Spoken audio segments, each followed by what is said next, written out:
Jìnnà sí wọn bí sánmọ̀ sílẹ̀ o, ara ló ń ta wọ́n ṣe mọ́ o. Náà bá sunkún sójú, bẹ̀rẹ̀ má ti fi ìgbín sọ kò fẹ́ yẹ. Ẹyẹ fò lọ ìgbín sọnù sígbó, wọ́n dúró títí ọwọ́ wọn ò tó.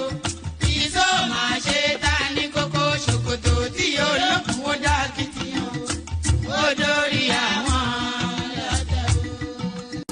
Àwọn lọ́tẹ̀ o. Ó dórí àwọn lọ́tẹ̀ o. Àbọ̀dórí àwọn lọ́tẹ̀ o. Ó dórí àwọn lọ́tẹ̀ o. Ọmọ iná náà mi arán síná, orí mi dákun má ṣì mí lọ́nà o. Mo tẹríba fàdà àgbà o. Àgbà ẹ foríjì ni, ojoojúmọ́ ni mo ń pọ́n wọn lé. Mo ń ṣèyá sí àwọn àgbà o. Mi ò fojú tí rìn wọn láyé. Ọmọdé ẹ má fàgbà ṣe yẹ̀yẹ́, torí oníkọ́ tó yọlá ni.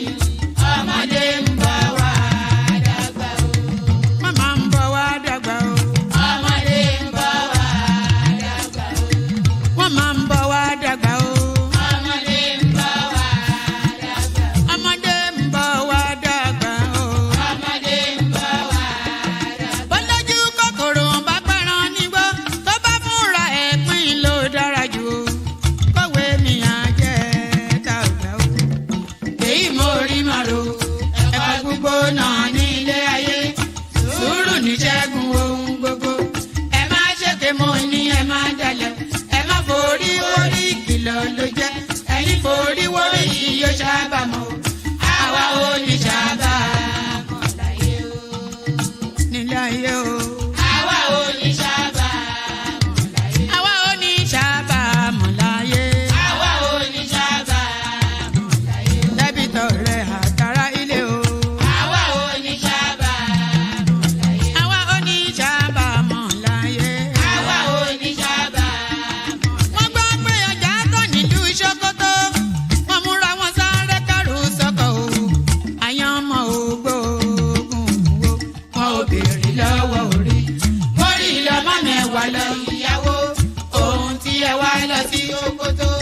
Ohun rẹ̀ lápò Ṣókótó mo sọ. Àkúnlẹ̀yàn ọmọ ẹ̀dá láyé. Kò lè yí padà mo ń tẹnu mọ́ o. Olórí làlábàrò. Orí làlábàrò. Olórí làlábàrò. Mo lórí làlábàrò. Olórí làlábàrò. Orí mi gbé mi níjà o. Olórí làlábàrò. Làlábàrò. Olórí làlábàrò. Oríjà jogun ìkànnì wọn rí. Má fi wá fáyé mu nílé ayé wa o. Olúwa àgbẹ̀ wa níyàwó. Àmì nílé ayé wa. Ó tilẹ̀ jẹ́ pé ọ̀tá kọ́ ni wá. Ó tilẹ̀ jẹ́ pé ọ̀tá kọ́ lẹ́yìn. Ṣọ́wa nínú ọ̀pá wọn kìnìún. Ejò olóró àkékè. Ṣọ́wa nínú ìdàgìrì ayé. Dáàbò ẹ̀bùn wá fi ṣọ́rẹ́ ṣọ́wa o. Mo sádì ọba bá lókè o. Mo sádì ọba bá lókè o. Mo sádì ọba bá lókè o. Mo máa sádì ọba bá lókè o. Mo sádì ọba bá lókè o. Olúwa gbé wa níjà o. Mo sádì ọba bá lókè o. Kó má fi wá sílẹ̀ o. Mo sádì ọba bá lókè o. Olúwa má fi wá sílẹ̀ o. Mo sádì ọba bá lókè o. Àwọn ọ̀tá tí wọ́n rè rajọ, ìbànújẹ́ ti bá àwọn ọ̀tá nílé. Àwọn ọ̀tá tí wọ́n rè rajọ, ìbànújẹ́ ti bá àwọn ọ̀tá nílé.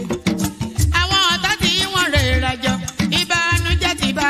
Yo, yo, yo, yo, Jagaban. Yo, yo, yo, Jagaban.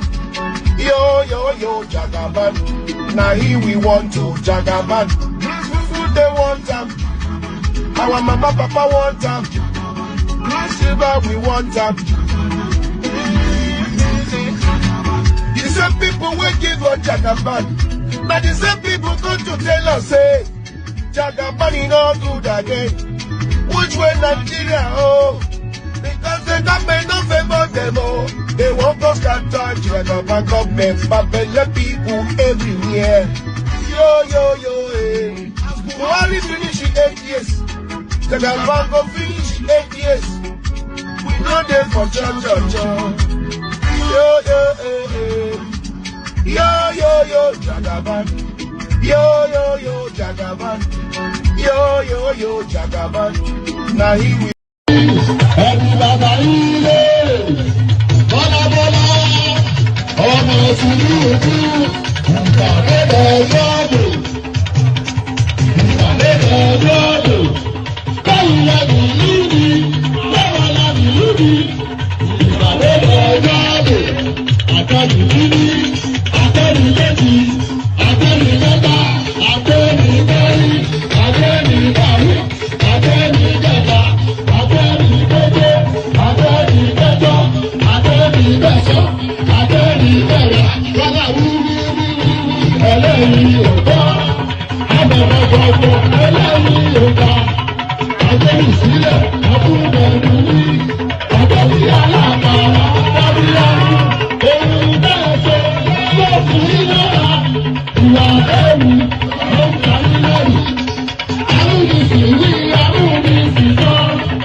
Yes, and that was exactly where I wanted it. That was exactly where I wanted it to land. Amanowapani. So there it is. Amanowapani. We will beat them to Kini. We will beat them to death.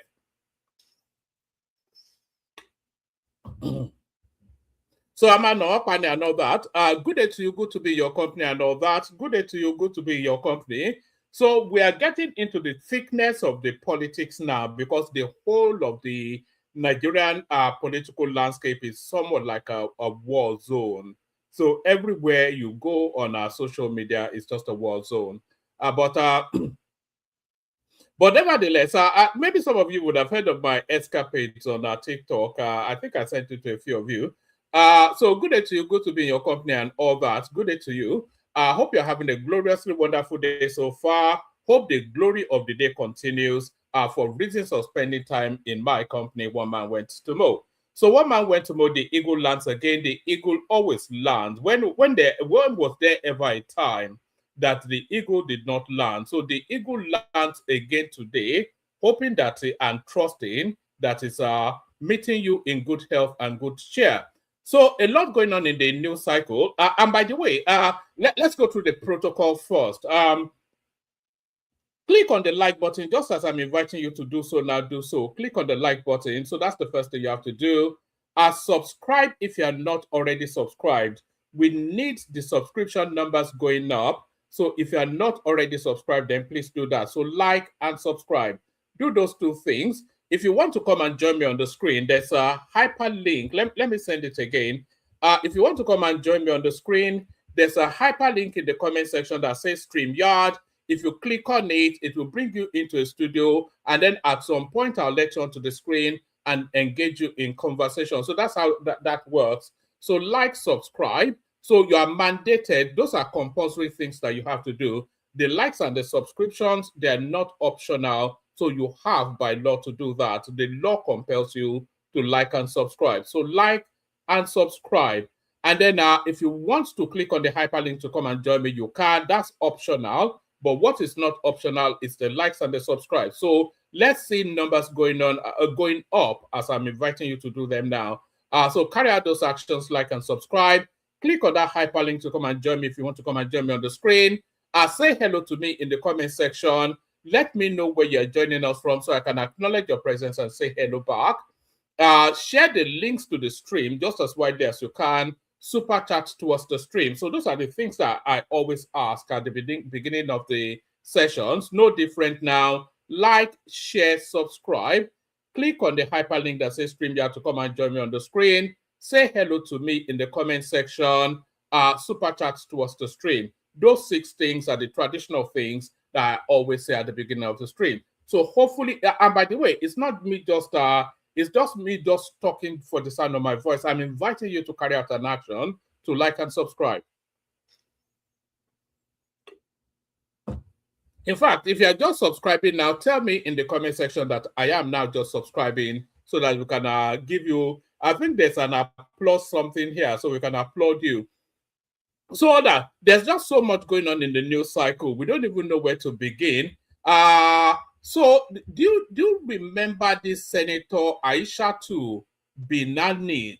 So Aishatu Binani, she has now left the ADC to join the NDC. So stay with me because you may well say, what has that got to do with anything?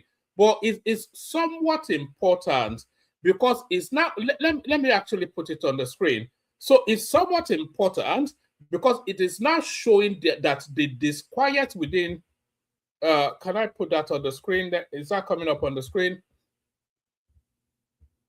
Oh, hold on, let me put it up. Why is it not coming up on the, oh yeah, this needs to come down. Oh, all right.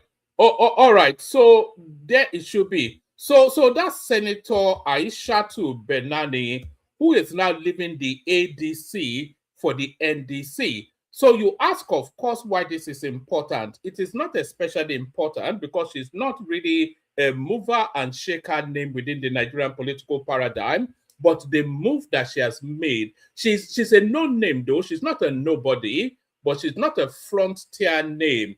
But this move that she's making now is somewhat important because this is now the first time now. And when did they cobble together this ADC? Barely 2-3 months ago. So now this is now the first sign of a chink in the armor of that ADC space. When a big name personality leaves that party, because of course she would leave that party identifying that there is no future there. And by the way, she's a serving senator. She's not a nobody. So she's taking a title away from the ADC to the NDC. Senator Aishatu Binani leaves ADC for NDC. So all these acronyms, man.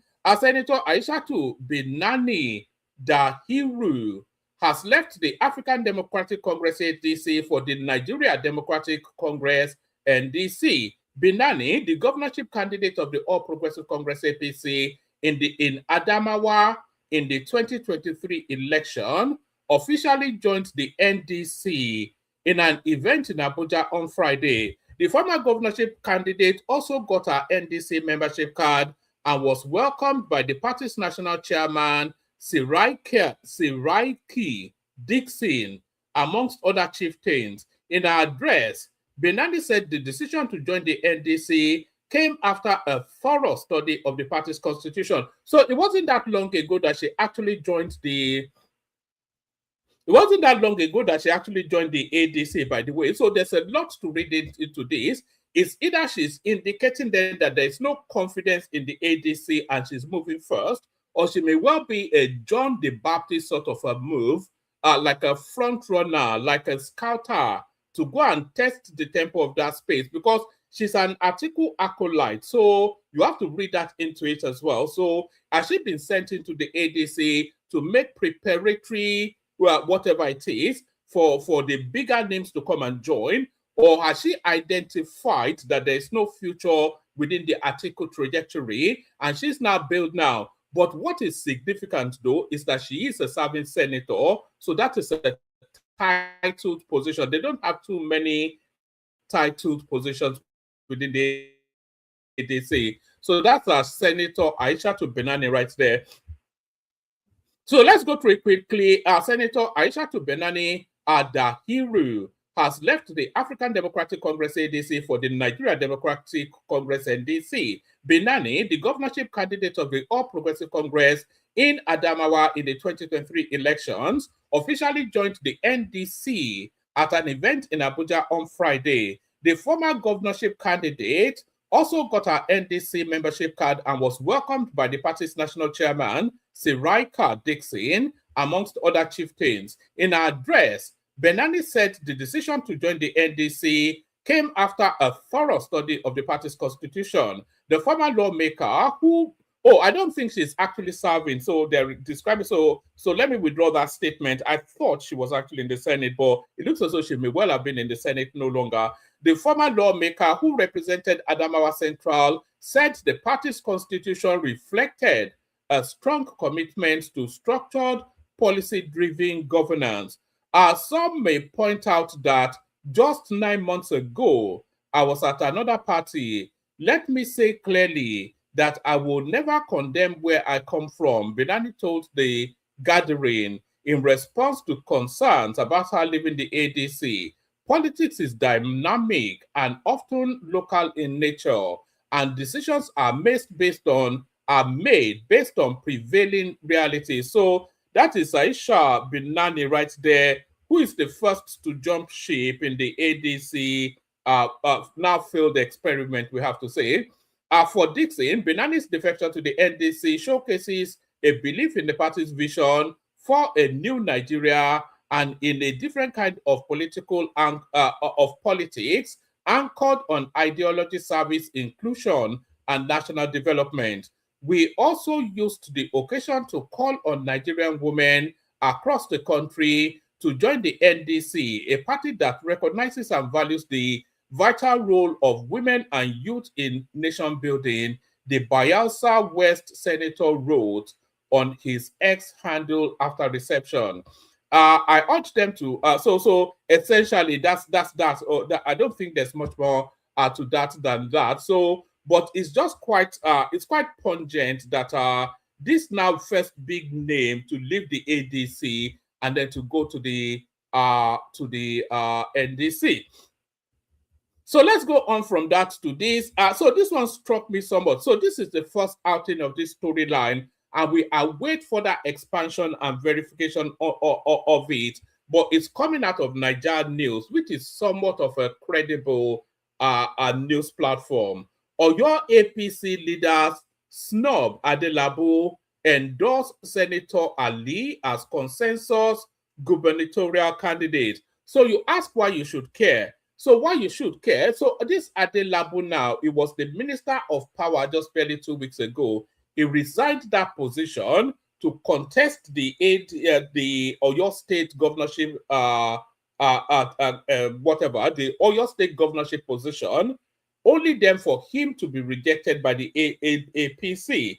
So what assurances and reassurances did he get before he left a cushy? Because that's one of the most, they call it juicy positions. That's probably one of the juiciest positions within the Nigerian political space, the power minister. So why would he leave such an important position without the assurances that he will get the APC ticket? Or your APC leaders snub Adelabu, endorse Senator Ali as consensus gubernatorial candidate. The apex leadership of the All Progressive Congress in Oyo State on Friday endorsed Senator Sharafaddin Ali as the party's consensus governorship candidate for the 2027 election. The decision was ratified at a high-level leadership summit held in Samonda, Ibadan, as part of efforts to consolidate unity within the party. The endorsement reflects a growing trend within the APC, following similar consensus arrangements recently adopted in Lagos and Ogun State. So for that Ogun State space, they've given it to Yayi, and the person that actually even they picked his name up, put his hand up, was Dangote. It was actually Dangote that picked the governor of Ogun State, but the next governor to be of Ogun State. But we'll get to that in a moment. Party leaders said the approach is aimed at avoiding internal divisions and strengthening the party's chances in the next general election. Speaking at the summit, Senator Ayo Adeseun disclosed that the endorsement followed extensive consultations, including discussion with President Bola Ahmed Tinubu. So Tinubu actually endorses this Ali guy, much to the chagrin of Adelabu. So I wonder, did he not speak to Tinubu before he left his post? Mr. President remains the leader of our party, and his opinion on who flies the party's flag must be given due consideration. He noted that Ali had already declared his intention to contest before the consensus was reached.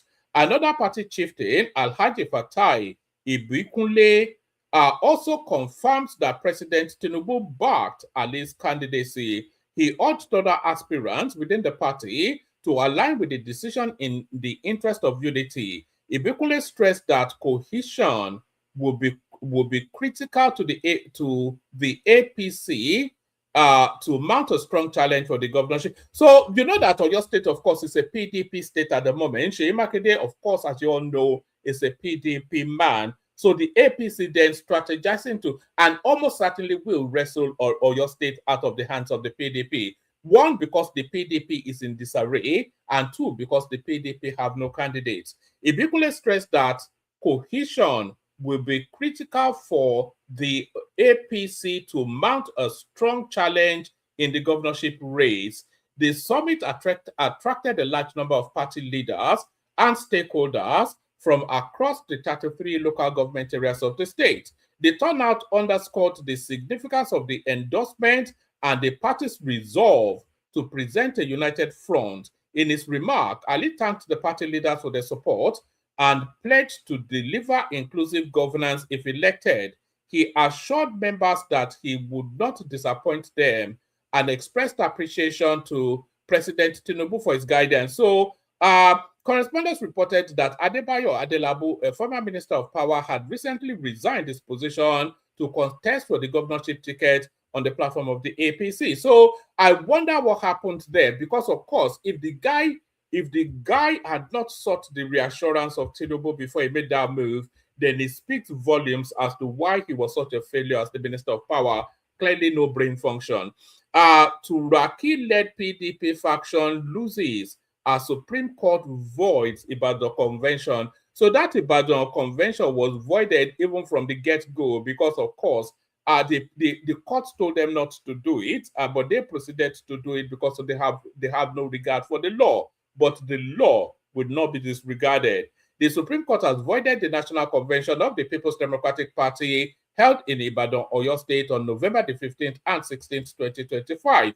The convention produced Tanimu Turaki, SAN-led factional national executive of the party. The Ibadan Convention had been the subject of protracted legal disputes prior to the Supreme Court's verdict. The People's Democratic Party, PDP, held the convention in Ibadan, Oyo State on November the 15th and 16th, where a factional leadership led by Turaki SAN emerged. However, the exercise was conducted amidst subsisting court orders restraining the party from proceeding with the gathering. So this is exactly the point that I was making. The court told them not to do it, but because they feel that they have big agbada and those big agbadas place them above the law, then of course they proceeded to do it. But big agbada or not, the law is the law. and this is what the Supreme Court affirms. However, the exercise was conducted amidst subsisting court orders restraining the party from proceeding with the gathering.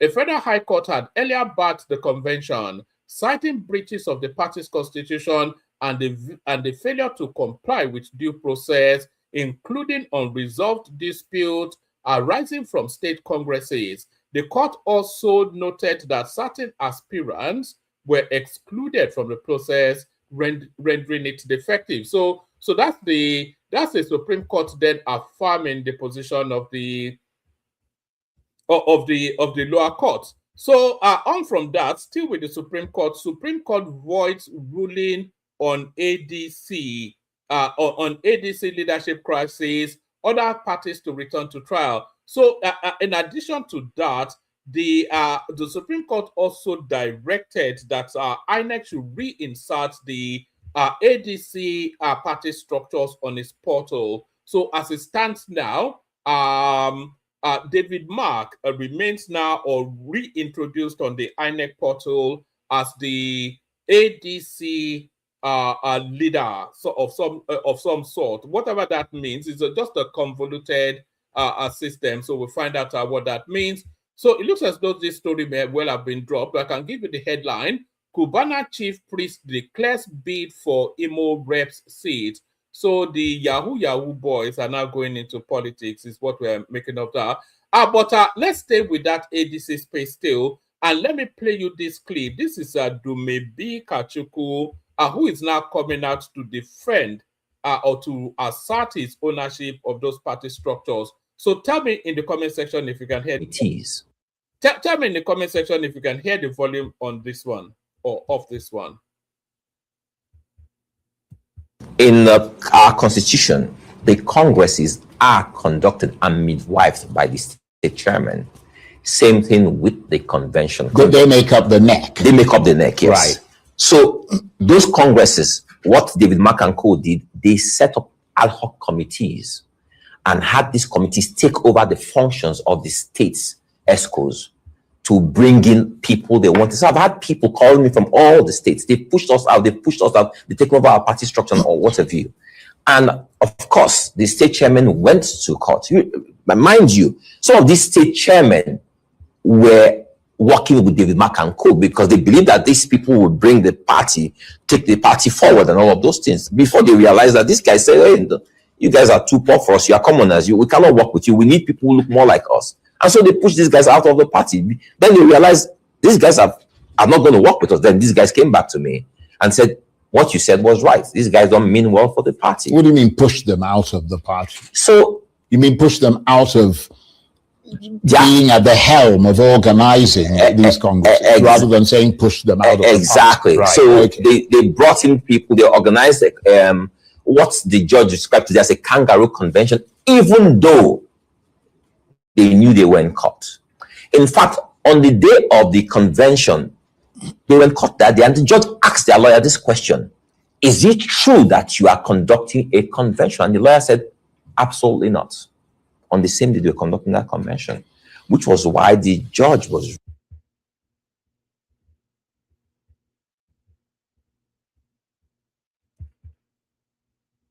really leave it today. Right. So are you alleging then deliberate manipulation or just procedural failure? I think these guys had a clear agenda to fail.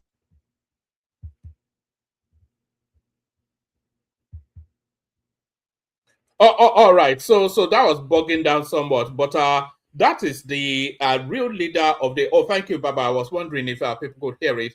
So that's the real leader of the ADC coming out to try and ask. Well, he purports to be the real leader. He was the historic leader. That was their presidential candidate in the last cycle of elections, Dumebi Kachuku. So he's now trying to reassert his dominion over that party. So that's the never-ending saga that is the ADC. But then I say the ADC is a never-ending saga. And I also told you that Aishatu Binani has just bailed out of the party. So some of the reasons why Aishatu Binani may have bailed out of the party may be something to do with this. So let's pick it up from here. Let's hear first what these elements have to say. Follow Peter Obi to ADC. This announcement is coming from my sister in whom I'm well pleased. The baby won't keep me with laugh this morning. Anyway, Mama P. Yeah, there's a public service announcement for those of us who follow Peter Obi to ADC. This announcement is coming from my sister in whom I'm well pleased. The baby won't keep me with laugh this morning. Anyway, Mama P. Job update, and I'm seconding the motion. So 2027 is almost here. Those of us that were escorting Peter Obi to ADC, let's tell you something. Hear this. This is just for clarity. I don't know who needs to hear this. Let me share this video as widely as you can, so the non-obedient can understand. I'm not going to shout so that you know, so that because you shout and not listen. Yes. Listen carefully. I'll pick my words one by one. In fact, I'll put them in syllables. One. Sorry, I'm not shouting. One. The obedience movement is for Peter Obi and Obi only. Do you understand? Make sure not the monopoly as we the cost for parts where we got you know, so that because you shout and not listen. Yes. Listen carefully. I'll pick my. All right, that's not responding to my attempts to pause it. So let's start it again. So before it picks up again, you see, this is exactly the problem that is going to hemorrhage that party. So what this girl is about to tell you now is that their support within the ADC is still only peculiar to Peter Obi. That's what she's saying. And of course, the ADC want you to be all in or all out. So you cannot be some sort of a halfway house narrative. What keep me with laugh this morning? Right. You cannot be some sort of halfway house narrative. But this excessive aggression from the obedient space is not sitting at all well with the ADC. But we'll listen to her first, and then we'll listen to the ADC pushback. So let's watch this. Anyway, Mama P. Job update, and I'm seconding the motion. So 2027 is almost here. Those of us that were escorting Peter Obi to ADC, let's tell you something. Hear this. This is just for clarity. I don't know who needs to hear this. Let me share this video as widely as you can, so the non-obedient can understand. I'm not going to shout so that you know, so that because you shout and not listen. Yes. Listen carefully. I'll pick my words one by one. In fact, I'll put them in syllables. One. Sorry, I'm not shouting. One. The obedience movement is for Peter Obi and Obi only. Do you understand? Make sure not the monopoly as we the cost for parts where we gather. There is no obedience for ADC. There is obedience for Peter.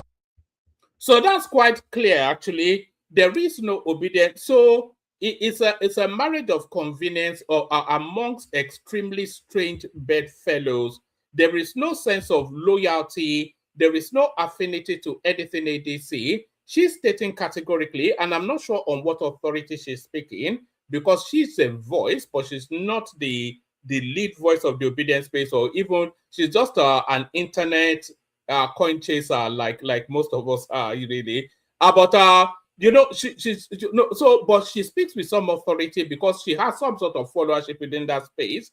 And what she's saying to you categorically is that the ADC is a marriage of convenience between strange bedfellows. And what she's stating without equivocation is that their support for the ADC is predicated upon Peter Obi being the flag bearer. And as soon as Peter Obi indicates that he's ready to move to pastures new, they will leave that party en masse. And that is what she's saying. So there is no doubt in what is going on now. So their Peter Obi or nothing is essentially the language that they speak. Of course, if anybody comes at ADC, we will be there to mount roadblock, and that is because Obi is in ADC. Obi is the factor. Do you get? Because I see some news. If Obi does not win the primaries, obedience will become. We are not democratic here. We are not. See, it's as straight as ice for Obi, and Obi move, we move. Like before even they reach where they go, we don't let them wait for us. If we go as fellowship partner, there with it. If we move again, go so meeting partner, there will meet them. It's a matter of I will take that they wait for us. We ain't loyal to no more than party. We are loyal to just our principal, which is Peter Obi, the light we see, the water we drink, the music in our studio. Yes, he's the thunder we strike. Don't play with us. We show you love is because of him. He out of the equation. War. Problem. Precious God. Do you get? You get why there's no details, so more you're no boundaries. This whole stupid controversy they're tagging me to is trending on Twitter here and there. This one say any obedience that is not in ADC is obedient. It's so shut up your mouth. It's only Peter Obi that can address us. Obedience will remain in ADC even if Peter obedience will not be in ADC. The fact is the obedience are not even in the ADC as we speak. So the obedience, they're not registered members of the ADC. Their only purpose is to vote for Peter Obi. However, their numbers are, and their numbers is not that much. Their voice is louder than their numbers. I think we all know that. But the obedience, they are not members of the ADC. They are members of a Peter Obi fanatical grouping. That is all they are. So it's not even me saying it, it's the woman, that's the girl on the screen that is saying it. The obedience are just fanatical followers of Peter Obi. That is all they have to offer. That is all they're interested in. There is no doubting because she has simplified the language for clarity. So there is no room for equivocation. As soon as Peter Obi indicates that he's moving on, which he will indicate sometime in the course of this week, we suspect. So as soon as Peter Obi indicates that he's moving on, they move with him. And that's just it. They owe nothing to the ADC. They don't give an FUCK about the ADC. If Atiku pies tomorrow, they don't give an FU, they don't give a damn. You know, so their only interest is Peter Obi. It can't be any clearer than this woman is stating it right here. If Peter is not the flag bearer, yes. Type ADC, everybody, more yours see, they're not the fear to talk for cash. More yours talk about ACB. The only reason obedience I need ADC and ABC is because of Peter. Because don't let me bite my mouth because of idiots. Do we understand? We understand. Anybody that insults Waziri right now, for the fact that we are there in ADC, we will insult the person. Simple. Everybody in ADC will put obedience will act as a shield. But know that the only reason we are doing what we are doing is because of Peter. Yeah, I cannot take that structure from him. He ain't sharing it with no motherfucker. Do you understand? You get it? I post this video, I delete it because of the hash terms. But I just need you people to understand that it is what it is right now. ADC is trending right now because of Peter Obi. So use your tongue to count your teeth. Don't play politics with us. We are too tired for that. We are too tired for that. Thank you very much for listening. God bless. And I see some people say, anyway, that's for tomorrow. All right, so that's the position of the obedient camp. But what is the position of the ADC? Let's pick it up from here.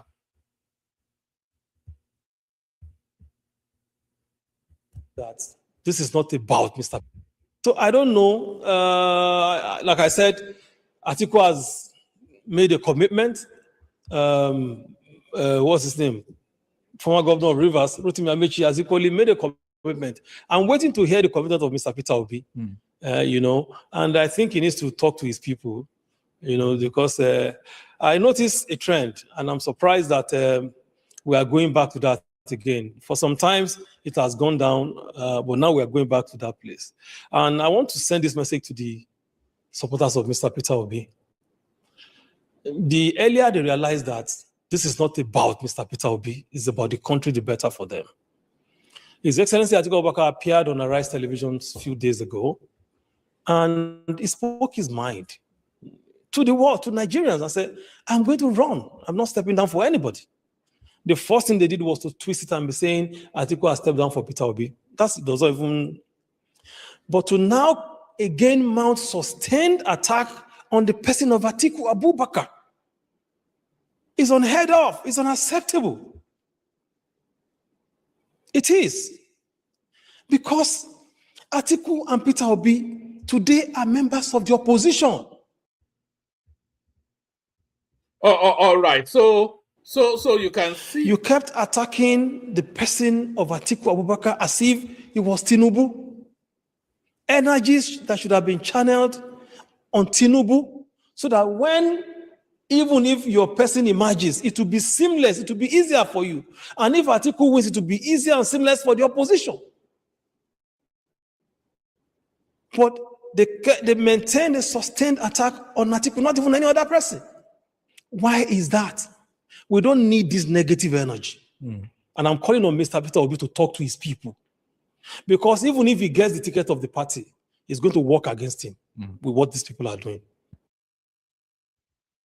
So there it is right there. So those are two completely divergent positions. The obedience, when the obedience come and join you, if they come into your house, you already know the expectations of what is going to happen. You already have an idea. It's quite clear, what they bring. They bring raw negative energy, relentless aggression, caustic asides, and all of those sort of things. So you cannot then rebrand them as gentle choir boys and choir girls. They're a rowdy bunch. It's just a wayward, ill-brought up sort of elements. So that's what the obedience bring. So they cannot now come into your party and they are quite clear in their demands. You have to be fair to them. They want Peter Obi to get the ticket of the ADC. So now clearly Peter Obi is not going to get the ticket of the ADC. So we'll see how that transpires. We will see how that transpires. There will be tears before bedtime. There will be blood on the carpet. So it's going to be messy and it's going to be ugly. And Atiku is going to be brutalized. So that's just what we can glean from that. So that's what we can glean from that. What else have I got for you? Actually, I think we're coming to the end of what we're offering. Let me run you through some data. So the 20 biggest cities in Africa by population. So a lot of us, by a lot of us, I probably want to narrate to myself. I've always thought that Lagos was the biggest city in Africa because Lagos is one of the 7-10 mega cities in the world. But apparently, allegedly, Cairo in Egypt is actually the biggest by population city in Africa. So Cairo has 22,800,000. Lagos has 21,300,000, and then Kinshasa in DR Congo 18.5 million people. Luanda in Angola 9.6, and Khartoum in Sudan 7 million people, etc. And then it cascades. Who has the lowest? Dakar, Senegal. 4.2 billion. So Lagos is not actually the largest city in population size in Africa. It is Cairo, Egypt. So that's just a little vignette that doesn't really add anything to your life. Another vignette that doesn't really add anything to your life. Countries with most African / people of African descent. So Nigeria by population size has the largest culmination of Africans. 230 million is the figure they are giving. Ethiopia, who may or may not consider themselves to be Africans, because I know the Somalians don't want to be considered, they want to be seen as Arabs, and the Ethiopians, they are of a kinship genetically with the Somalians. So maybe, but in terms of actual fact, Ethiopia has the second largest African population on the planet. But curiously, Brazil has the third largest population of Africans. So we're talking about Africans either indigenously or by diasporic experience. So countries with the most Africans / people of African descent. So that last qualifier is what qualifies Brazil with 120 million people of African descent. So it's just that data is the Brazilian one that really made me want to bring it forward. So I would never have concluded that unless I'd seen it. So now, Tinubu is not working. Tinubu is not working. Well, maybe he is. So this let me show you this. So electricity. If I don't give you electricity, then don't vote for me. So this is Tinubu now moving very swiftly to fulfill that campaign promise. The Siemens Energy XYZ transformer for Okigwe substation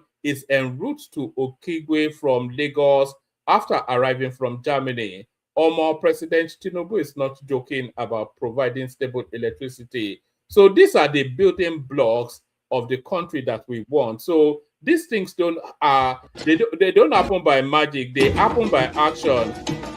These things don't. So this is the transformer that will light up the southeast, and still they resent that man so much. So that's Tinubu lighting up Enugu State. So that's that. Top 10 African countries with weakest currencies in April 2026. So, of course, much to the chagrin of the anti-Nigeria people, the unpatriotic people who are led by tribe, Nigeria is not on the list. Our top 10 African countries with the weakest currencies in April 2026 are Sao Tome and Principe is number 1. Sierra Leone is number 2, Guinea number 3, Madagascar, Uganda, Burundi, Tanzania, Democratic Republic of Congo, Malawi, Rwanda. So Nigeria nowhere near that list. So that's their exchange rate to the dollar. Sao Tome and Principe, you get 22,200 of their currency for a dollar. So that's that right there. So I know that will bite some people because they will say, oh right, I did tell you that Dangote has picked. I did tell you that Dangote has picked the next governor of Ogun State, and here is Dangote picking the next governor of Ogun State. Yayi, we endorse you 100%. Africa's richest man Dangote backs Ogun APC candidate. So it is fait accompli. Once money backs you, then you can rest easy.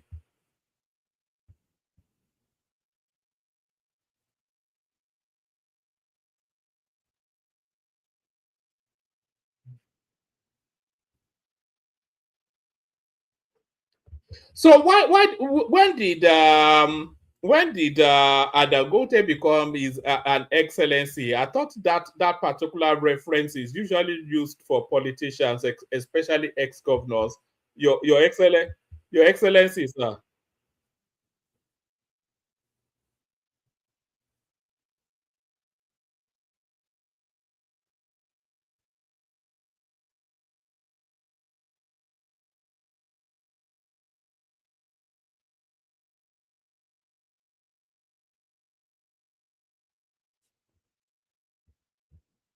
Look at that. So that's Dangote picking the next governor of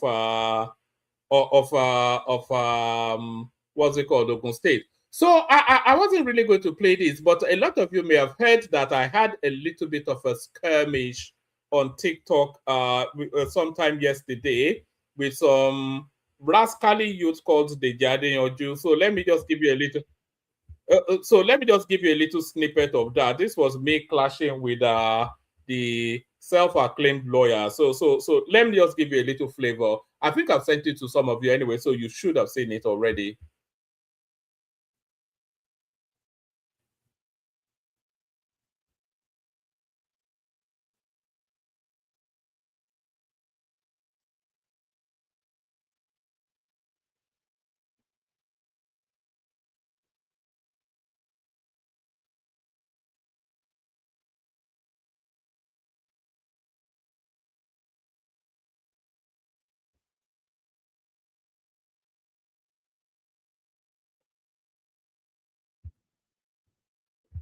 Oh, all right. So that's just a little flavor of my clash on TikTok with this. I don't want to call him names because he's not here to defend himself, but it's just a no mark. It was just easy pickings. I wish I could get the full.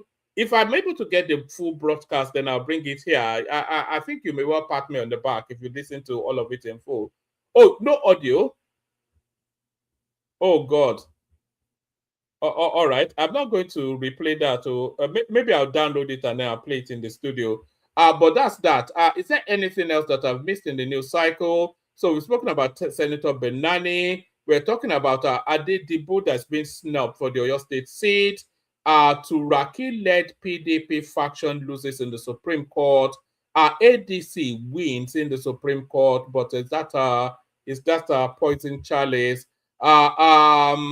Cubana chief priests are going into politics. So from 419 to we've not done this one. Our court only nullified Ibadan Convention, not PDP leadership. This is Natasha Akoti Uduaga trying to rebrand or give her interpretation of what the court judgment is or was. 2027 Benani dumps ADC for NDC. So we've already gone through that. So that is what I have to offer. Let me see. Is there anything else that may have come through whilst we were in the throes of it? Yes.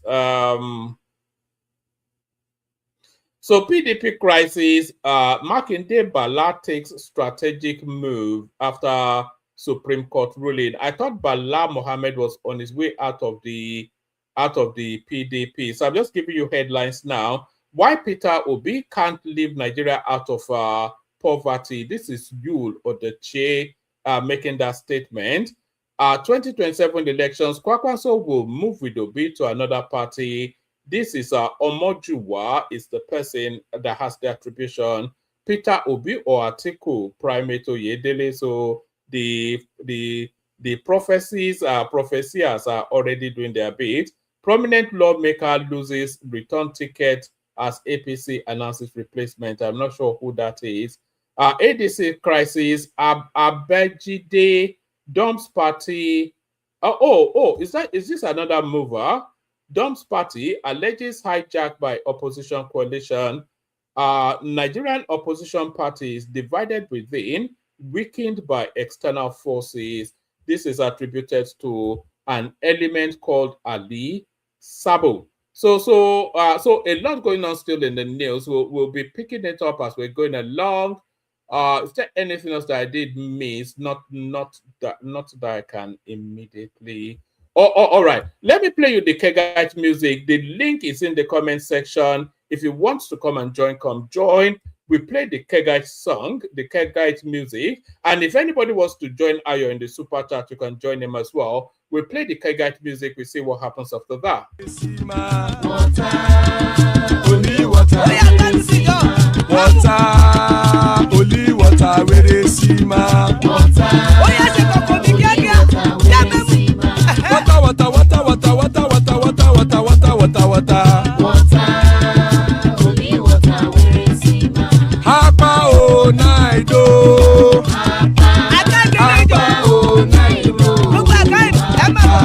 Hapa you don't come oh.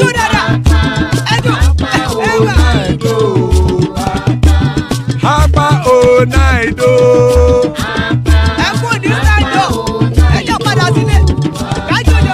Oro kẹ̀kẹ́ ẹlẹ́mù yé o. Ilé ṣọ́dí kẹ̀kẹ́ ẹlẹ́mù ré o. Bobby master kẹ̀kẹ́ ẹlẹ́mù ré o. Chifu Wáìlà tí kẹ̀kẹ́ ẹlẹ́mù ré o.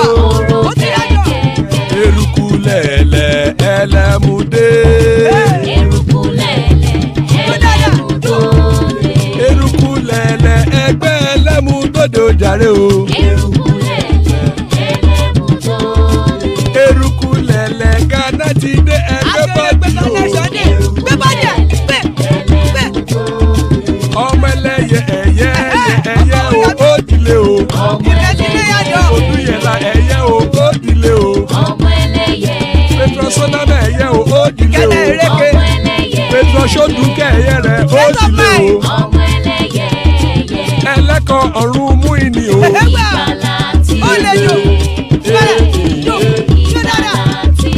Àkùkọ ọ̀run mẹ́kọ̀.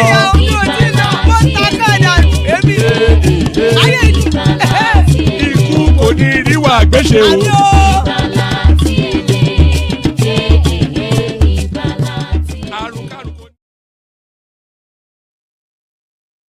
All right, and then there it is. Iku Koniru Agbese, but that have nothing to do with us. Before I bring on the people that have come up so far, let me play you a little vignette of my I was going to say a vignette of my contract term, but I don't quite think that's let me give you a little flavor of my battle with Deji Adeyanju on Twitter. some people felt if I flawed him. Some people thought he flawed me, but it was trending on Twitter for a moment, and the review was mixed. But if you had seen the whole session, there was no doubt that I beasted him. Everybody that watched it, they were all coming into my inbox to tell me that I beasted him. But this is a clipping from it. I'm not quite sure what this sends to you, but have a little feel of this. My battle with Deji Adeyanju on TikTok. You are just vacuous noise. That's all. You're just a mini me or more Yeleshowore. So just to say, like the Robin to a Batman. So don't worry. Thankfully, I'm not nameless. I'm not faceless, and I'm not. I have so much attached to my name. Not thankfully. Regrettably, you are not. Regrettably, you are not. You because are nameless, for all you contribute to anything, you might as well be nameless and shameless. Or faceless, or whatever it is you just said. But madam, like I said, they won't let me answer you. Google Deji Adeyanju. Thank you for attention. Yes, you see, they will overrun it because it's a campaign of calumny. That's what is going on, madam. A campaign of calumny. They don't want substance to get through the fog of noise that they create. Not substance, though. No, not substance, though. Substantive. If you were it's not you are not substance, you are not substantive. Look at lawyer that can't speak English. Nobody will be talking if you were substance. If you were substance, nobody would be substantive. With you. If I was substantive, not that. Anyway. I said if you were any substance, nobody is going to be arguing with you here. Nobody is going to be arguing with you. You are dull, bro. You're very dull. There's an audience listening, and they form the judgment on who's dull or not. But the audience forms the judgment on who is making sense or not. Been vehemently opposing your rubbish. It doesn't matter now. It's not by numbers. It's by facts. It's not by however people agree or disagree. This was what you told us about facts and substance. This was what you told us about facts. It's about logical sequencing. We asked you where do you know what that means?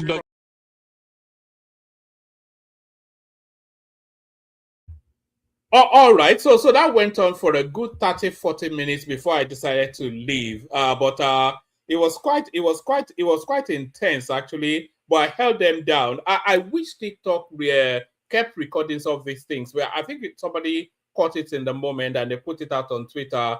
But it was quite epic actually. It was a fight to finish. It was me versus 9 obedience and of course. Always outnumbered, never outgunned, or you are laughing and all that. But joining us is Baba. So always a delight when Baba is here. Good to see you, Baba. Zita, of course. So all the champion voices assembled. There's Bishop right there, still another champion voice.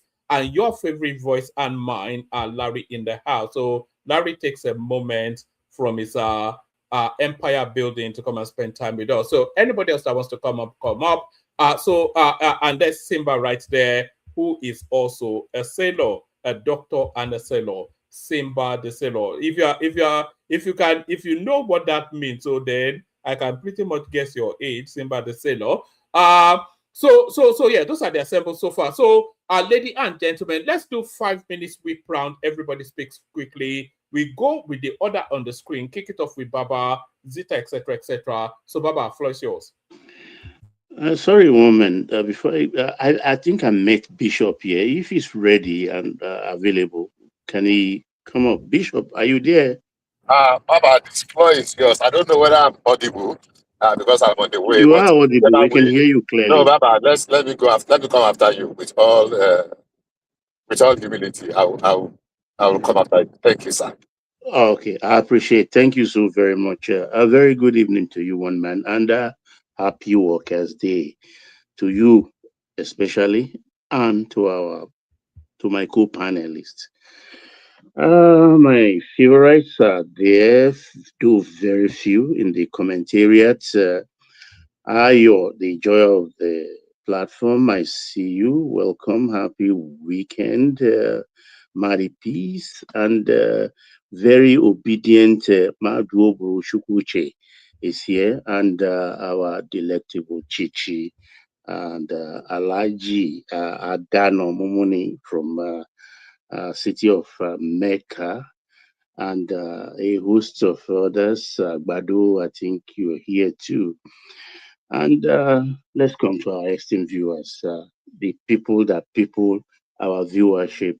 How are you today? Happy weekend to you and happy Workers' Day. Have you clicked the like button? And most importantly, have you subscribed? If you haven't done the two, that's a disservice to your good self and the platform. Please do so right away. And don't forget to possibly share if you can do so too. Thank you very much. Yes, one man. Let me quickly, since I have only 5 minutes, but there are other better things before the topic of the silly season, which is politics, to talk about. So much is happening in the high wire finance world. UAE left OPEC today officially.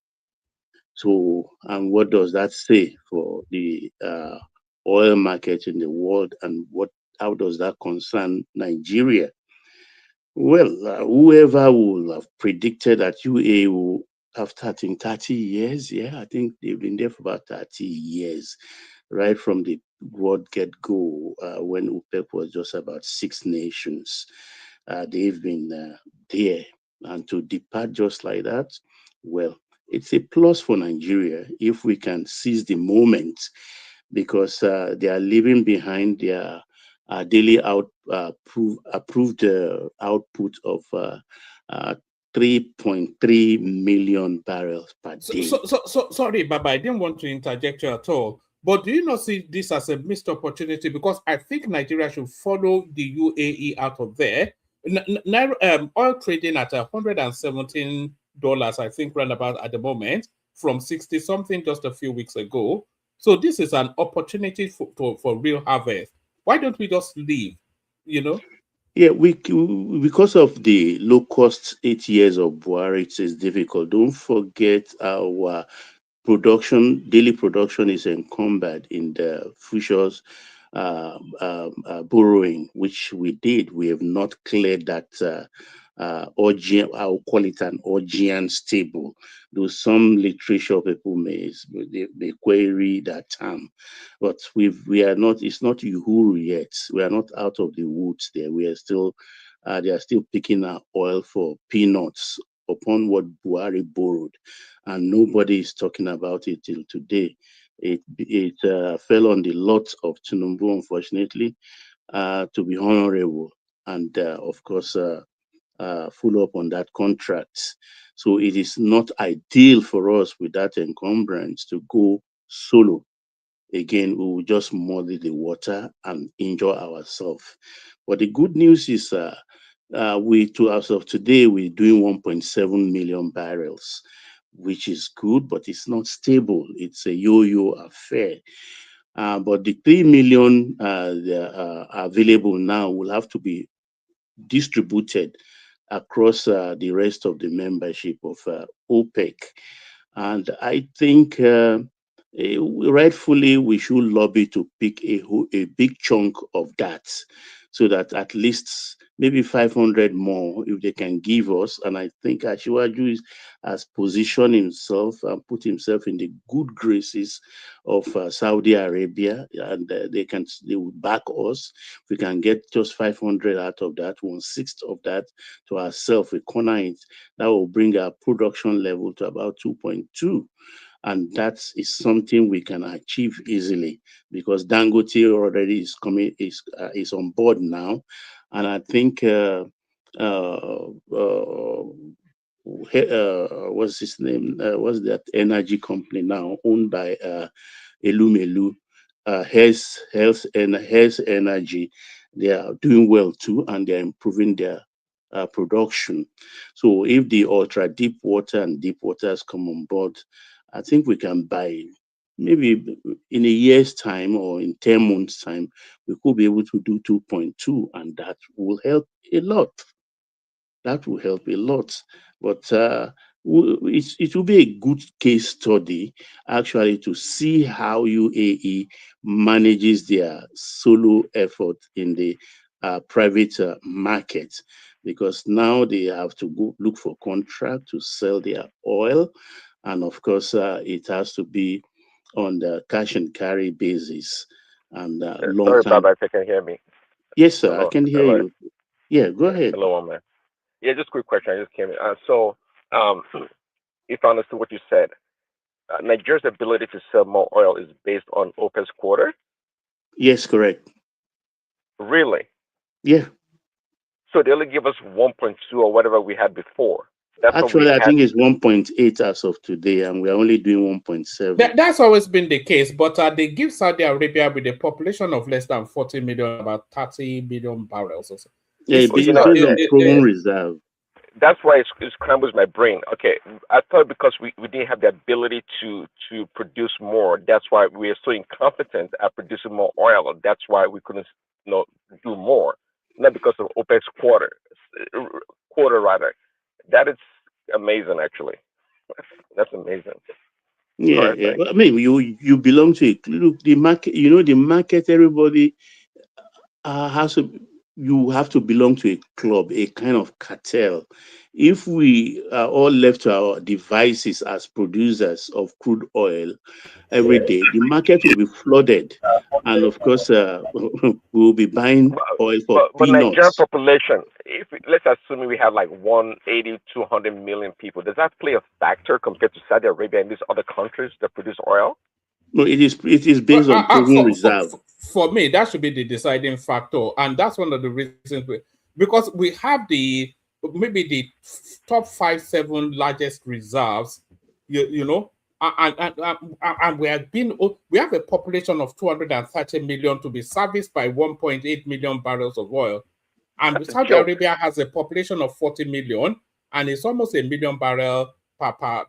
It's just ridiculous. You know, well, you are looking at it that way. You just said now we're about 7th in the world. What about the other 6? You get my point. It's not about the population. Yeah. UAE, their population was 1,000 people. No, UAE is about 2 or 3 million. Can anybody? I'm just kidding. Well, compared to Nigeria, you might as well say it's 1,000 people there. I mean, these small countries seem to always say that we are a poor country.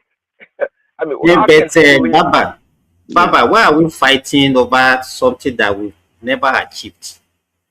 I wonder too. You understand? Because even if they give us 5 million barrels today, can we produce 5 million barrels? But we can now. We are encumbered by you think it's like going to a well with a bucket and then drawing water?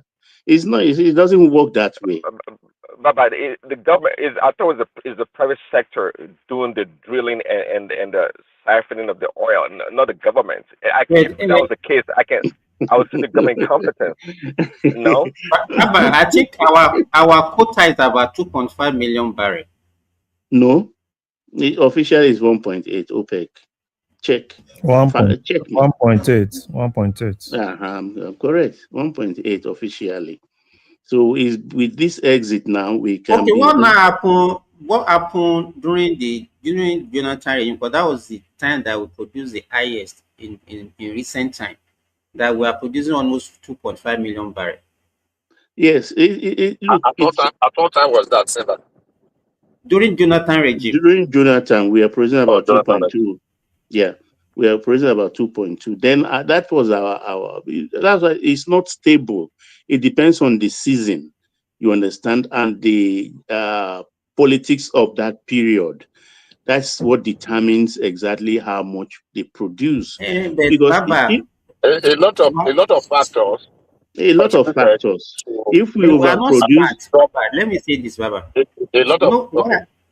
Why I say we are not smart is this: Saudi, they are producing between 9 to 12 million barrels per day. After that, they produce an extra 5 to 6 million barrels for local refining. Yeah. You can see that. And Baba, they still export. I just checked now. So as at 2026, our quota is 1.5. That's it. I thought it was 1.8. Can you point us to? I would like to know that formula that determines how much you should produce. It seems like just 12 million barrels for Saudi Arabia. Is really got 1.2? Good. It's about proven reserve. Look, the arithmetic of it is this. If we are left to our own devices, everybody produces, oil will sell for under $30 per barrel. But they have to make it a little bit scarce. Yeah. That's what's going to happen now. Why do you Baba, oil sold less than $10 in Canada like 6 years ago, around $9. So and what would that do to our economy or the economy of the world? The world will be awash with oil, and it will be useless. Yeah. That's exactly what's going to happen.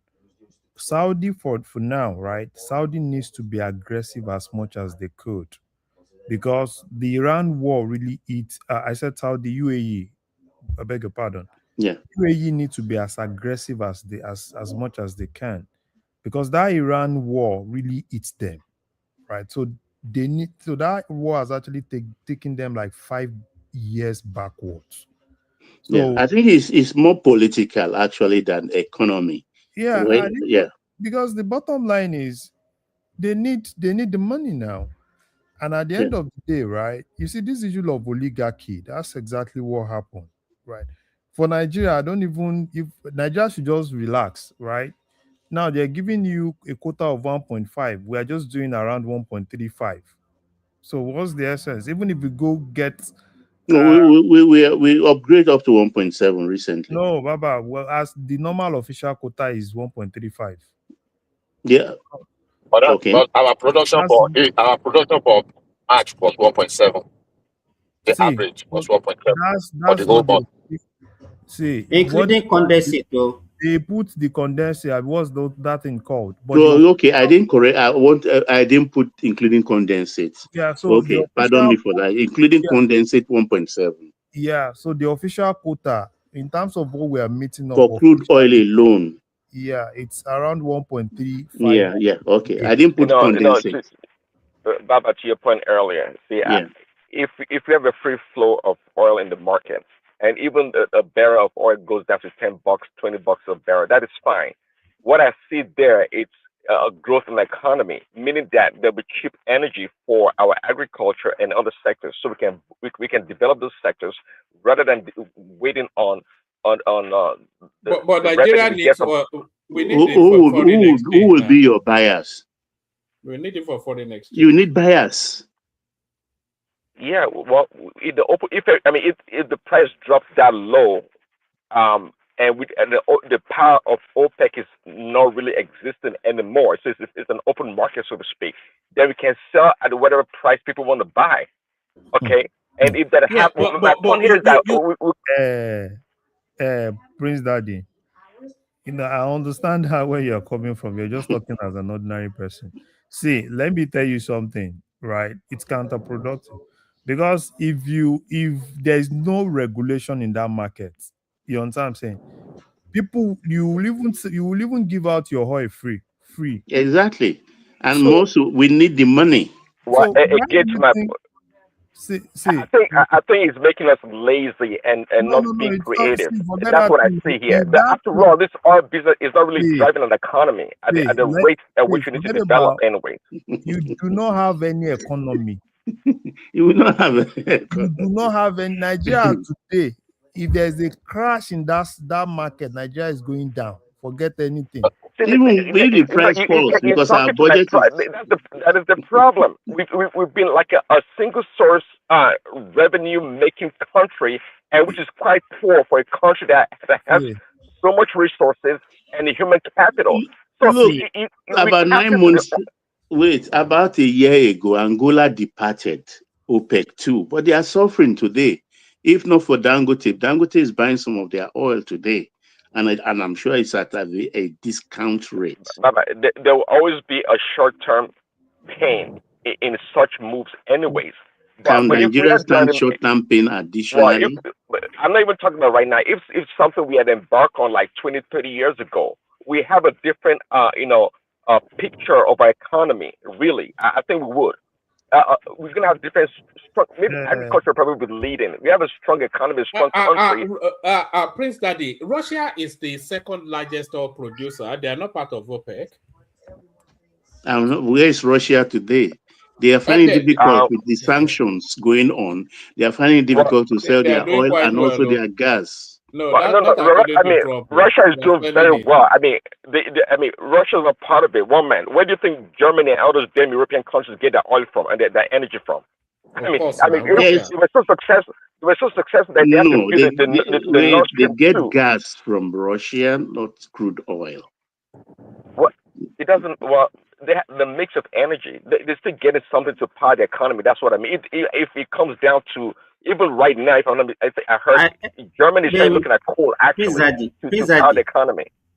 I don't know why we are wasting our like Nigeria is, as far as I'm concerned, it's not a oil producing country. Baba, did you hear that? Yeah, based on our population and everything, Ghana, we are more of a gas nation. No, Baba, let me say this: Ghana produce more oil than Nigeria. Do you agree No. And let me say I know. Per capita. They are under 200 barrels a day. 200 barrels a day. Papa, hold on for him. I think he's talking per capita. I'm talking. Okay, look at our population. We are doing 1.3 million barrel.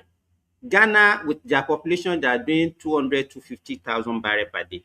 Yeah. If you look at it, population by population, Ghana produce more oil per population than Nigeria.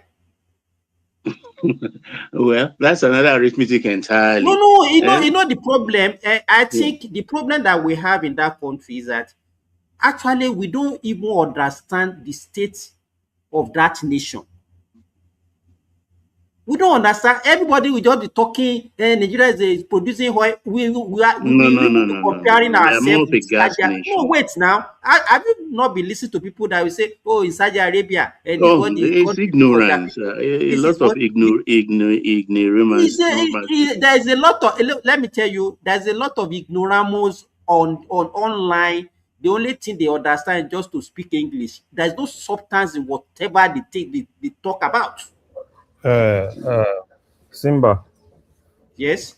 So you talked about Ghana, right? So how did you get Ghana's quota? Because Ghana is not a member of OPEC now. I'm not talking about what they. No, but I know definitely it's about less than 200,000 most times for Ghana. Because our people are players in that market. So let me quickly go to my next because I've taken time now. Even now with the oil price, Baba. Yeah. What percentage of our oil is already on forward sales that we are not even making anything from? That's according to Taiwo Oyedele, only 200,000, because it came out a couple of days ago, only 200,000 barrels actually goes to the country. The rest of it is... No, he said 200,000. He said 200. Yeah, that's what I said, 200,000. The rest of it is encumbered.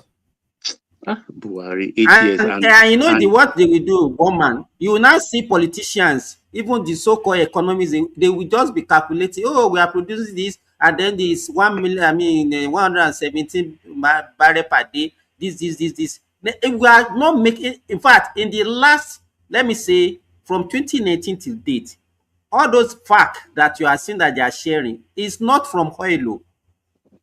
No, it's from exports. It's not from oil. And earnings from custom and all the rest. And industries. VAT, etc. Yes. Mm-hmm. So let me quickly rush so that other people can take up the 3 more minutes, Baba, and then we go. Yeah. Let me go to buy Courtney. A 20 years litigation that has really bogged us down and made us not to progress 1 inch. Thanks to Keyamo, Olaniyi Keyamo Festus, he has brought that to an end. I know Ashiwaju's hands are all over it. They sat down with Wale Babalakin, and the court judgment Wale Babalakin got of 130 billion or so against federal government, he wrote it off entirely. So they sat down and came up that, okay, fine, you are giving up that. So take the MM2 take it back and start running it. And they threw in the regional flights also. So the regional flights will be always taking off and landing in MM2. And that hotel project you see along MM2 that has been abandoned for years, as now they've given him 2 years to complete it totally. And then part of the old contract, he foolishly signed. Our Baba, who says he's expert, he's done all the best thing for Nigeria. You open your eyes. Let me just drop this point, please. You open your eyes and sign that by no states at a certain radius will develop airport only if by Courtney wishes it. You signed it and you say you're expert. Hey, Larry, come in, please. No. I'm just talking about what that Baba did, though. That Baba is very wicked, though. I mean, people just say Obasanjo is very, very wicked. Imagine signing up that airport to Babalakin 35 years and also giving him the exclusive right to build the airport. Abba, that man. No, let them be. You see, that's why I choose to stay here despite all the insults. Ola is here. Larry, Ola is here. No, sincerely, that Baba will not make heaven. Because that Baba literally killed that country. They will say it's the best. He killed power sector. He killed everything. A lot of people are not seeing his fingerprint all over power sector. No, they don't want to see anything. Southwest now. That Baba bought almost everything in Southwest within the power sector aspect. They should go and ask Adenuga when Adenuga went into exile. That Baba is one of the problem of that country. I don't know why Tinubu is not facing that Baba out. If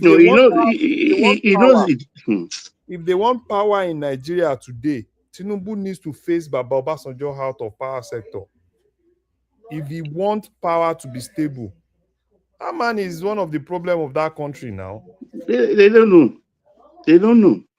But that's one of the reasons I stay put here despite the insults, that I will record my voice for history so that people who are discerning, people who will choose to later with sober mind, just like the way my own generation reflected on the 1979 election years later and concluded fairly that Shagari won that election. Despite all our dissing MPN then and things like that. I hope they will come to that realization because we've been done dirty. Shagari won or Awolowo won? Shagari won that election. Shagari won. Shagari won. Forget what we were saying then and all the trouble and everything. Shagari won. Just like Obi claim. Just like exactly. We did it our own way. You understand? Why is Simba playing devil's advocate? You know that Shagari won. So why are you not trying to just put something in Baba's mouth? We've said it. Abi, welcome. I miss you. Or AB rather. Baba, can you allow me to say something about that by Courtney issue? Yeah, please go ahead.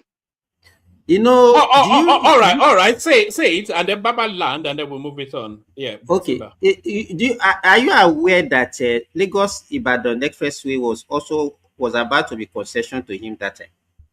They did not. That was about to. They did. It was concession now. It was. You don't know what's going on. So if I open my mouth, you know what actually happened. In fact, it was a landmark agreement, and it will improve our aviation industry. You know, in 2009, you know, they said that they made 132 billion from MM1. And that was what actually Babalakin took to court that he was claiming. And that thing has now stalled every development in our aviation industry from then to now. Now, that 132 billion, I think he has written it off. Yeah, he did. He has a large now account. you know that agreement was also what is affecting that Lekki airport. Of course, but Lagos was going to So use that one now, PPP, Agidi to do it. It has now opened now. Yeah, it's So it open now. can have an exclusive right that I can invite. To me, how can somebody you give an individual that kind of opportunity in a place like Lagos? That Not you even said that minding nobody. national security, not even minding national security. And somebody saying that Baba is not a devil. Phil, Larry, you just Baba, leave. in our local airport, we have MM1, MM2. He Yeah. was also claim to that MM1 also. So, but that one too, he has forfeited. He said, "Oh, okay, federal government can be operating the MM1." So, that hotel is an eyesore. If you see the location and the way they abandoned that project, I think they now gave him 12 months or so to 2 years, 24 months to complete it. I think if he completed that, it will beautify that place a lot. Yeah, And because it's an eyesore. It's been an eyesore for decades now. Actually, we are not being very served. But I'm the glad. problem is, Baba, the problem is that most people doesn't understand, as I said earlier, the state of that country. Everybody just talking, hey, being power. They don't understand the rudiment, the rot in that country. What brought that us to somebody is our trying. knees? One man, let me say this. You didn't do a good job against Adeyanju. Believe me, you fumble, seriously. Hold on. Did you watch it fully or did you just see? I watched it. I listened to what you posted now. Why were you talking about Ethiopia? No. Hold on. You've been to content. I know why you spoke about Ethiopia. Can you hold on? Just hold on, please. Did you watch it on TikTok or you just saw what was floating around? It's what you posted. I didn't watch it. You don't get the fullness of it. Why did you post where they dealt with you? I didn't watch everything. Did you watch it on TikTok, Larry? Yeah, I watched it. Okay, how did I do? No, the thing is this: in a situation like that, they won't give you that space to explain. All you just needed to do is to list. No. Yeah, then you didn't watch it because I had already listed it, and then they asked again. If you listen to me, you hear me say I'd already given you 10 achievements, and I can give you 50 achievements. So I was there for about 40 minutes. So so it was yes. Let me tell you something, one man. I listened to Shehu Sani and Adeyanju. And the same Adeyanju when Daddy Freeze caught him. He don't talk that he just mentioned something slightly that Daddy Freeze caught. He said, okay, now tell us the achievement of Tinubu. The guy now said, okay, this is a trap. And he actually agreed that Tinubu did something. But today, when I listened and he was trying to block you, all those to you understand, he was just playing to his audience. Because this guy already acknowledged that Tinubu did something. But on his forum, he will not go out for, especially those people who have not watched the one I already watched. They won't. That wasn't even the point because it's just a standalone. It's not the antecedent of his position. But even in that standalone, it's just if I'm able to get hold of the full session, then you'll probably see how it played out. I think I'm not sure who was there. A few people from here were there. All of TikTok was applauding me now that I floored him. But that little snippet, I'm not quite sure how that played out. But I'd already given them 10, and then that other lady then said, "Oh, they were blocking you. Can you relist the 10?" And I was trying to relist the 10, but the guy was trying to shuffle me. It was his platform anyway. So. But anyway, really damaging. That part that you caught is not in your favor. It's not that people are not paying attention. No, I didn't cut it now. It's a public space. When a lawyer was misapplying vocabulary and Me, I don't laugh tire. No, I was just looking for a window to dig at him, so I used that. Of course, yeah. Okay, let me conclude now with one man a bad person anyway. One man didn't do bad anyway. One man did not do bad because you didn't perform badly because I watched it.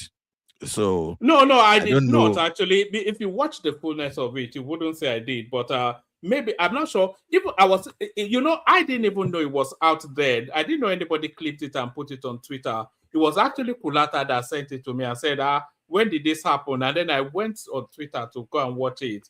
And then I was seeing how they cut it. And then I was reading through the comments. Even the comment was 50-50, but it's good. At least I trended on Twitter for the first time. So, so that's just that. Eh? So let me conclude by talking about the example of Lagos State in the Guba consensus race. Ogun showed us the way, and we followed. And I'm happy Jandor, one man's favorites, Ambode, and Ajose, Dr. Ajose, they've all congratulated Hamzat, and they've fallen in line as good party men. So we can go into that election now without any who and cry, and make sure that we scored nothing less than 90% in the presidential race. And for the Guba, it's going to be 95%. Thank you, co-panelists and one man. Oh, all right, thank you, Baba. So thank you, Baba. We're going from Baba to Bishop. Excuse me. Maybe we want to start adhering a bit more strictly to the timing. Bishop, you're up next. No, I'm there to any time you start that. We will help you by interjecting you and prolong it. I hear Simba. Simba, what man say you say law? I heard you. Shut up in the way about it. Anyhow. Bishop. No, Simba the Sailor. That was a movie in those days, and it was made into cartoon. Say that again. Bishop microphone. It was a movie that later they made into cartoon series in the 60s, 70s. No, I mean, okay, I'm lost now. I said one man said that Simba is a sailor, so I'm asking, I'm greeting him and shout out to Simba. Okay, one man is coming from the movie. It was a movie, very interesting then. With I think side by side with Aladdin and the Wonderful Lamp or something. He lost. Maybe that's that. Good evening, everyone. Good evening, one man. I was going to add to it when somebody interjected by saying that, what were you talking about Ethiopia? And I wanted to say, I understand the context that you were saying among the biggest projects in Africa that can be, pointed at. But unfortunately, you shut me down. That's fine. I think maybe two topics really caught my interest, but one prominent one is the attitude of the obedient, and it's very sickening. The caliber of people that are the think tank, that are the strategists of Peter Obi in his bid to become the president of Nigeria. The likes of the lady you just showed, what's her name again? Mama P, and the state and capital guy, and who again? Sarah Ibrahim of this world, and the one that says the global coordinator of the obedience. And when you listen to them and you make the whole thing about your candidate alone, and you can openly come on open space to say, if your candidate don't get it, then you are going to put fire on the house. I mean, you're going to burn down the party. That if you see that Obi or nothing, and the party that has the likes of Atiku and Amaechi and several other persons, by far, they have more political capital, and they have more experience, both in states politics and national politics. Peter Obi had not really played in national politics, and you just you're insisting that if it is not your candidate, then it cannot be any other person. But you want every other person to queue behind your candidate in case, should he get the ticket? Then I began to wonder who's doing the thinking for them. What kind of thinking? What that product? What kind of I don't know, the process that makes someone to arrive. I listened to Shegun Showumi earlier today, and on this with Kayla Megwa on this program she does on channels. And when it goes to addressing the issue of Atiku with Peter Obi and the opinions, my conclusion for a long time has always been that unfortunately in the case of Peter Obi, it is the case of the tail wagging the dog. Because Peter Obi, like we have already concluded here, a long time ago, is not in charge of even the obedience. He's even afraid to take a decision or to make pronouncement or statement that is against, by any inch, against his followers. So he's like his head to the extent that he does not want to do anything that will offend any of his followers. And I began to wonder, is that a leader? Is that the kind of leader that want to rule Nigeria?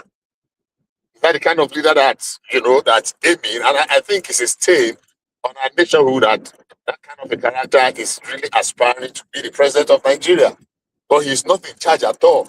And Wole Soyinka was very right and apt in this interview when he said that Peter Obi, that right there before him, when he was, trying to, he wants to do everything to please everybody.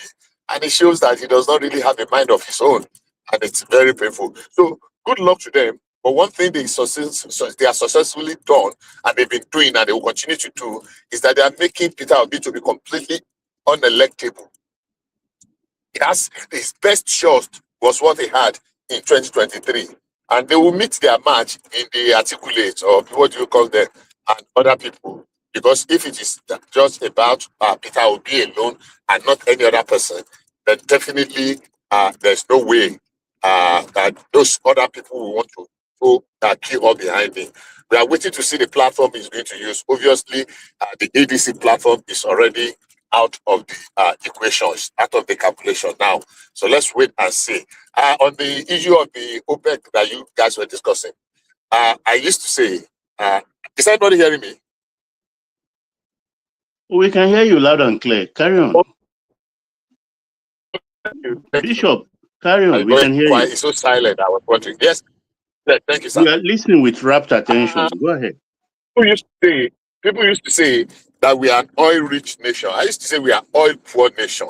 And all the factors and the indices are just there to show that we are a very poor nation oil-wise. I mean, I on this platform, sometimes ago, I was giving an answer that, look, in 1973, we were already doing, when our population was under 60 million, we were doing 2.5 million barrels. And 50 years after, we are still struggling to do 2 million. And when what Babati was saying earlier on, if we just let everybody produce, they will outproduce Nigeria. And unfortunately, the production cost of Nigeria is one of the highest in the world. That's per barrel. Our production cost, at some point, you will even discover that it costs more to produce 1 barrel of oil than what we're going to sell. So we'll be at negative if you're not very careful. So we will use it to drink Gary then. Well, unfortunately, you cannot even afford short-ins because there's a limit to how much short-ins that we can actually get. Because the challenges we face is the insecurity, oil theft, then the high production cost, which makes a lot of the big players. It happens during COVID now. It was, I think, we are selling at a negative loss. Because you cannot afford to shut down all your wells. So you are just producing just for people to come and evacuate. Because if you shut down, to reviving the wells is another complete headache.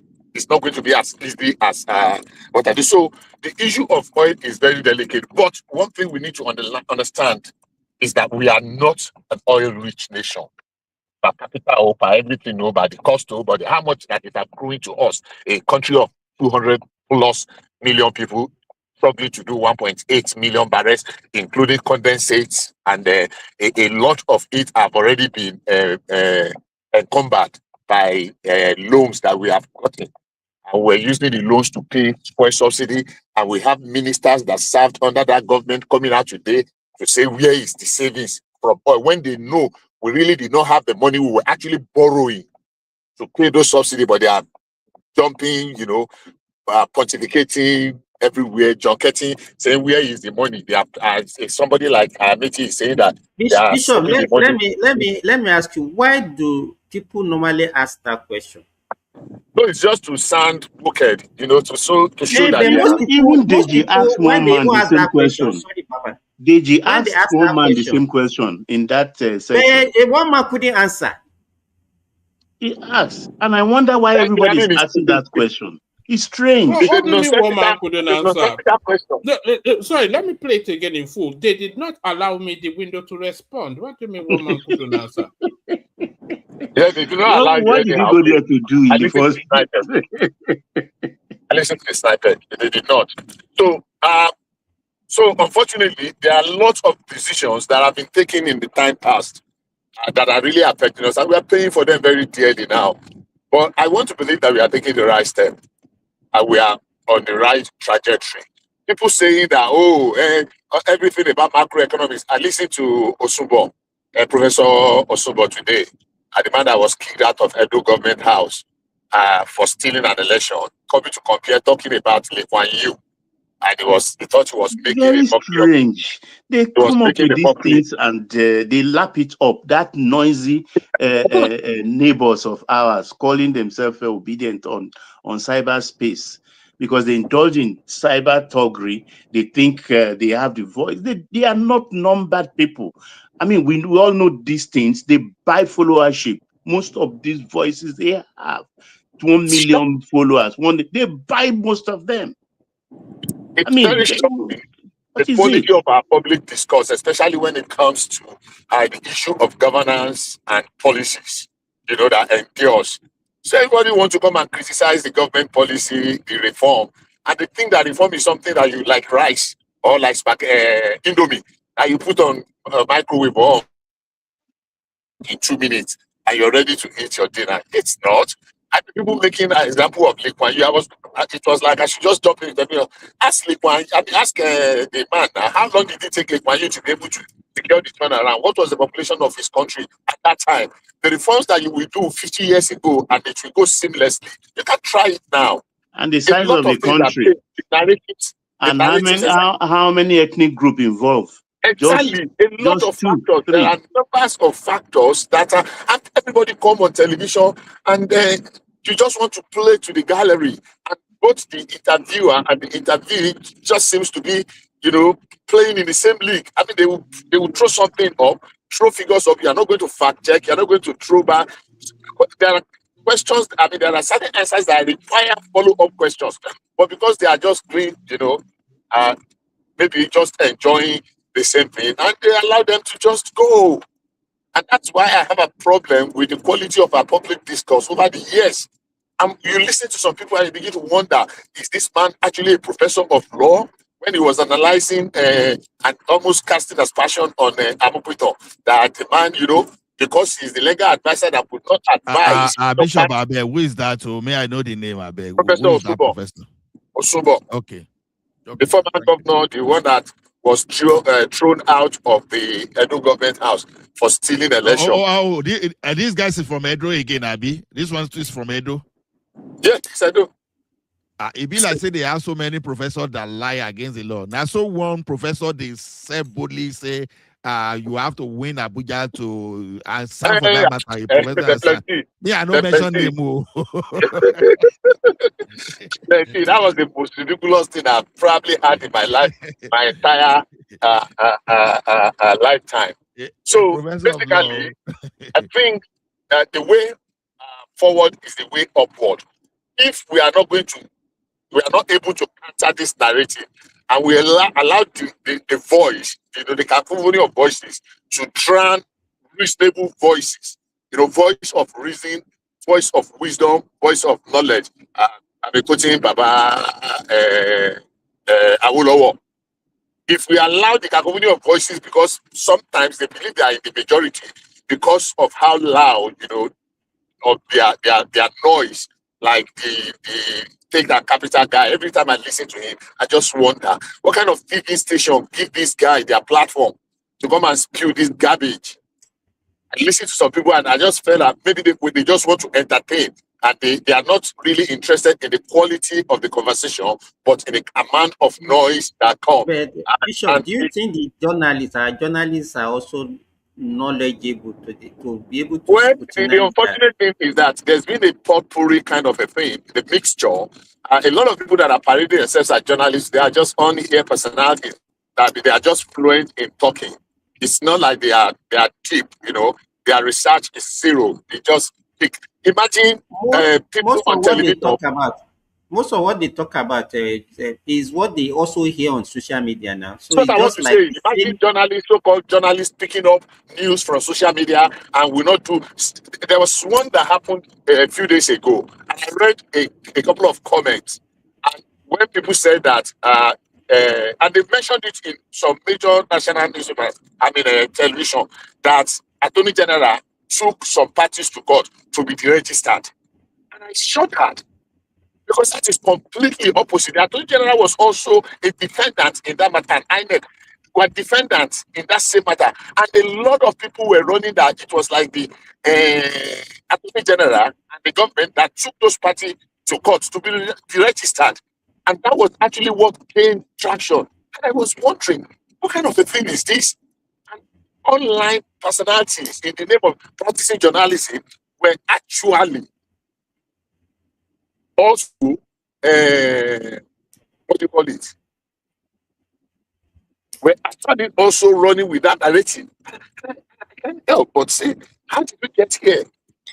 How did we get here? So, people that are pulling, will continue to push. But people that are pushing, 3 more minutes, Bishop. Thank you.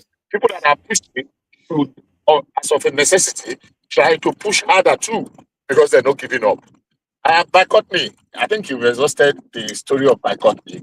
Unfortunately, we enter into some deals, some of our leaders, and we are trying to undo the terrible decisions of the past. So what's the way forward? I think the opposition is in disarray, and it's okay now. They have somebody to blame. They have a man Friday, a fall guy, and the fall guy is Tinubu. Whatever, if it doesn't rain, blame Tinubu. When it rains too much, blame Tinubu. When your soup burn, blame Tinubu. When you develop ED, blame Tinubu. When you do what? When you develop ED. I don't know what ED is, but anyhow, I still agree with you. When you develop, according to Baba, Baba, I like that. Baba, when you develop ED, blame Tinubu. When your remote control is not working, blame Tinubu. When the mosquitoes are too, blame Tinubu. So, Bishop, do you know what ED means? Do you know what ED means? I don't know. Executive director. Baba. Okay, executive director. Don't mind him, he knows. Is it executive director admin or erectile dysfunction? Oh, is that so? Okay,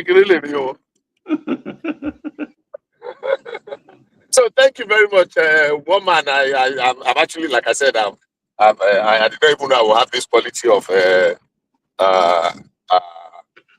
network, because it went off a couple of times. If there's any other thing I want to, I'll interject if they will allow me, and if you two will allow me. Thank you very much. Have a wonderful deliberations, and may God bless the Federal Republic of Nigeria. Amen. All right, brilliant. That's the mighty Bishop. So thank you, Bishop. We go from Bishop to Larry. Larry, you're up next. Give us about 5-7 minutes, Larry. Hey, hello, woman. Oga, how far? I'm all right. How are you, sir? I did. What's your assessment of my encounter with the Adeyanju? Because Simba is giving me a different impression from what I experienced. What did you? No. The thing is this, right? You are actually in a space where they won't allow you to talk. So in as much as you want to explain yourself, you want to be detailed, they won't give you that space. In a situation like that. So I didn't watch the whole thing, right? Where you kind of I was expecting you to just list things and let them, You know, like you said something there, right? You can't wake somebody that is pretending to sleep. No matter what you say, they will never, you know, at the point, okay, one of them was even saying, oh, Wike did a lot in Abuja. Along the line, said, no, okay, Wike didn't do anything again. And even Deji himself, I've seen videos of him saying, oh, Wike did this and this and that, and Wike did something. Okay, I like the fact that you were asking that person, is FCT not part of Nigeria? And the person was, yeah, blah, blah, blah. They speak a lot, blah, blah, blah, blah, blah, blah, blah, blah, blah, blah, blah. So I was expecting you to just list. So, and once they know that, I think their mood depends on who they are sleeping with currently. That determines their mood. It's just like that now.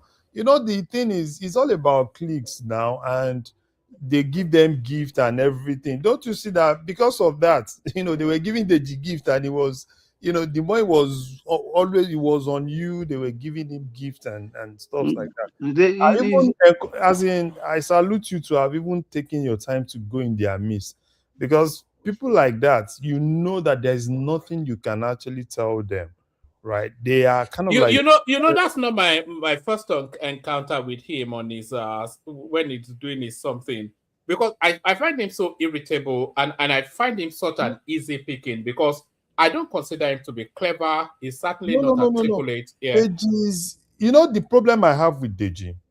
So a lot of people do not really know. One of the problem of the foreign exchange in Nigeria, Deji was one of those people that actually caused a lot of problem.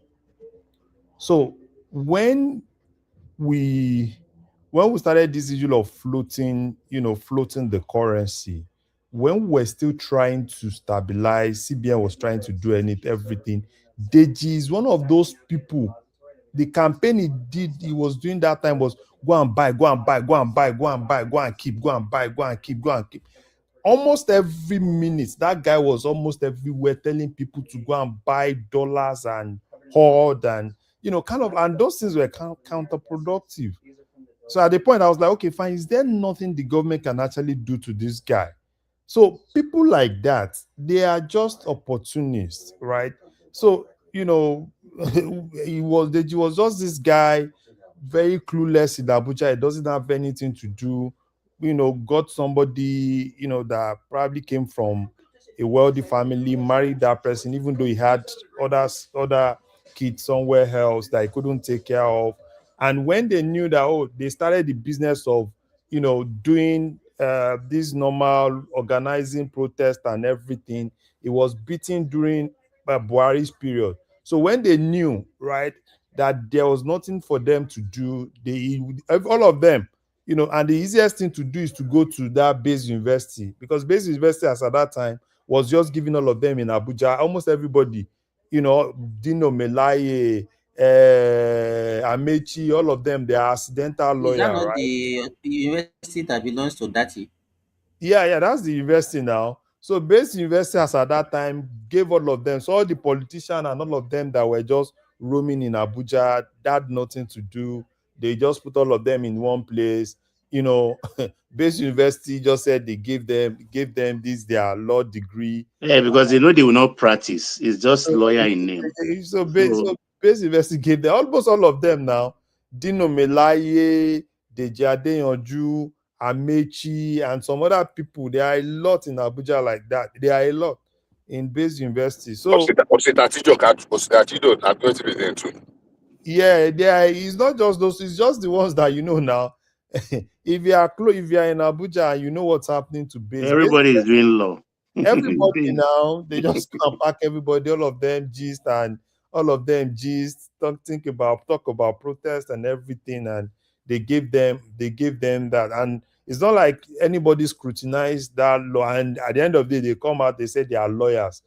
I was expecting them to get bogged down in law school, but they scaled it through law school. See, forget about law school. That law school, is it not that same law school they did in Abuja? Since they decentralized law school, it's no more law school. Forget about all those things. Do you think, forget about all those things now, law school? Which law school? They just went there, all of them, okay, with Deji Adeyanju, Dino Melaye, all of them. What exactly is the thing? And at the end of the day, they come and call themselves lawyer. And Deji, coming out from there, he couldn't practice. He doesn't know anything to do. The easiest thing to do, very dark man was just running everywhere, couldn't get something. Deji came in and said, yeah, I'm the lawyer to very dark man. You understand what I'm saying? So, so what exactly? I like the fact that you engaged him. He can't withstand you, right? You can't withstand you because Deji is not intelligent. When you engage people that are intelligent, they listen.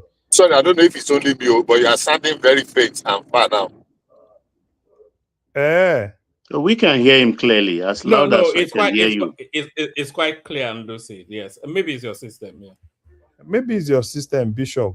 So for me, I do not personally. There are people I rate. There are people I listen to, right? So people like Deji, I do not listen to them. It's more of noise.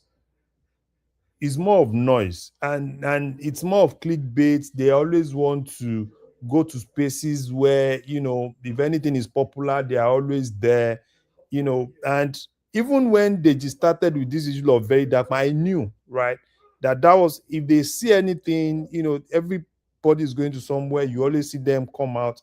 And they have a group in Abuja, Deji Adeyanju, very dark man, this Fayoshe's brother, all of them, what do? They are just, all of them Isaac. So all of them, they are a clique. So all of them, you just see them, blah, blah, blah, blah. And before you know, all of them start saying, oh, they have a lot of money. No, they do not have a lot of money. All they do, and they use Sahara Reporter, blackmail people, blackmail politicians, those ones who say, oh, we don't want problem. And that's all what they do. So so you taking your time to now go to that space, because even Deji himself, it doesn't even, because Deji is more of Shawore, so even the obedience deal with him a lot. They deal with him a lot, but because you want, sometimes obedience now. It's just, they are like, if you throw them small. Obi sued him in in Anambra now. Yes. So we have a case there. So so for me, I salute you to have even gone in their midst, because for me personally, right, I don't go to spaces where there is a lot of noise, because I won't even learn anything. I won't even. Where they talk sense and do engage in robust yes arguments in the midst of all those people, because they shout a lot. Hey, ooh, ah, ooh, ah. And if you take your time to kind of like listen to what they say, you end up seeing they end up saying nothing, empty. So it's more of noise. Did you hold on? Sorry, Simba. There were 2 clips in that Twitter something. I didn't put it out, or somebody put it out. But if you watch the other clip, I was in constant consternation. The guy was saying that they inflated the. I'll even find it and play it in a moment. No, he said 20 times. He said they inflated the Lagos Ibadan, the Lagos Calabar by 20 times. And all of the experts tell us that I think I said that on that is the cheapest. It's the cheapest. Yes, now. So maybe the one mistake that I will admit to is that maybe I thought the guy had integrity and it was a pursuer of truth. Exactly. I think that's a mistake. Yeah, I thought we were all pursuing, but when they are not seeker of truth. No, they are anarchists. When they made that statement, I knew okay, because of course it's a public figure now. So I was just aghast that somebody that is publicly known that they inflated something by 20%. One man. He said 20. No, he didn't say 20% too. He said 20 times. By 20 times. Yes, by 20. I mean, I couldn't even compute it. How would you say such a thing? Even hearing that, how will you? I think it was shortly after that I said, okay, thank you. I think I'll leave now. So how will you rate that kind of person? But I'll try and find the full session, because if you get the full I think whoever caught that one man, the one that you sent, they deliberately did that. But that one that you I don't think they were doing it to try and undermine me. I think they found it like an impactful moment. I don't really care, but No, it's actually no. I salute you, right? So I've even taken your time. Everybody was there. Emeka was there fighting. Not in the stream. I even saw Uptown. Emeka and Uptown. Uptown was immediately trying to jump on it to say yes. This is an opportunity to kill this man at last. You know. so for me, you even tried. For me personally, right? One man didn't try. Don't. I mean, I know you're trying to be nice to him. No. Go on now. You did a bad job, to be honest. You know why? You did a bad job. You can't even name two stuff the guy has done. You can't name two. Oh God. All right. You said you already named them, but at least you should. It seemed like you're trying to think. He already named them, but they were shutting him down. Let me land. It looks like you're trying to think about what he has done. I mean, you put us together here. I think that it should just be a free flow. You should just be able to come up with them. But you are trying to convince. I mean, at that situation like that, you should follow. If it's disrespect him back, because that's the way he needs to go, so he can listen to you. A lot of that happened though because it was 40 minutes long. But let me play this. You are just vacuous noise. That's all. You're just a mini me or more yellow. So just like the Robin to his Batman. So don't worry. Thankfully, I'm not nameless. I'm not faceless, and I'm not. I have so much attached to my name. Not thankfully. Regrettably, you are not. Regrettably, you are not. You because are nameless, for all you contribute to anything, you might as well be nameless and shameless or faceless or whatever it is you just said. But madam, like I said, they won't let me answer you. Google Thank you for attention. Yes, you see, they will overrun it because it's a campaign of calumny. That's what is going on, madam. A campaign of calumny. They don't want substance to get through the fog of noise that they create. You're not substance, though. You're not substance, though. Substantive. You are not substance. You are not substantive. Look at lawyers that can't speak English. Nobody will be talking if you were substance. If you were substance, nobody. No, substantive. If I was substantive, not that. Anyway, I said if you were any substance, nobody is going to be arguing with you here. Nobody is going to be arguing with you. You are dull, bro. You're very dull. There's an audience listening, and they form the judgment on who's dull or not. But the audience forms the judgment on who is making sense or not. I've been vehemently opposing your rubbish. It doesn't matter now. It's not by numbers. It's by facts. It's not by however people agree or disagree. This was what you told us about facts and substance. This was what you told us about facts. It's about logical sequencing. We asked you where do you know what that means? Logical sequencing. Coherence. You couldn't tell us where the money was. I told you. I gave you 10. I gave you 10. Even list 10 things that Tinubu has done since he became president. I've already just listed them. If I attempt them, you will stop me halfway.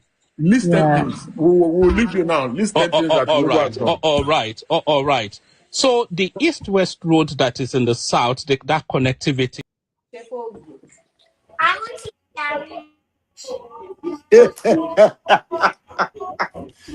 All right. So you hear me say there that I had already listed them. Anyway, let's just abandon it. But it is what it is anyway. You know why I said one man tried? To have even gone in the midst of those people, because there's nothing you can tell them, because it's not an echo chamber. There's nothing you can tell them. So for him to have they've closed their mind. So for him to have even gone into their midst, I can tell you. Larry is acting like Democrat. Like the Republican doesn't care, disrespect you. Yeah. But he's trying to be nice. He's trying to be nice. They wanted Bass Boost. Yes, why would you be nice to him? You shouldn't be nice to him. Just push him out. See, Oriade, if you listen to what one man did there, subtle way of firing someone and pushing it. You see, okay, that man is supposed to be a lawyer. Nobody say I studied English. Let me just talk because before one man come for me.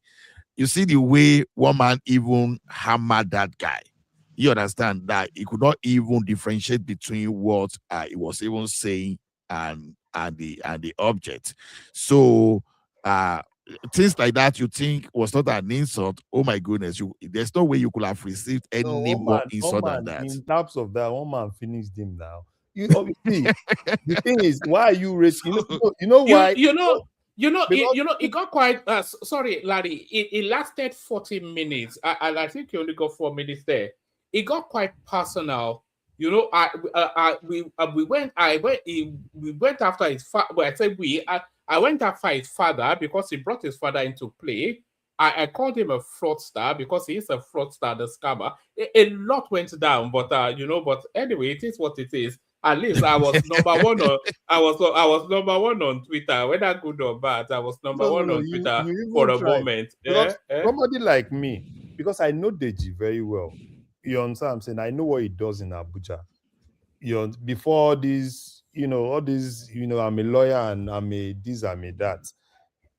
You know what you can do to Deji? If you have that video when they beat him, that beating those Buhari boys gave him, you remember that beating? Do you have the video of that beating? I remember when he came back out broke later, and he had problem with Charlie Boy because Charlie Boy has collected money. Those Aboki boys dealt with him. They dealt with him. That was when that beating was what changed Deji to now see that this protest business is not giving money. Because you know what they do? At every point, we are protesting. And once they see a big protest, they try to go and infuse themselves into it. They tried it during NSAS. You remember that those people even told Chowore, we don't want you, go. Because we don't want you to come hijack it, to make it your own. That's why till today, Chowore is always angry with Peter Obi, because he felt that Peter Obi just came to take over all what he's worked for. Because his Chowore is, at least I still respect Chowore a little, because at least one way or the other, he still does one or two things, even though sometimes he goes extreme and he lies a lot. He has a reporter that he used to lie and blackmail people, but he still does one or two things. But people like this guy, Deji is nobody that's just a gold digger, got married to somebody, one girl, vulnerable, got married to her, and Deji is basically spending the girl's money, the girl's father's money, and it's kind of, people think he's popular. That's just who Deji is. A lot of us know him very well. So that's why for me, I don't rate Deji. I don't rate Deji, but for people online, right? He's a popular guy online. But people that know Deji in Abuja and every of his journey will not rate him. Yeah, but that's no commendation. If you don't rate Deji, then he should be defeated easily. But let me tell me if you can hear this.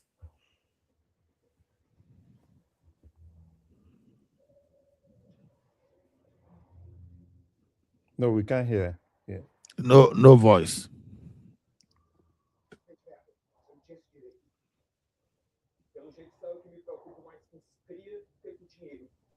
No sound, though. Oh, you can't hear the sound. That's yeah.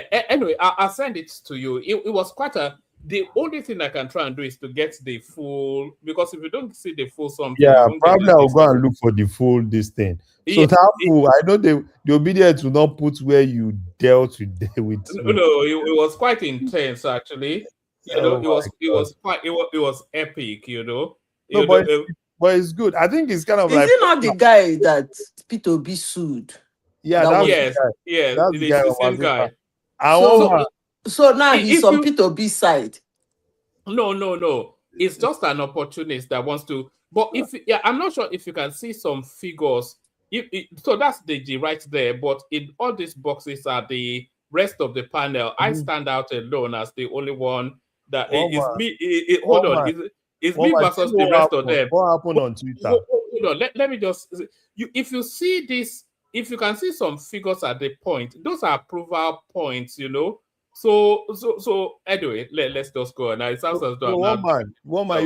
If you go to Twitter and watch some of the comments, you know there are a lot of people that have been looking for you. They just saw it as an opportunity. That one man. If you look at the comments, Uptown, all of them, like, this is the time to feast one man and everything. You know what I'm saying? And you don't know you are popular.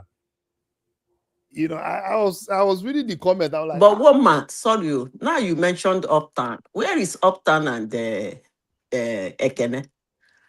And the other guy, where all of them, self? All right, you know where Ekene is because you know the backstory to that. But Uptown is I don't know about Uptown, but I know a backstory of Uptown too. But does that stop them from coming to your platform?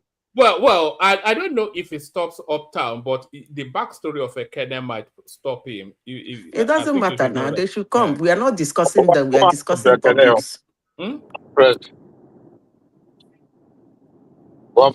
What happened now? Nothing happened to him. He's well and fit, but there's certain information that Zita. No, they can come. We are not discussing them. We are discussing topic. But Ekene will not show today, so I don't think that. What did you do, Ekene? No, it's nothing to do with any of that. There's a particular story that Zita is and Baba is also aware of it, which I think will prevent Ekene from showing here. Okay. Anyway, that was that. A little bit of excitement on so TikTok. Ola, if anything happened to Ekene, you go blame me. You wicked though. I go blame. I just want to know. You know, I know that social media is a volatile. You know, so when you are coming to social media, just make sure you are clean enough before you throw stone. You know, so even if you are not showing your face, it means nothing. So be clean enough and be upright. Don't just come and do anything. Ola, don't dwell on that matter. Just let it go like that. That's nothing to do with something that we discuss on the platform. Okay. So one man, let me just say one or two things because so that there's this person Simba, you cannot say that. Let's just move away from Ekene.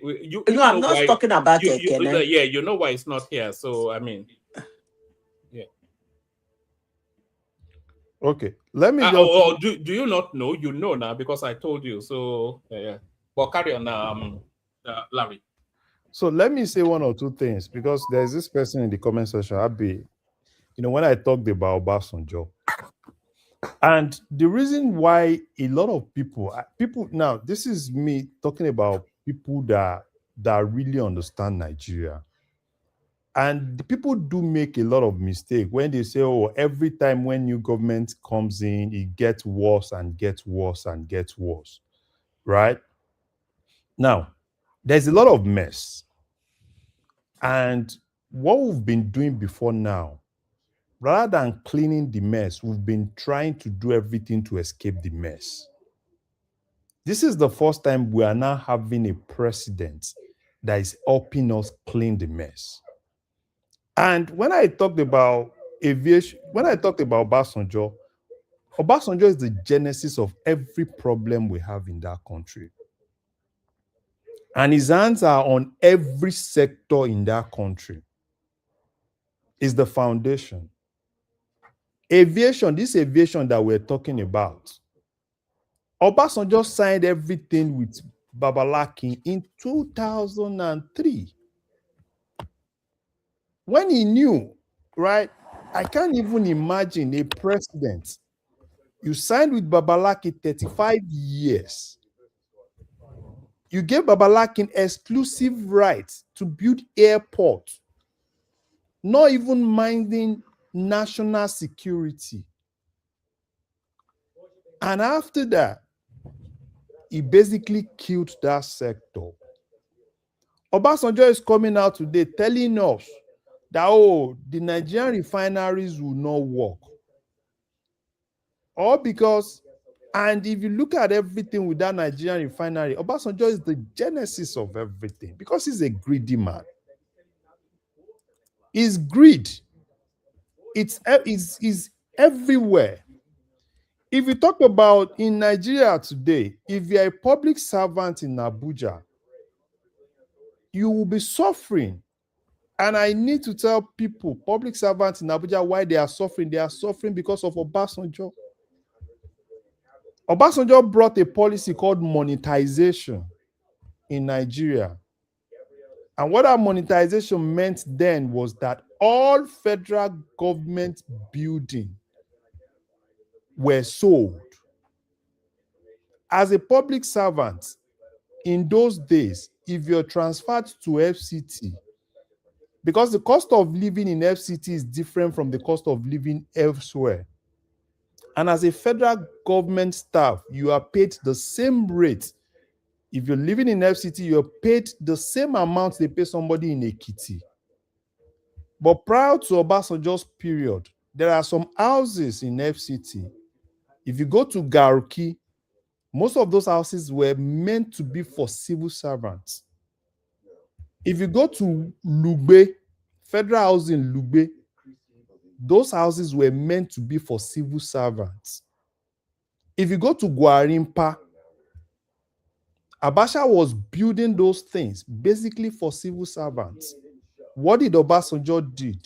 Obasanjo and Atiku sold everything, and with this guy, this short man devil called El Rufai. If you talk about power sector today, the genesis of the problem of power sector in Nigeria is the same Obasanjo. $16 billion missing. Nothing to show for it.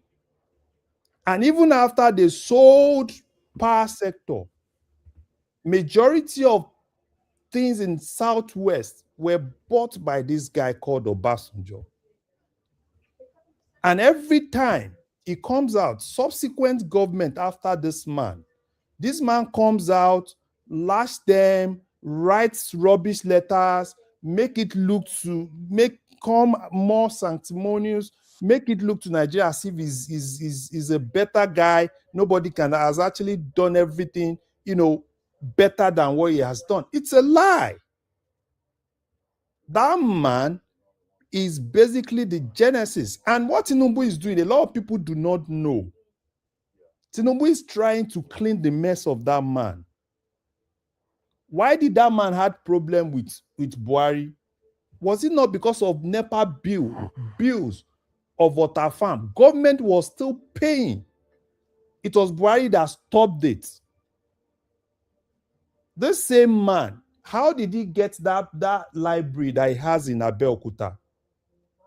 Basically, you took all the governors, you cajoled them, you bullied them, you made them contribute money for you to build something for yourself. How did he get that land in Abeokuta that he built that library and everything he built there? He bullied people, took their land, took everything from them, turned it to his own. How did he get Ota Farm? He basically cornered Nigeria, Operation Feed the Nation, cornered it into his own.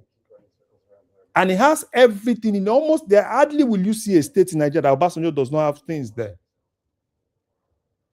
So now when you see Obasanjo coming out saying Atiku is a thief, Obasanjo is an armed robber. Atiku is just a junior thief. And El Rufai is their picking thief. Because all of them were in that thing. They stole a lot of money. They took from Nigeria. And anybody, even after Tinubu, people should just go and note this. So that when other governments come after Tinubu, they will even be worse. Because they will also want to clean the mess. Because Nigeria has gotten to that point where we can't hide away from the mess.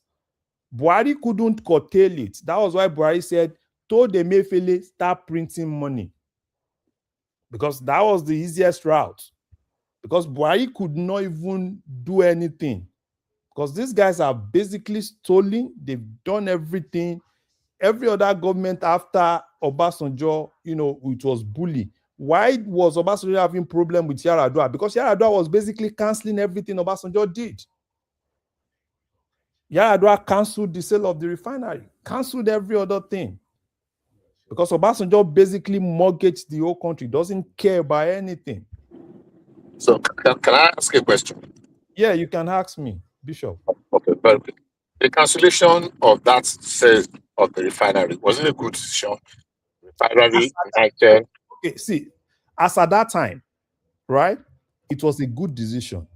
So how so? Okay, now let me tell you something. You see, the problem we have, and it has to come with the leadership.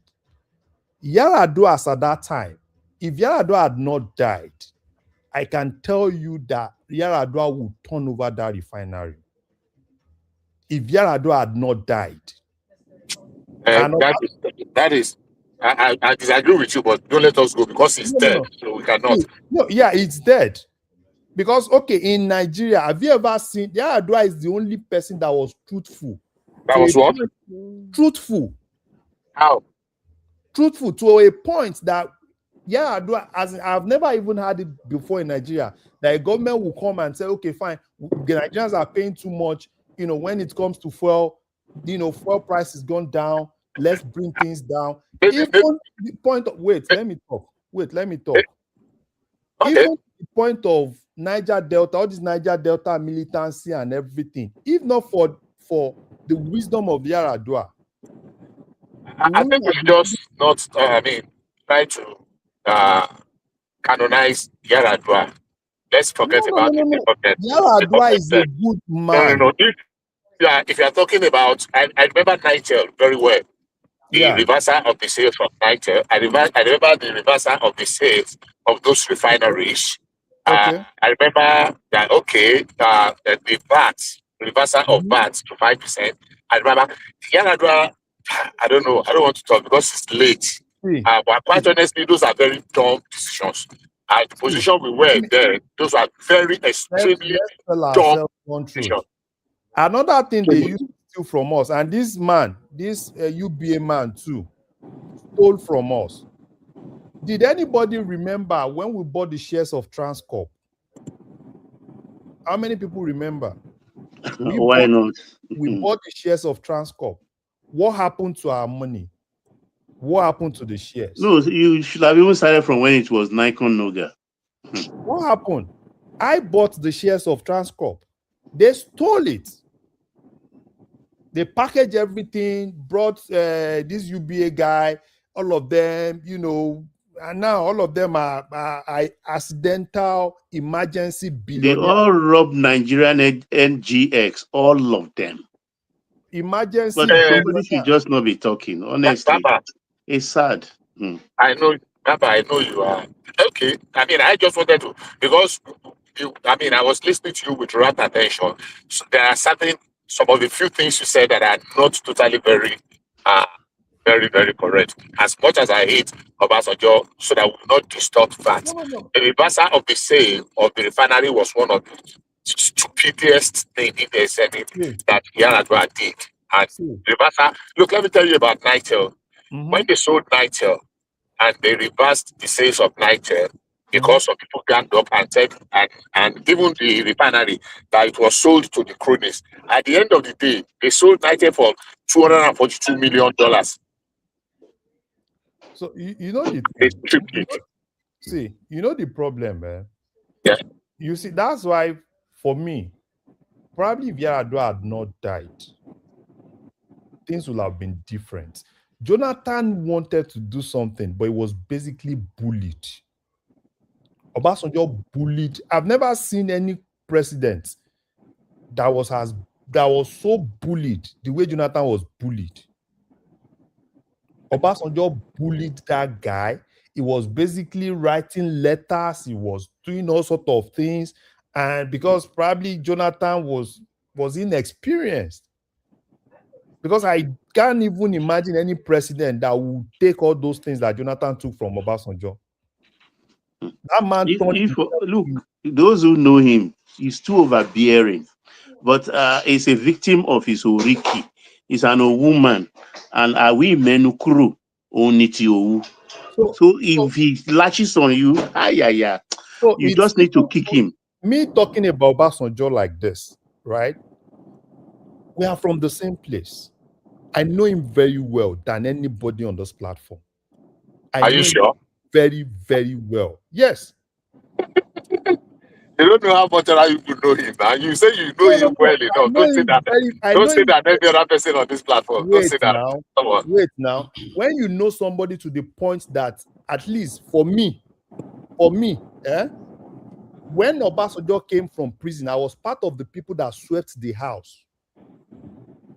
I was part of the people that swept the house when he came from prison. Because my school is directly opposite his house. And I was the part of the people that went into that house to clean that house before he came. The jalabia he wore that day is still in my head. So I know him even before, when Obasanjo was in prison. We were the people, we go into that house. When Auntie Stella was there, we cleaned that house. So I know him. And when you see people from Abeokuta, when they don't respect him, because we know what he has done. People outside, yes, people outside see him as, oh, is this, is that. But if you look deeply, that guy is the genesis of the problem. Even today, I expect Obasanjo to cover his eyes. If Tinubu solving this Babalaki issue, do you know how long we've been suffering because of that silly thing that Obasanjo did with Babalaki? Yes. Yes. We've been suffering. President upon president. What they did was because it was too They big. will not give. Look, Larry, it's sad. He has solved two problems: Babalaki and the OPL 245.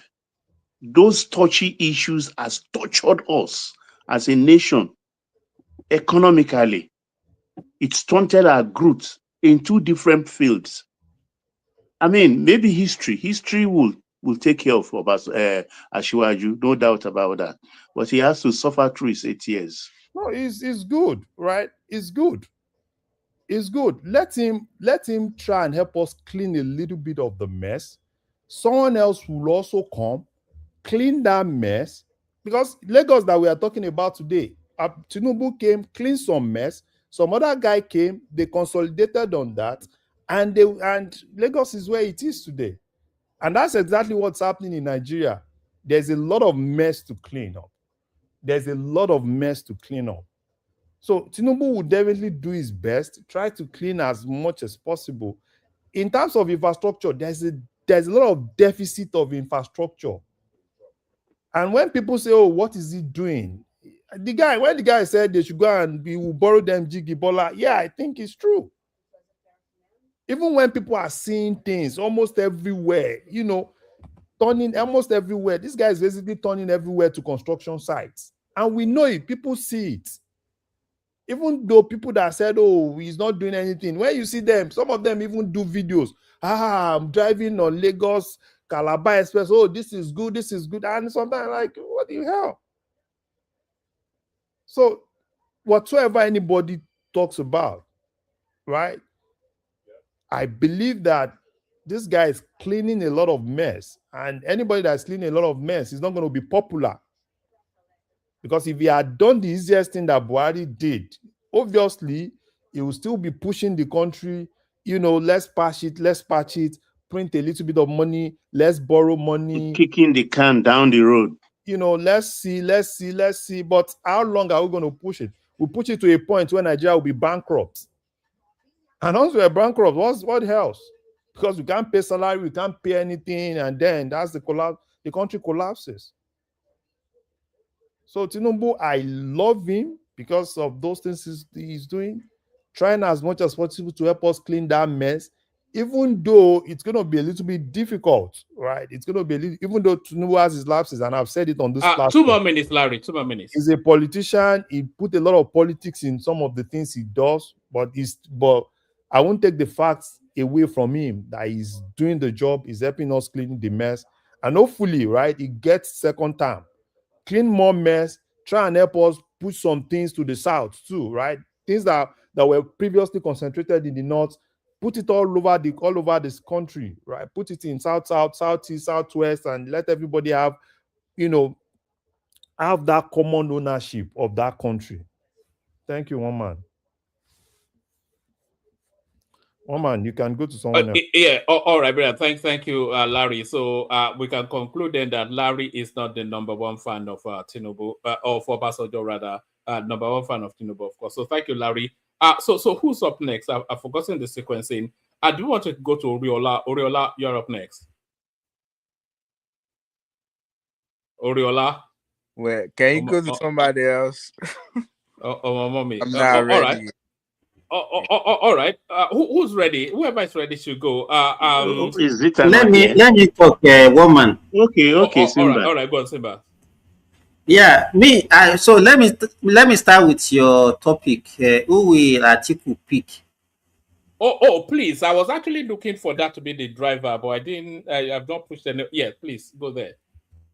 Okay, so because I think anybody that is actually not a novice to politics, we know that if that party still stand, though, ADC, because the way they are going, I don't think unless it's a miracle that can make them to use that party to field any candidate in 2027.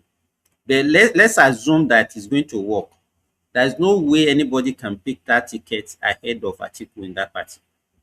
And if I want to actually answer your question, I don't think it will be of any benefit to Atiku to actually pick Obi as his running mate. Obi might not mind being a running mate to Atiku, but with his headless mob, I don't think he will be able to survive. He will be able to survive that. So, and it's not going to benefit Atiku in any way. So, I think Atiku should look in. I think the best bet for Atiku is to take Amaechi, if Amaechi is ready to be his vice, to take Amaechi as his vice. Taking Makinde will not be able to win anything for him in the Southwest. So, it's just going to be a useless running mate. Then, how much can Makinde actually use to support the ticket? That's If you another say thing. that of Makinde, what about Amaechi? Which state will Amaechi deliver? But Amaechi has money. Makinde has money. But Makinde, so you want to tell me that Makinde is richer than Amaechi? No, not by any stretch of that's any it. imagination. And then if you look at politically, I think Amaechi is actually more politically savvy than Makinde. I mean, Amaechi has at least has contested in a higher level before, and we knew what he achieved when he even contested against Tinubu and came second under APC. So we can't just whisk that away. So I think Makinde, I mean Amaechi will do Atiku more good than Makinde and Obi. So I think that's what I want to say about that. The Supreme Court verdict. I don't know why the ADC people, the David Mark led leadership of ADC are jubilating over that verdict from Supreme Court. Well, as far as I'm concerned, if you look at the High Court, judgment has already nullified them, and the Supreme Court is not saying that they affirmed them. So I don't know what they are. They just say, oh, Supreme Court has now restored them as the authentic leader of ADC. I don't know where is that one coming from. And the way they are going now, the real problem is still in High Court. I don't know when that verdict will be delivered. And I think they still have up to like 10th of this month for them to move to any party or whatever they want to move to. Anything beyond 10, I don't think they will get stuck in that ADC. And the 21-day ultimatum that they have to give to INEC against end of May to submit the list of their candidates, I don't think it will be possible for them again. So this week is only, that is, between now and 10th, that is the only time that they have to do whatever they want to do in that ADC, unless all of them should just go their way and go and join whatever party they want to join. Obi, I heard that Obi is already porting NDC or whatever. All of them, I don't think they can stay in one place again, all the opposition. So the so-called opposition will be splitted. And then I don't know why Kwakwaso has now made himself the handbag of Obi, or is it the obedient that are portraying it that way? Bye-bye. No. It's strange, actually, because if you are very observant of the political happenings in the last 1 week, when was the Amala convention summit, the Amala summit? You can see after the summit, everybody made all the usual noises, but not a word from Obi, not a word from Kwankwaso, because he went into the Amala summit believing that you mean the Ibadan meeting? One of the highlights of that summit will be an acclamation of zoning their presidential ticket to the south. That did not happen. That's why Kwankwaso or Obi is not talking. And after yesterday's verdict also, you would expect Kwankwaso or Obi to make comment like others are doing, but not a word from them. What does that tell me? It tells me they are heading towards another party. They are signing their paper. They are already out. They're already out. The chairman where of they are headed, I don't know. No, NDC. They are going to NDC. The chairman of Kwankwasia in Kano has left ADC for NDC. That's where they are going to. And why Kwankwaso is silent? Number one, they've stripped Kwankwaso of the power he has in Kano. They've stripped him of that power because Kwankwaso, taking that governor from Kwankwaso is basically, you've stripped him of almost everything he has. So, and Kwankwaso believes that whatever the case is, if Obi gets there, 2031, Kwankwaso is going to contest. It's Galadima actually that put Kwankwaso in this mess. That Buba Galadima. No, that man is no, Kwankwaso is He's not a Buba devil. Baba, don't blame Buba Galadima. Buba Galadima is just someone that talks a lot. But Kwankwaso himself, greed.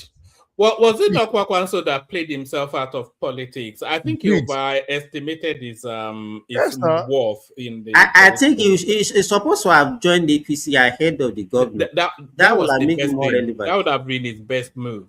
But they said he was asking for 40% of APC now. He was asking for the vice presidential spot. Where? It was in Kano, not national. No, national of the structure. And he also wants vice president. Just because of Kano State. So Larry, let me ask you now. What did he get? On the structural way? He got nothing in the ADC now. What do you say? That's what I want to ask Larry. No, that's the thing. No, nationally. What he wants, most of the structure in the north, and that's why he wants to position, if they have given him that opportunity, position himself as a vice president and take majority of the structure of APC in the north. In his dream. That was what he was gunning for. In his dream. Because in the north, if he's able to take the number 2 slot in the north, then he will be the most highest ranking politician in the north. And by so doing, he will be able to take that structure. And that was what he was looking for, because he wanted that structure for 2031. Because and unfortunately for him. Okay, I got it. At this point in time, Kwankwaso is like, I think it's a really overrated politician. Guys, it doesn't have, it's almost as bad as Atiku, if you ask me. I was going to ask Sinbad, actually. So, we talk about Obi, 6 million votes is not guaranteed. What makes you think Amaechi coming second Runnig Amaechi coming second in the last election in the APC? What makes you think is Please, guaranteed the Prince Daddy, opportunity? when you are talking about the 6 million vote, minus the 450,000 of Lagos. It's not even. How can you? It's not even a remove guarantee it, vote. The dynamics are eradicate strange. it, Then you know eliminate why I it, said that. Okay, well, my main rubbish it. question, my question is, Prince why do Daddy, you the think? reason why I said it's Why do not you going think to be of Amaechi? benefit to Atiku. Wait I know, now. but Let me answer your question. No, let him ask it first. Ask the question and then Simba answer. Prince. Now, I was trying to say, why Prince do you Daddy. think Amaechi has that ability to secure a first place because he came second in the last election? Okay, you know the reason why I said Obi will not be of any benefit to Atiku as running mate. Okay, look at what the obedience are doing now. Do you think Serves that the Atiku right. obedient? They are Do you tearing think the that man the apart, obedient will limb be? by They limb. will Hold on agree. for him, Baba. Do you think Yeah, that the carry on, obedient will agree for Obi to be a running mate for Atiku? Obi or not? No, but Answer the question, please, Daddy. Obi is a crafty man. He knows better. Is the one in the hot seat, so to speak, right? He knows where the shoe hurts. Forget the followers. What do you think Obi would do is the question. Obi knows his worth. He knows his worth. No, Prince Daddy. See, he's full of deceit. And I pity his kinsmen that has been following him around. He's not telling them the truth. He went with his eyes wide open, agreeing to be the VP to Atiku. He Baba, we're agreed. saying the same thing. I said Obi's decision and his followers are not aligned. Obi is the crafty man, just like I said. He knows what he's gonna do, right? But his followers are just talking. They don't have no clue what he's talking about. So the opinion happened on him that no, you cannot be this, and he's afraid to tell them I've agreed. Only the Tanko knows. Even Aisha doesn't know. Tanko knows. And when push comes to shove, at the end of the day, when they are writing the story of this electioneering period, they will spill the bean that Obi came into this party, ADC, agreeing to be the running mate of Atiku. He agreed. But the way that the narratives go right now, Atiku didn't say that. I heard he had an interview. He didn't say that, right? Okay, so No, there are things you don't say. They still give him an open chance, but he's but now they are abusing him. They are abusing him because of Obi now. So and it's not stopping them. Like he didn't stop several abuse of people. He's not a good man manager. He doesn't have people's skill. Okay, so let me continue. Then, one man, earlier on when you were speaking about Binani, it's actually Atiku that actually chased away Binani from ADC in Adamawa. I hope you know that. But she So followed they are him not. she followed him to ADC now. But now they are not in good time because the Binani faction, they have faction in Adamawa, and because it's Atiku factions of ADC that actually pursued Binani out of ADC in Adamawa. So they are no longer yes, during the last election they were Atiku was supporting Binani, but they are no longer in the same camp. Yeah, because Atiku is supporting Bido now. Atiku wants Bido to be governor. And Binani also wants to be governor. So basically, they push Binani out and her structure. She's currently in NDC now, and she's going to contest from NDC.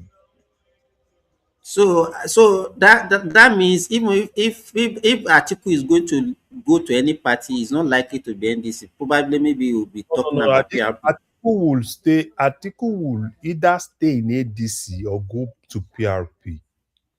Have they not made what's it called? Peter Obi's bad boy. They've made him the chairperson of PRP now. Is the chairman of PRP, Dati Baba Ahmed. No, he's the brother Akim. Brother. It's Akim Baba Ahmed, not that. Right. Yeah, it's that short. Oh, okay. So he's going to join his brother in the party. He's his elder brother. His brother. Yeah. So because I saw that headline. Atiku will probably still be in. So the thing is this: what I see, they can, at the end of the Atiku will probably still be in ADC because Atiku cannot, because he spent a lot in ADC. He has done a lot. So Atiku even living for somewhere else now, it's not going to be anything.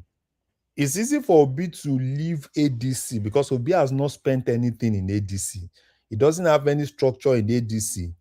He doesn't have anything in ADC. He doesn't have any investment there. He doesn't have any investment, anything in ADC. So it's just Obi is just like a traveler that has only one suite, only one bag. You know, and Atiku is like someone that's bought a land, built something. So a traveler will always be a traveler because he just basically sees it that, okay, fine, there's nothing there for him. He can quickly pick his bag because don't forget, what I'm expecting by next week, I expect Obi to move this coming week to NDC. I expect him to move to MDC. So all these visitation he has been doing with all these Igbo brothers is just basically trying as much as possible to see. Because ADC, the fact that Obi has not said anything ever since that Supreme Court judgment tells you that Obi is no more part of ADC. And even when they did their meeting, David Mark, Atiku, basically Obi was absent, Kwankwaso was absent. So basically the two of them. Larry, do you look? If you look at the sitting arrangement in Ibadan, you can see that you see Atiku, David Mark, Aregbesola, Makinde. They were on one side. Then the other supporting this was the one that brought, you know how they shared, they shared the whole thing in ADC. Atiku was the one that brought David Mark. Aregbesola was coming from the south. They gave him secretary. I think they gave Obi probably publicity secretary. That was what they gave Obi. And even Kwankwaso in Kano, they only gave Kwankwaso 60% of the structure in Kano. And even some other things that were promised, that they promised Kwankwaso, they didn't even give him.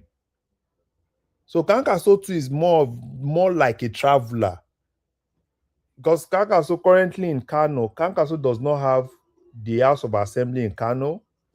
Kwankwaso has just probably 4 or 5 House of Rep members in Kano. Kano that has almost 40 House of Rep members. So just having like 4 or 5 that followed you to ADC. So Kwankwaso currently, I think Obi2 is overhyping Kwankwaso, thinking Kwankwaso still has that popularity. And when you see in 2020, I don't think it does. I think it's going with the name recognition than anything else. Yes, just the name. So Obi must be savvy enough to know that Kano doesn't belong to Kwankwaso anymore. You know that Shekau has moved to APC as well. And now, I was going to ask you. Shekarau, not Shekau. Shekau is the Boko Haram. Yeah, Shekarau. He has moved to. So, who are the powerhouses? Sorry, Prince Daddy. Who are the powerhouses in Kano State? Ganduje, Shekarau, the sitting governor, and Kwankwaso. So, 3 of the powerhouses in Kano State are in the APC. Even the distance, you know, another powerhouse that is currently in Kano is the deputy Senate president. Yeah, Jibril. That guy, and another guy that I know in House of Rep, very powerful guy, is Honorable Jobe. He was previously in APC. He was in APC, but because of what's this guy called? Ganduje.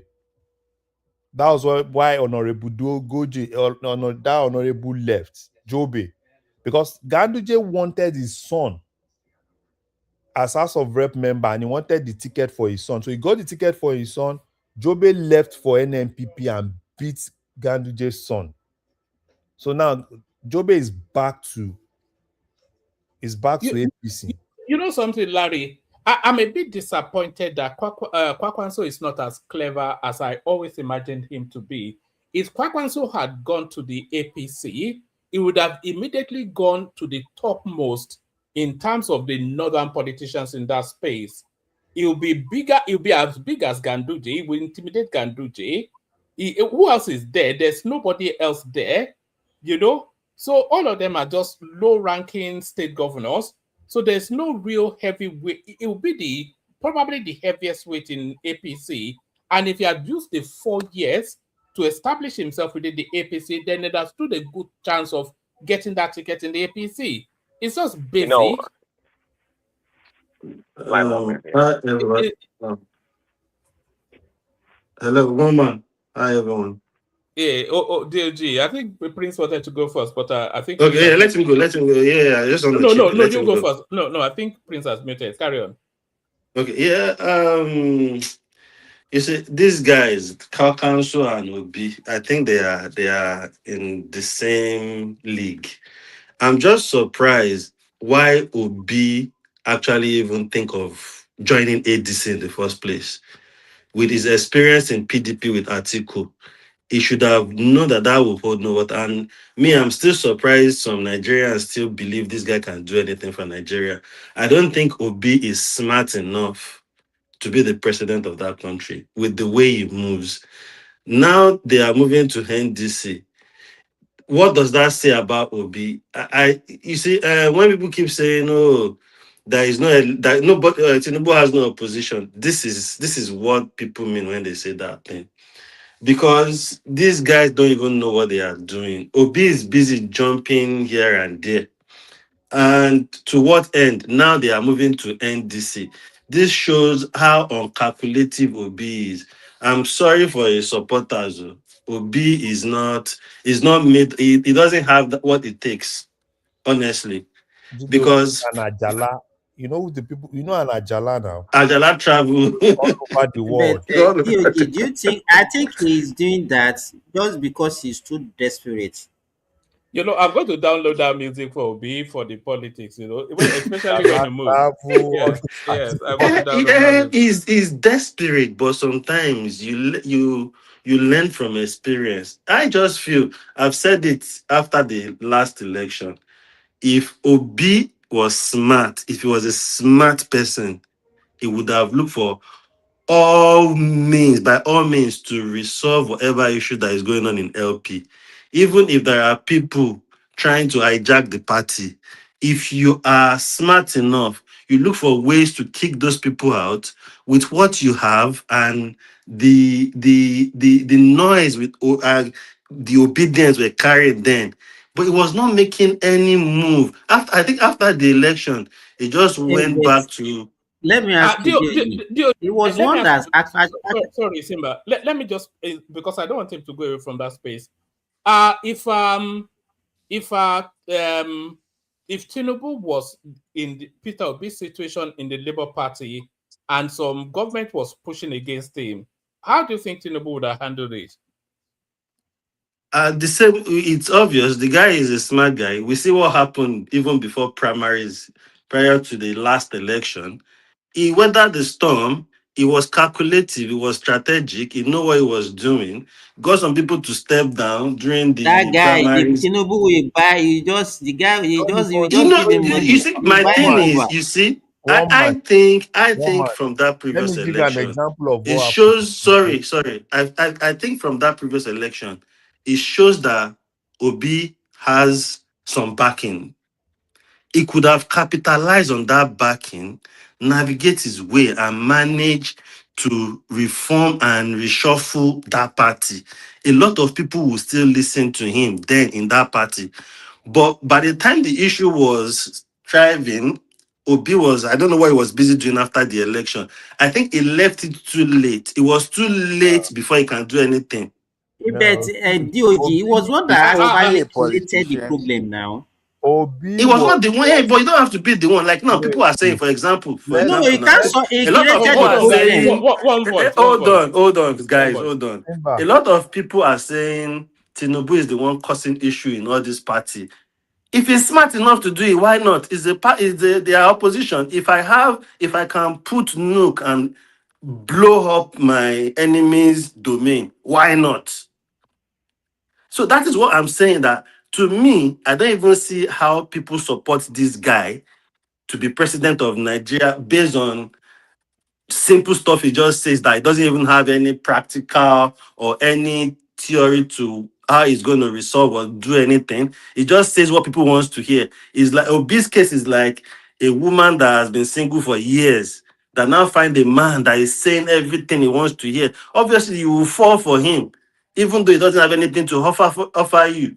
Obi has nothing to offer that country. Honestly, with everything that has been going on, it's for smart people to understand it. I don't think that guy has anything to offer that But country. we If don't he's have not enough. smart enough to resolve LP and keep himself in LP, if he's not smart enough to know not to go and even think of joining ADC in the first place, So how many Obi smart should have not been there at all. He people? was How not meant to many? be close to that carcass at all. There was nothing he was looking for. And that thing has actually even slowed him down for this next coming election. All those moves he made will affect him again in this coming election. How many smart people do we have in Nigeria? There are a lot of smart people in Nigeria. In Nigerian politics. In Nigerian Maybe in Nigeria. So But there are some smart people, so but wait, what I've let me realized with Nigerian politics is if you let are me smart, let me you tell know when it's your time you and when to talk. ordinarily Yeah. sit down and listen to Obi. What will you say about Obi? You just be objective. Just sit down, let the guy talk, and you listen. I What would will say, you? who the hell is this guy? What is this talking No. about? Because Your first challenge will be to understand him now because it's not yeah, even. of course, because you can't understand. That's what I'm saying. I'll say, who is this He guy? doesn't Because speak a language A you lot can of you don't get understand. what he's saying. He's driving at no point so a at lot of all people time do not that it has really. been. That guy's problem Honestly, is greed. That guy too. Nah, that Obi is greed. How Obi did is a Obi thief fall out? now. Only a stupid person will How not did see Obi that. fall out with Abure? Abure used to be Obi's closest ally. When he went to LP from Even when Abure was fighting Apapa and the Apapa, Arabambi and all of them, how come Abure now became Obi's number one enemy? yeah, because That's Obi the is a question I selfish was guy. He asking never Larry. likes number Because one. I've seen something It's about the Obi. election money. You know I what? you You suppose see, put our own. Obi, Abure one is thing not about little. Obi Abure One too voice, that I've guys. small. realized is, Guys, one voice. sorry, one thing I've realized about Obi again is, where are all those people that were like commissioner under Obi? From my own knowledge of politics, because I've known politics when I was young, people always have people they carry along. You will never see anybody that they will say, those are the commissioner for this, so when Obi was governor in Anambra, that are still following him. How will they You follow never. him now? Obi That's what that I'm says saying. Obi that So says these are the things people he should goes to look filling for station himself. in a DOD, are leader. you hearing Larry? It's like the two of you are talking over each other. Are you That's hearing what Larry I'm at saying all? now. One voice. That's why I'm saying one voice. Okay, Are the Larry, go audience on. even hearing? But the answer to your question, Larry, is there's only one intelligent politician in Nigeria, and that's Tinubu. And all of the data tells us that. But carry on. The thing is, Yeah, but is Peter will be a politician? He's not really a politician because he came into politics doing business, and he looks like they even help him to be able to become the governor then. So I don't think he's really not smart. I don't think he's a politician in my own point of view, because he doesn't act It's that been way. in politics since Abacha days now. So when does he become a politician? Not even Abacha Day, but Babangida's days. Yeah, but during what is it? Abacha days, was he a politician? He just happened to. It was a political actor. No. He wasn't was a senator in as far back as 92 during Babangida No. regime. I'm not talking about Tinubu. I'm talking about Peter Obi. Obi, yes. Oh, are you talking? No, Obi was never a politician, though. When does he become a politician? He's been in the game for over 30 years. Yeah, he's been around the I mean, okay, let me explain something. So somebody who became a governor as far back as 2003, and you are saying he's not a politician. And it was a key member of Abacha's team before that. It's even a shame Obi has been governor before and is acting this way. Honestly, because when does he become a politician? wasn't state governor, this guy and you were elected as a state governor. Right. When it comes to all this politics, all these games they are playing, you should know what you are doing. With previous election, I don't see any smartness. I don't see any value in anything he says. Even now, when I watch Obi, I see him like one of all these kids makers. Honestly, that's how I see it. If I see him in any interview, because it just says nothing. At the end of the day, you don't see what he's trying to drive at. You can bracket Showore with that as well. He's a skit maker politician. But Showore, I think Showore is even smarter. All right, that's so the sad part.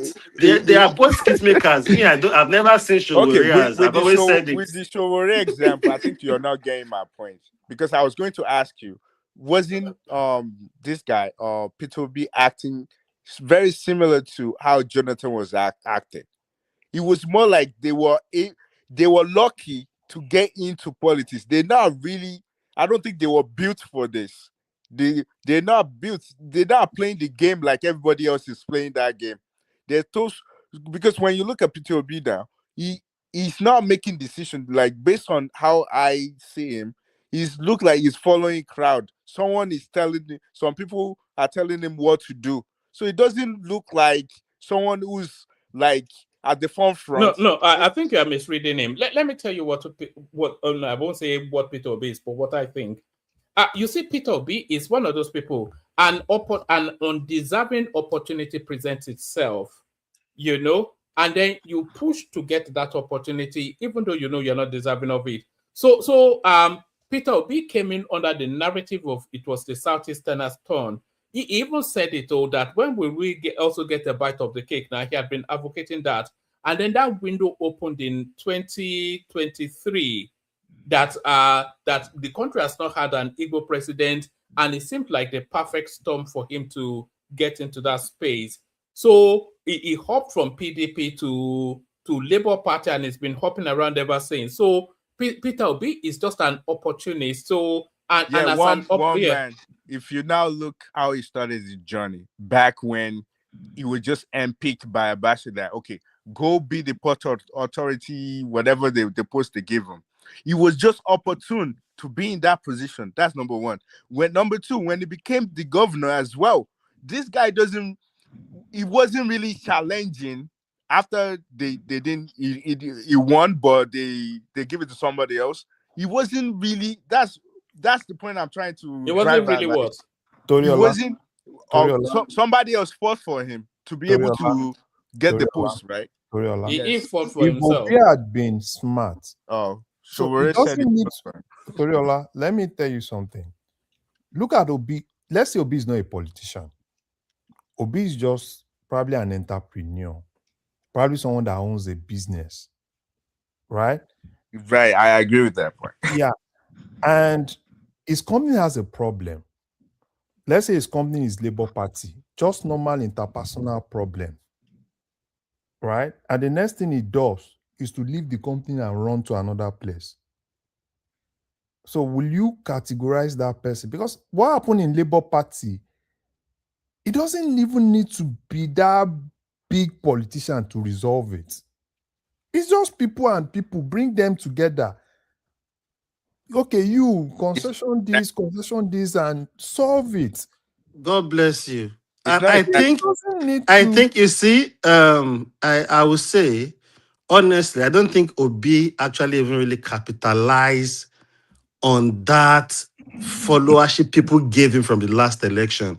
He didn't use it, because that is what he should have capitalized on after that election.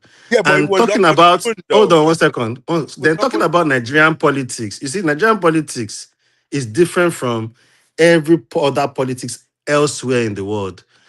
In Nigeria politics, each state on its own, their politics is different. The way they play politics in each state in Nigeria is different.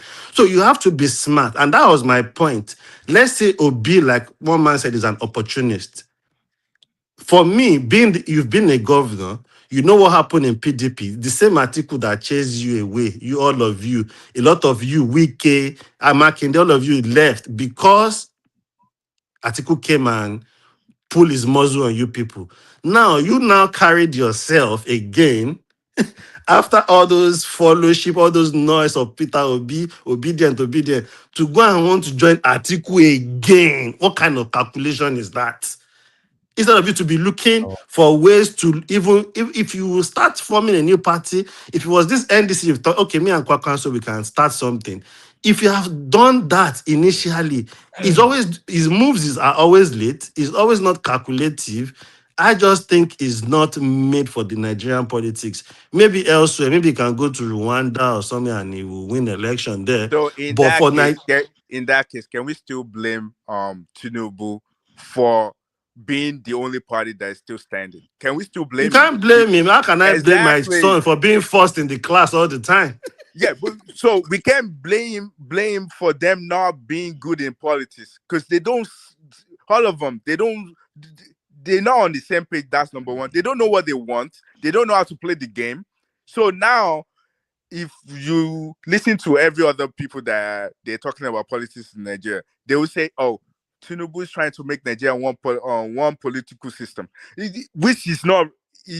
I mean, the way we are analyzing it right now, it doesn't sound that way because they don't know what they want, and it's not him, it's them.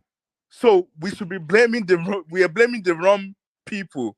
It's not Tinubu that is making Nigeria look Nigerian. Yeah, but that's the that's people Obi supporter. That is their problem, and he has that's to what hide his failure under something now. So he hides exactly, it under and that's why I said it's Obi's supporters' problem to figure out. I don't just come out and say, "Oh, I'm supporting one man." There must have been something I've seen in one man.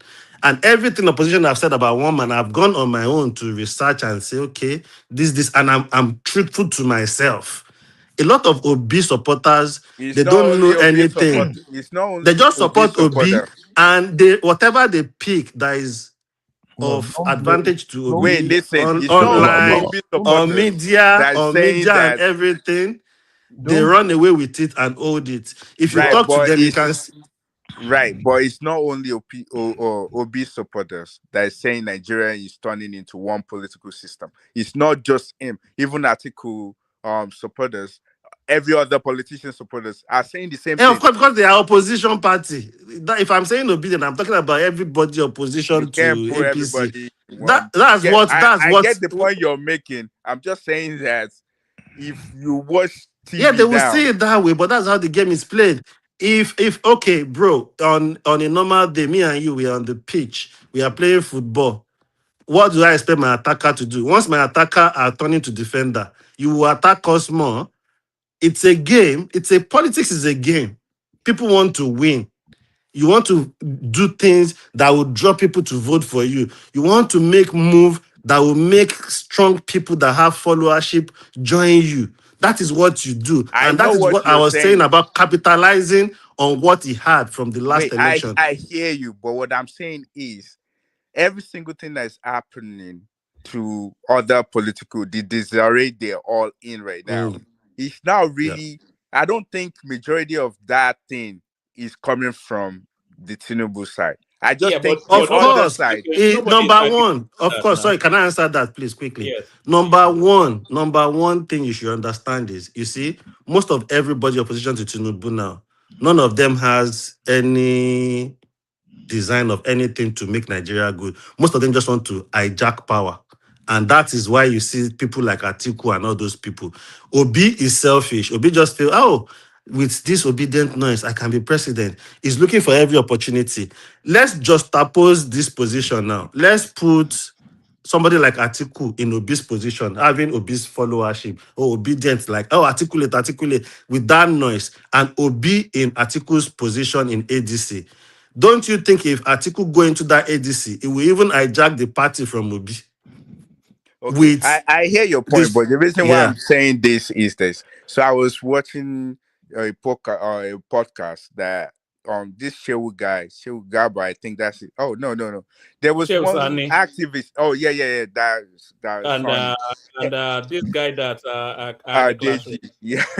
And he was echoing the same thing that everybody else is echoing, that they're turning Nigeria into one political system. Where I was thinking that because he knows the politics, he knows what's going on, I was believing that he should be able to express and explain to them that it's not really Tinubu that is doing this. It's just the other people that want power, but they can't come together to figure out how to actually take Tinubu out.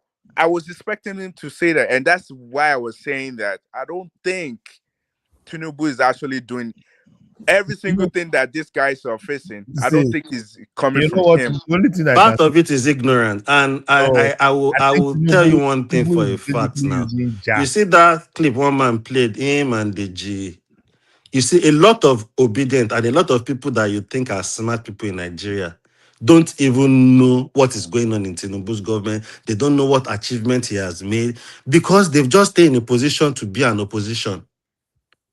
Not looking like, okay, if to me, if we want a country to DOG, be you a think they good don't know? country, we want economy to be good, everything to be good. They know now. Most cases, I just feel Nigerians, and I think the DOG. youth, like Buhari said, that Nigerian youth are lazy. They don't do their DOG, can you hear research me? and try to let's know what is the truth and let's know our right from the left.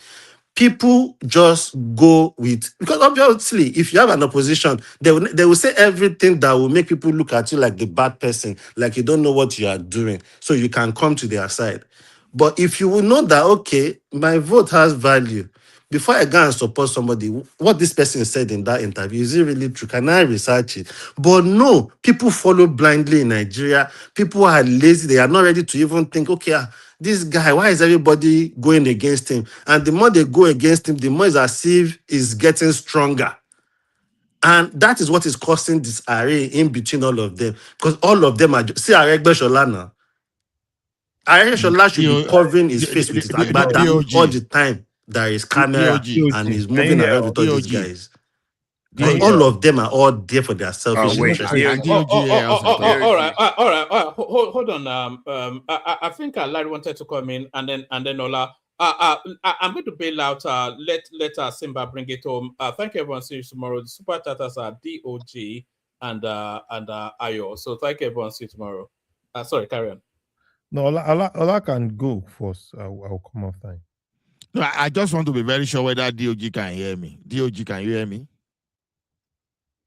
I'm not sure he can hear you. Simba. No, this is not Simba. Now, you said something the other time, because to me, I think it is proper to expose liars. You understand?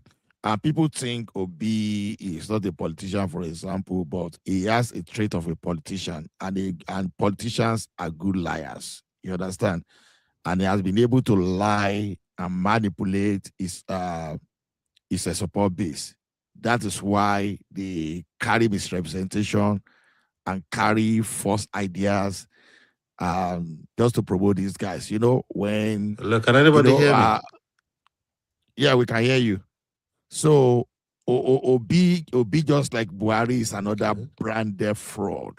You understand that people, are trying to paint what it is not. So, now, when you think these people do not know, or the supporters do not know, I refuse to agree, sir, because if you don't know Lagos Calabar Coastal Road, you will know about NER Fund. If you don't know about NER Fund, you must have seen like some other roads that are going on. It's just because they want to lie to the people. Thankfully, we are in the era of social media whereby people don't run away with those lies. No, you understand? Ola. That was why I was surprised. Even the Yade that listed the achievement of Tinubu suddenly today forgot it. You understand? So you said something on Monday, and you were saying another thing today. You understand? So he's telling you that these people, they are Hello, Simba. intentionally. This is not Simba. This is Ola. So the thing is this, those people. So most of the people that are currently supporting Obi, you know why you won't blame them? It's not because they love Obi. Obi was just able to insert himself into their vulnerability. If you Bam. look at the people, the people that are currently supporting Obi, look at each of the demographics, right? Start from people from the southeast. People from the southeast are supporting Obi not because they like Obi. It's because a lot of them, you see, there's a lot of things that they've been hearing, a lot of, we've been neglected. We know an Igbo man, probably a Yoruba man is my problem, blah, blah, blah, blah, blah. That Nnamdi Kanu has been putting in their head. Don't forget, this whole thing didn't just start today. Nnamdi Kanu started this thing. He was putting a lot of things in their head, and Obi was just able to hijack that demography from Nnamdi Kanu. They just felt that, they saw that Obi was just the nearest person. Another demography, but those ones have escaped, is the demography of the Christians. That in 2023, they felt it was a religious war. That, anything Muslim, blah, blah, blah, blah, blah, blah, blah. So that was why, if you remember in 2023, a lot of churches, where almost all the churches, if you go to this church, this pastor is talking about it. This church, this pastor is talking about it. But now, did you see any pastor saying anything again? No. So Obi, can you hear me? Yeah, we can hear you. Yeah. So Obi himself, that's why when people say talk to obedience, what can Obi tell the obedience now? Obi cannot even control them. Then Obi self is part of their problem, self, because it's the moves they make. Even the issue in Lagos where the Igbos were talking, and is Obi, is the way he carries himself, the moves he's making, the way he talks. There are several clips. There is one WhatsApp clip that one man played it on the show back then as well. The way Obi was moving, he was the one turning people against each other. He turned it to religious and tribal war. Yeah, don't you know that's what is going to help his own popularity? That's what I'm saying. So now you can't use. He's not smart enough to use. Can you use that religious one now? No, You can't use it again. You can't use it now. Even then, it didn't work. I was talking to one of my friends. I was telling him they will be surprised at the vote Obi will get this time around. No, Obi is not. Forget last election. You know the thing in Southeast now. Do you know what's happening in Southeast now? All those city boys now are pushing themselves to contest. They are buying forms. Cubana chief priest, that one he bought form for House of Rep. Of course, he's contesting for honorable. And all of them are buying form. You know the implication of that? Their election is going to be the same day they are going to do presidential election. It's at on level. Those are smart people now. But you see silly Eastern people blaming those guys. That they went to join City Boy. What they did in Southeast in 2023 was no election. They didn't do election in Southeast in 2023. It was horrible now. Was just writing. They were writing results. Because immediately, if you look at the clips from Southeast in 2023, if you are non-obedient, they will pursue you. They will beat you, not just pursue you. They beat people up. They are beating people up. Once they beat you, they pursue you, so it is easier to write anything. That's why they thought Obi has 90-something%. Because it's easy, they were just basically one thing and I've they realized, open their mouth and talk about Lagos. Sorry, one thing I've realized, I've mentioned this thing since like after a year Tinubu became the president. I think they need to invest more on media and social media on how to convey the things going on, how they are trying to address No things.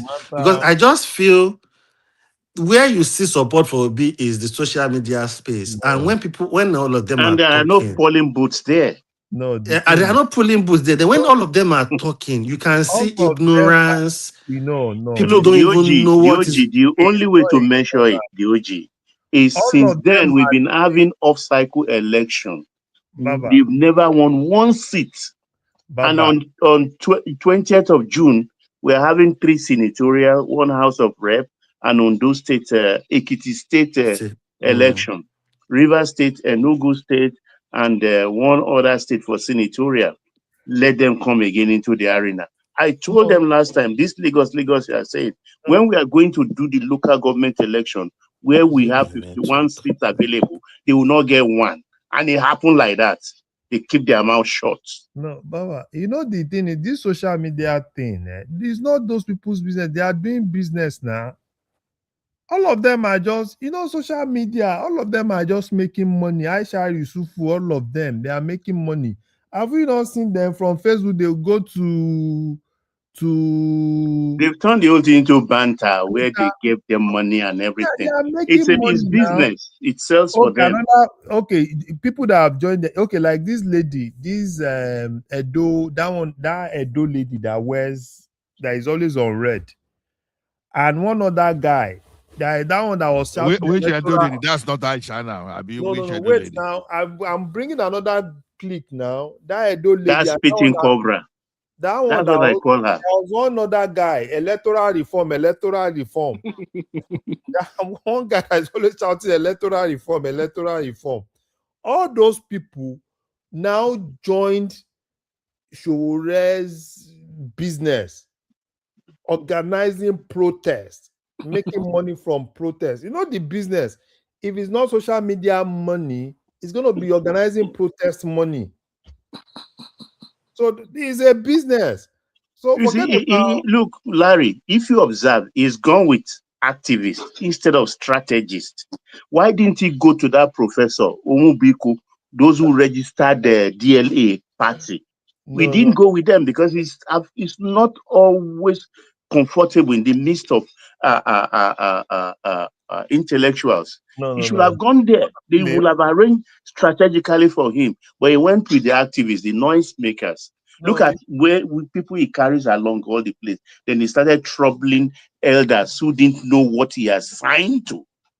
With Atiku, carrying them to Makinde, carrying them to Bauchi man, carrying them. Those ones were just, I don't know, he's just deceiving them. Baba, do you think this guy really wants to do what he's doing? I think they're just pushing him. I don't think he has it. He doesn't has it in him. Nobody is pushing him. The guy is just clueless. He's only doing all he can do. Wait, have you ever read his posts on Twitter? I don't think this guy is capable of writing what he wrote on Twitter. The guy is not capable. I listened to his interviews and never impressed me. I don't even know what people listen to in his interview. Honestly, I wait for substance. I don't get it. I just like this guy. You call a place a structure of criminality, and you went there. You say you are now Jesus. Exactly. You want to sanctify them. You know one thing when the interview will be okay. How do we get to Akure where you are from Ibadan? You know, when you sign contract with Julius Berger, then we have to do the geological survey. It's just comic relief. I swear.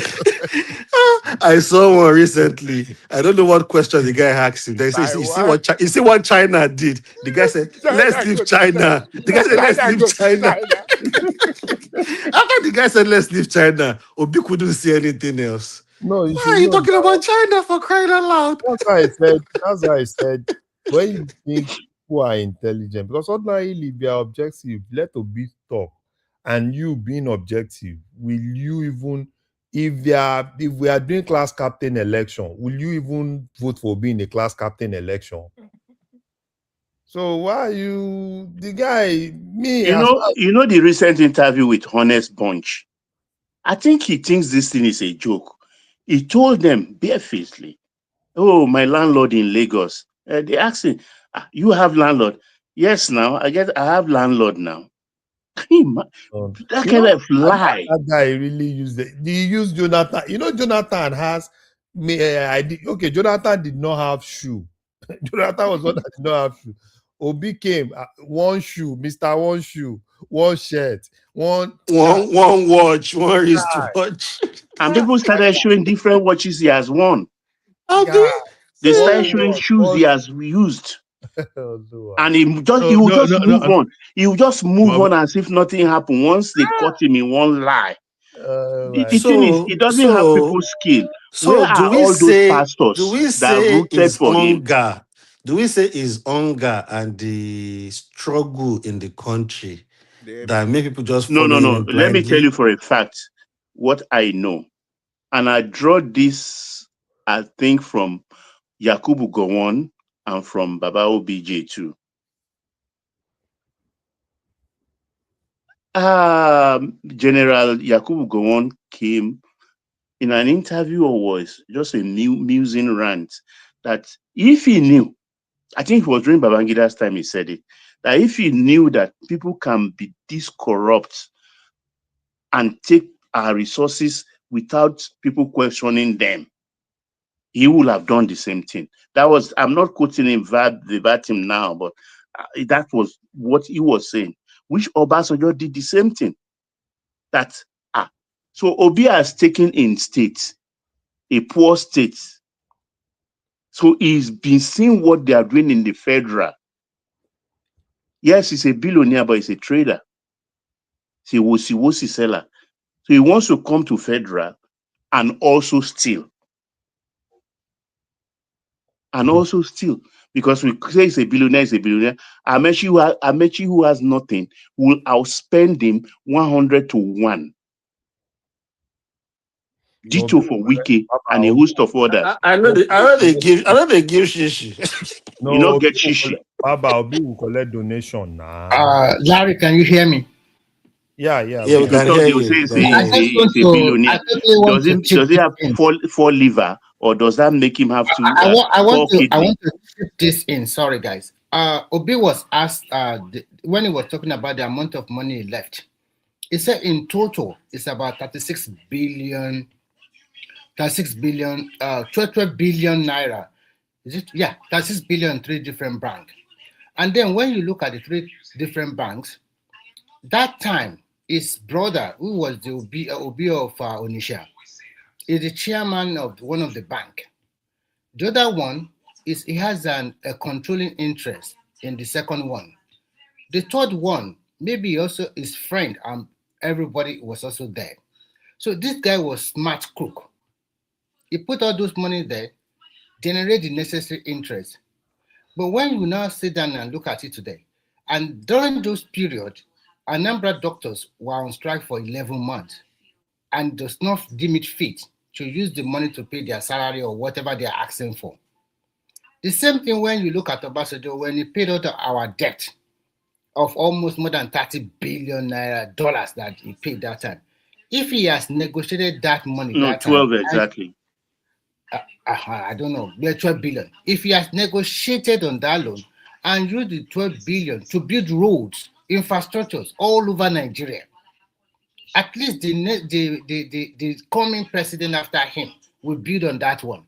When you see Nigeria, when they show the Remy, he can't do that because our loan was actually more than 12, but he get relief because he was able to pay some, and some people just forgive us for the rest. So I don't think he can really do that because he has to show that he's capable of paying those loans. He can pay. Then we need some people to relieve us of some loan.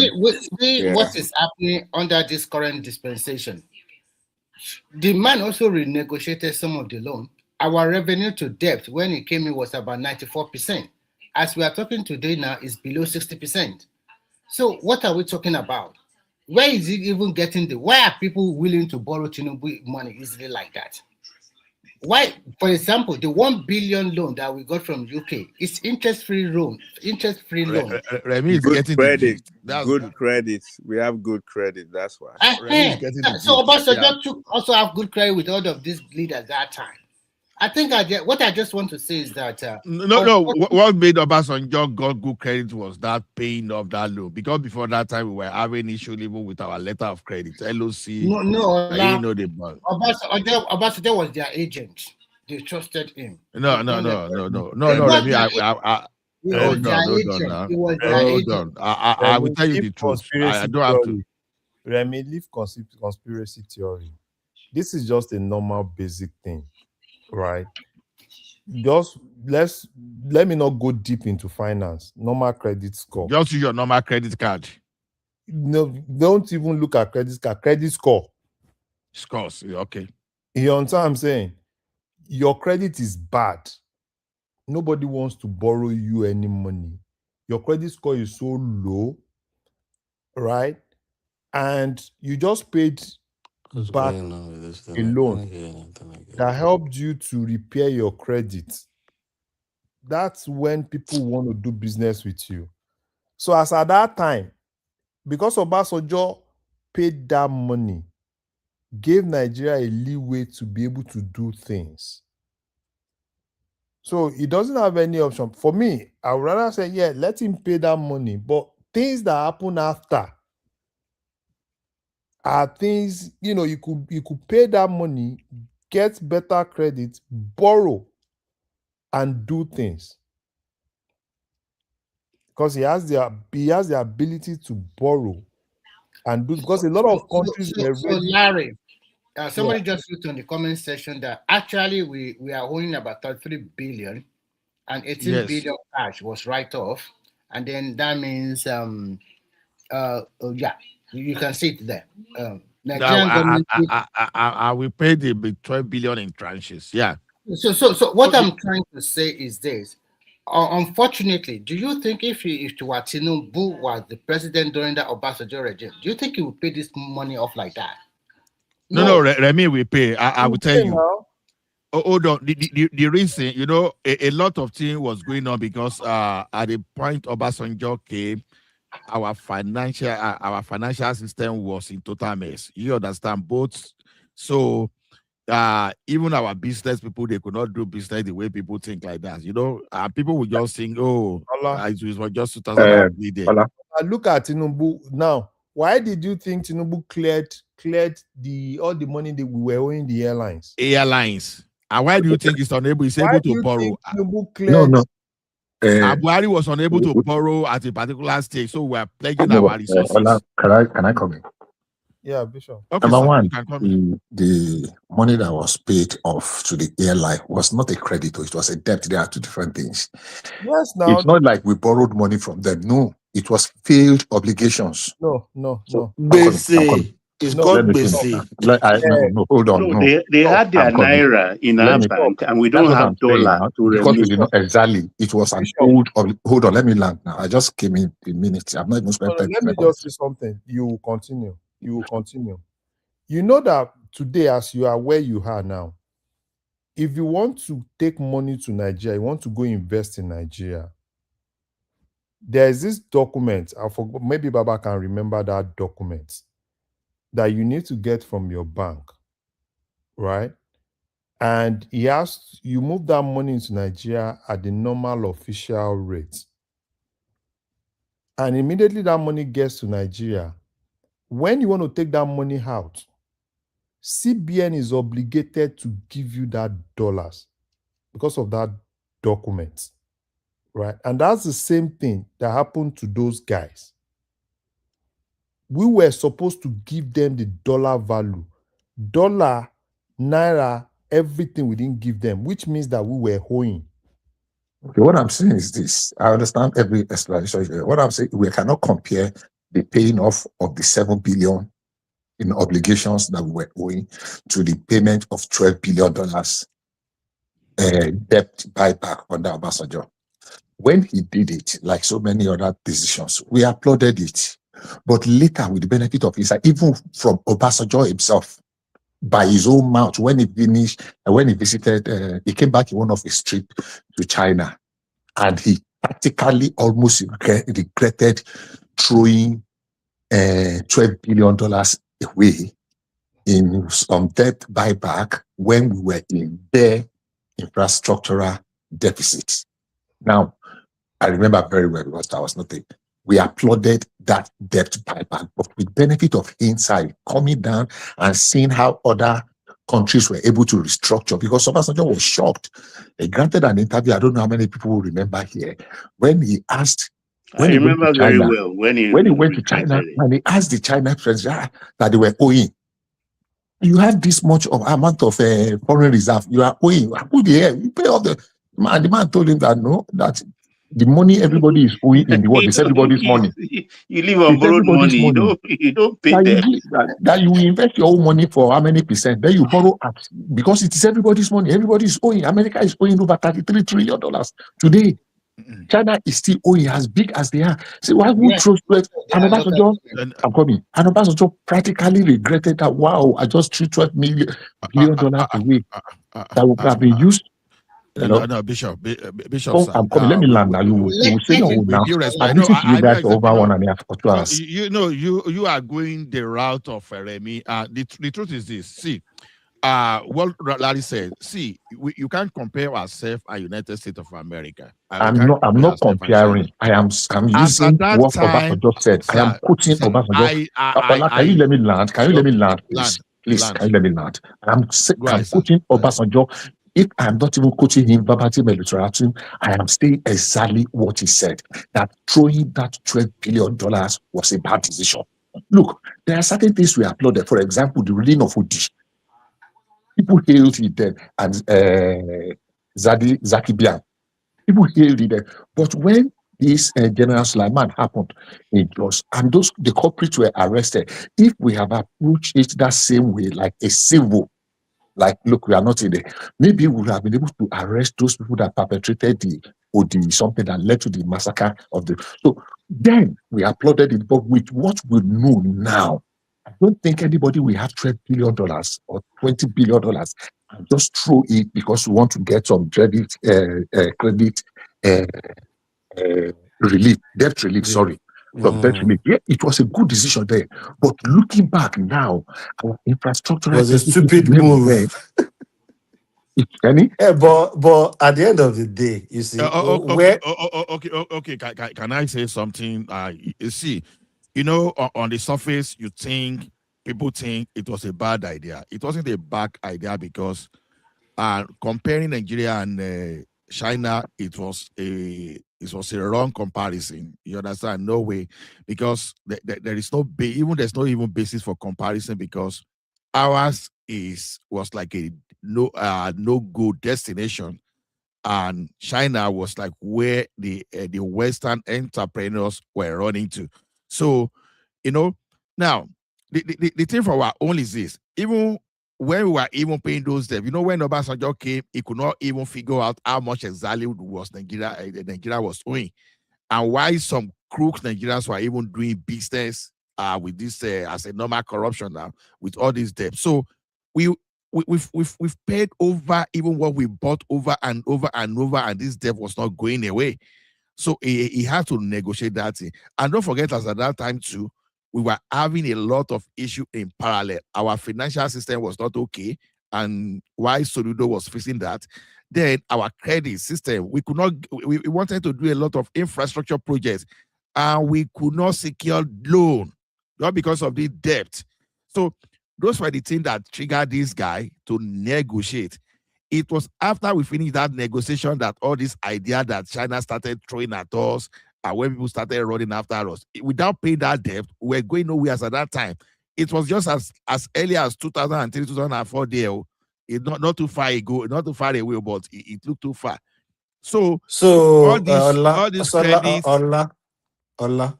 So are you saying at that point, we don't have a choice? It's more like a prerequisite. We can't carry it over. You have to do it. Okay. It was let me tell you something, DOG. When we talk of infrastructure sometimes. Let me just just permit me 1 minute, sir. Permit 1 minute, Larry.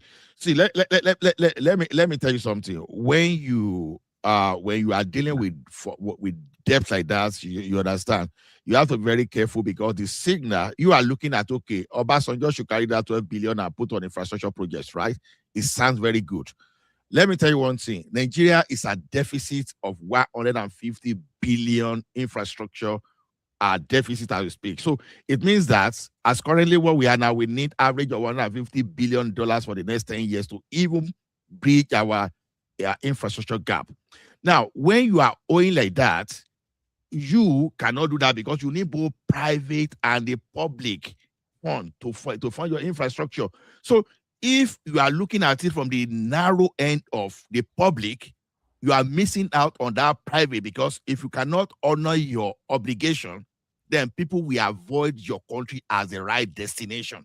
That's the problem. That's the problem. We are not looking at that thing now. The reason we are able to borrow as we are borrowing today was that simple thing that OBJ did that time. That we are doing now, and the reason Tinubu is borrowing today, well, that little thing as little as allow all those airlines to repatriate their money. If you stop and towards the tail end of Buhari, nobody was borrowing Nigerian money. That was why we started plaguing our resources. And he also paid off the IMF, Larry, which makes our credit. The thing is this, right? What I would just say is this: put yourself in the shoe of a business guy, a lender. They gave you a company that is at the verge of bankruptcy, and they gave you that kind of money. What will you do? And they told you, make this company a going concern. The number one thing you first want to do is to take that company out of bankruptcy. And that was exactly what Obasanjo did that time. Because if he had not done that, our credit rating, because that thing was what actually helped us in building the foundation of our credit rating. Exactly. Do you know that recently Dangote was downgraded? Dangote's credit rating was downgraded. As big as Dangote is, his credit rating was downgraded. So Obasanjo paying that money, for me, he paid that money good, right? That gave him a venue, opportunity to borrow more, which he should have done at that point. Because as at that point, there were a lot of people that were friendly to Nigeria. A lot of people felt they were. It's more of pity for Obasanjo. Nigeria was moving away from military rule. But Larry, it's not only Nigeria the root of the debt that time. Almost most African countries, they did the same thing. Nigeria, almost all of them. Wait now, as at that time, a lot of countries wanted to help Nigeria. As at that time, because a lot of countries believed that Obasanjo was kicking off democracy in Nigeria. Most countries that were previously hostile to Nigeria during Abacha era, when Obasanjo came in, they gave him the hand of friendship. And that was why it was easy for him to negotiate. Some of them even forgave the loan. Forget about the loan. Don't worry, go. That was what some of the countries actually did at that time. But we have this thing, and that thing affects us even here. That thing affects almost every black guy, particularly most of us from Africa. We have this notion, and it affects me too, right? Oh, I want to be off debt. I want to pay off my debt. I just want to be free. And that's more of a mindset. Because as at that time, if Obasanjo had gone to okay, fine, let's pay some of our debts, then let's borrow more. Because that gives us the opportunity to be able to borrow more, to do things. Exactly what Tinubu is doing now. People will have said, yeah, there's a good debt and there's a bad debt. But the analogy you gave, I don't know if it was you earlier on, about a company at the verge of bank collapsing. bankruptcy. A company, they now give you a company that is almost bankrupt, and that company is owing, it's almost dying, and they give you $1 billion, and you are saying that you, rather than revive the company, you first pay off the debt. I don't know which logic is that. If it will Bishop, give you let me I'm ask you a question. What happened? What I think happened if they in the give you $1 billion, I'm coming. Let me land. 2008 financial crisis? Let What him happened? let him land. Let him land so he can I want him declare. to add it to what he's saying. What happened? Okay. 2008 financial crisis. What happened? That's I mean, exactly of the course, same it thing. was triggered by the what do you call it? This overbloated something in the US. Is their real estate was A lot of things, but estate was at the estate was the forefront. number one. That was Then the oil thing and because gas center.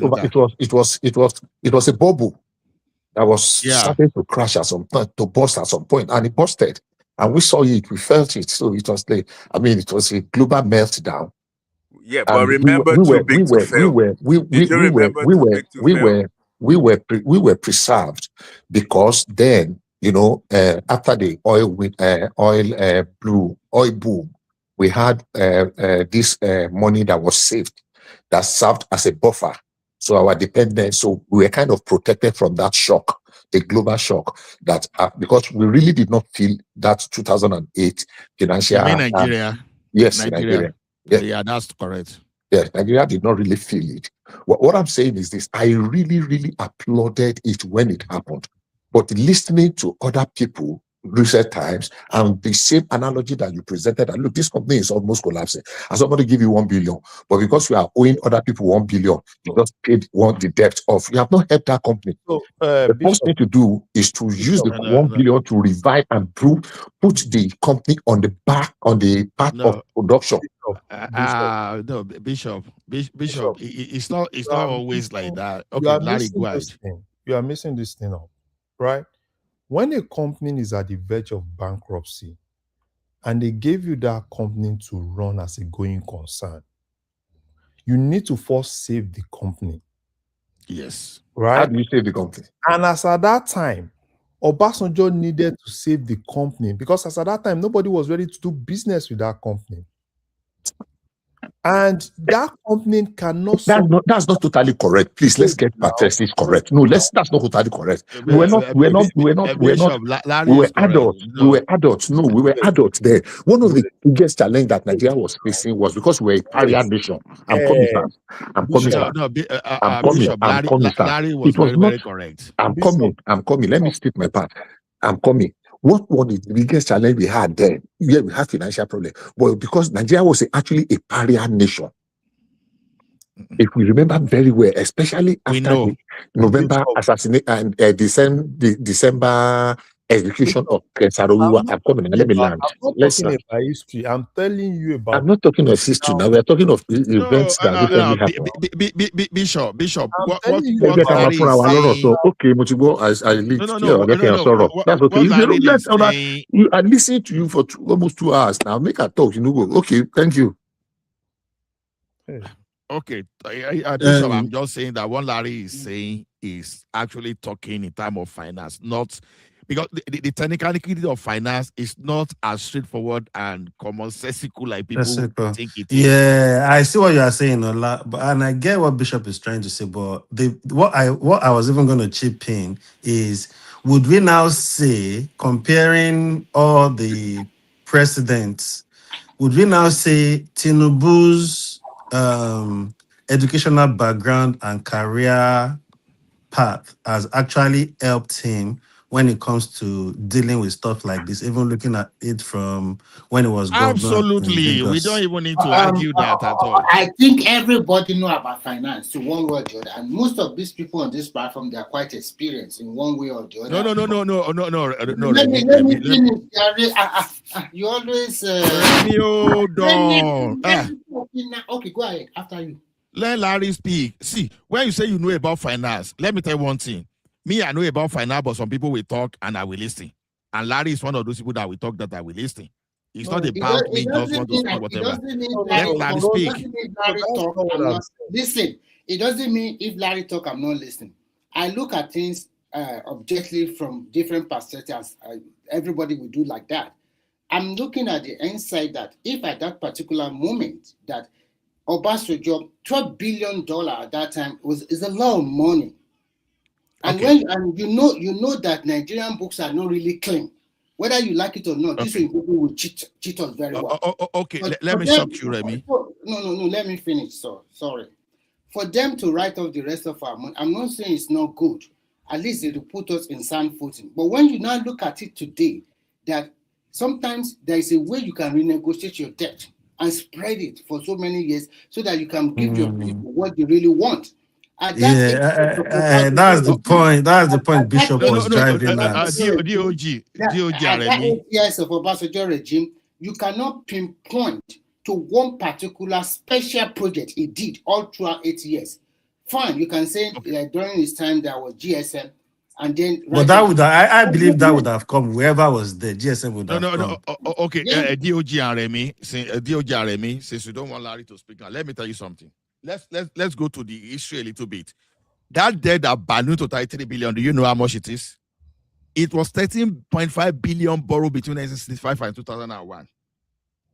And just between 1984, was it 84 or 1985 or 86 or thereabouts? Just between 1985 and 2004 already, Nigeria has already paid 40 billion in debt servicing alone for the initial debt of 3.5 billion. 13.5 billion. You see? You understand? So at that time, rather than paying down that thing, even you know how Nigeria runs, some people already, just like some people wanted to slash some of our reserve away in the name of one year company, you go and get one year judgment. So you borrow 13.5 billion over years. And just because a few years, just between 1985 and 2004, you already pay 42 billion in debt servicing for initial capital of 13.5 billion. Okay. How does that sound? Hold on. See, hold on. We get your point, Ola. Nobody's arguing what you are saying. I think Remy is not arguing it. And I don't, sorry, and I don't think, wait to you to wait. Ola, you two, they learn to wait now. We always wait for you to. I don't think Bishop 2 is disputing that. What I feel is, as at that time, yeah, it's a good move. But if you look at it, coming from where we are now, from then to now, you would think, okay, maybe there are other several ways to do it. Maybe as at that time, fine, yeah, it needs to pay it. But there could have been other ways to approach it. And I believe anybody in finance and that would know that, okay, there are other several ways to do it. Maybe doing that one not payment was good at the long run. There's no other way. You know, let Larry speak. You know, one thing is this: sounding commonsensical in this is not the situation. Let's listen to the technicality. Let's listen to Larry. We will listen to Larry. But before we listen to Larry, I quickly want I quickly want to chip this in. When you look at after paying off the debt, before Obasanjo left that government, he left about more than 60 billion external reserve. And luckily for us that time, our the crude oil price have already is more than $80 or $100 per barrel. We are making money even before he left. There's much more money that he can use for infrastructure development. He didn't do nothing. And when he handed over to Yar'Adua thought that there's no need for us to sell that refinery again. Maybe what Yar'Adua saw is that maybe they are selling at a cheap price. I don't know. He is the president at that particular moment. But when Jonathan came there, he was so dumped. They didn't know what to do with the money. So what is the essence of paying that huge amount of money off? Like the people you choose, your successor, you chose them by yourself. They just frittered away everything. Okay. It's Larry. Okay. So everything you said, Remy and DOG, the easiest thing to say is, let's restructure our debt, right? Because what you're just saying, probably another thing that we will have done. The other thing will be probably restructure the debt. Talk to the creditor, right? Probably, I don't want to pay now. Let's restructure it. Probably you want to restructure the interest, or you want to restructure the term of the debt, right? As at that time, you needed something to stand. As at that time, we had nothing to stand on. It is when you stand, that's when you start thinking of running. But when you've not even, you have a country, look at it as a company, at the verge of bankruptcy. How does a company go into bankruptcy? Because you can't even meet your own normal obligation to your creditors. And as at that time, we had a lot of people, because you can't run a company in a country in isolation. You need people. You need people that will trust you. You need people that will sell to you on credit. You need people that will do a lot of things with you. And as at that time, for me, what the problem I have with Nigeria is this: we have a lot of media economists, we have a lot of media financial people that they will always have opinions. And some of them, I can give you an example. Pat Utomi is one of them. For me, Pat Utomi is not really one of those people I rate a lot, right? They come with a whole lot of jargons and they tell you, probably will have done this will have been better, because they've not even tested the practicality of those things. And it's always easy to give a lot of, maybe this will have been better. But when you test the practicality of it, that's when you'll be able to know. You said you have, and I like what Remy said. He said, when Obasanjo left, in reserve, we have almost 60 billion, right? 12 billion was just for us to stand as a country. Then we had good relationship with our creditors. Obasanjo had every opportunity after clearing that to now do business with our creditors, get more money, right? Reshape the economy to a particular point where you are sure that you can pay back that money. When you have a company at the verge of bankruptcy, you need to first make the company stand before you start thinking of going concern. And that's why, as at that time, people can say whatsoever, because that loan, as at that time, aside the fact that it was not properly documented, there was a lot of things that were inflated in that loan. A lot of things were happening. So for me, if I'm in Obasanjo's shoe, a lot of fraud. A lot of fraud. Yeah, I would like to I see what you are saying, Larry. So to Obasanjo there, it was more like, you know what, it's best to just it's not deal with fraud. this thing and write it off, and let's forget about all this You're drama not coming listening from to it. what he's saying. You didn't. I don't think you grab what he's saying. I grab what he said. That's why I'm saying what I'm saying. He said nothing about fraud now. He said nothing about that. He has nothing to do with fraud. You have a No, bad what I'm credit. saying, I didn't will say borrow you fraud. I money. didn't mention fraud. What I was saying to his point is, at that point, Obasanjo looked at every situation surrounding the circumstances surrounding the loan, and it's just best to just clear the loan, and that is off the book, and we can focus on other things rather than us servicing the debt, and we've paid times almost over times 10 times 20 of what we borrowed initially. Larry, Wait, can I say Larry, something? I want to ask Larry this question. Wait, before you ask Larry, let me say something real quick. Let me just chime in 1 second, please. For what I just understood, quite simple. I'm not a fan of Obasanjo, but he had to pay the $12 billion. Why? Because it was contingent on the discount or the break he got on the loans. So he had to pay that. Is that not the case? If you only want to pay, based on the structured loan to forgive some part of the debt, he had to pay that amount, the $12 billion. Thank you. Okay, Thank you. Larry, wait, can I say something real quick? And I think Prince Danny just did justice to that directly. That's true. Right, but that's not exactly. Wait, can I say something? And I also ask Oriola, everybody can answer the question. My question is simple. Oriola, you can take it along and you can answer it together. When Obasanjo, because we pay 12 billion, that means Nigeria is also a going concern. We are making money. It's not that we are dormant. It's not we have already entered that stage that we are not making money. We're not. So let me. Do you understand the definition of being a going concern? No. What I'm trying to say is that we are making money. We are not. My question to you, Larry. Don't use that word of that. Don't use. Okay. Whatever you say. Yeah. My question to you that time, before we pay that 12 billion, how much do we have in our external reserve before we remove that 12 billion and pay part of our, right of our debt? If you have an idea. So before I think we were already around 30 billion that time. I can't remember the particular figure.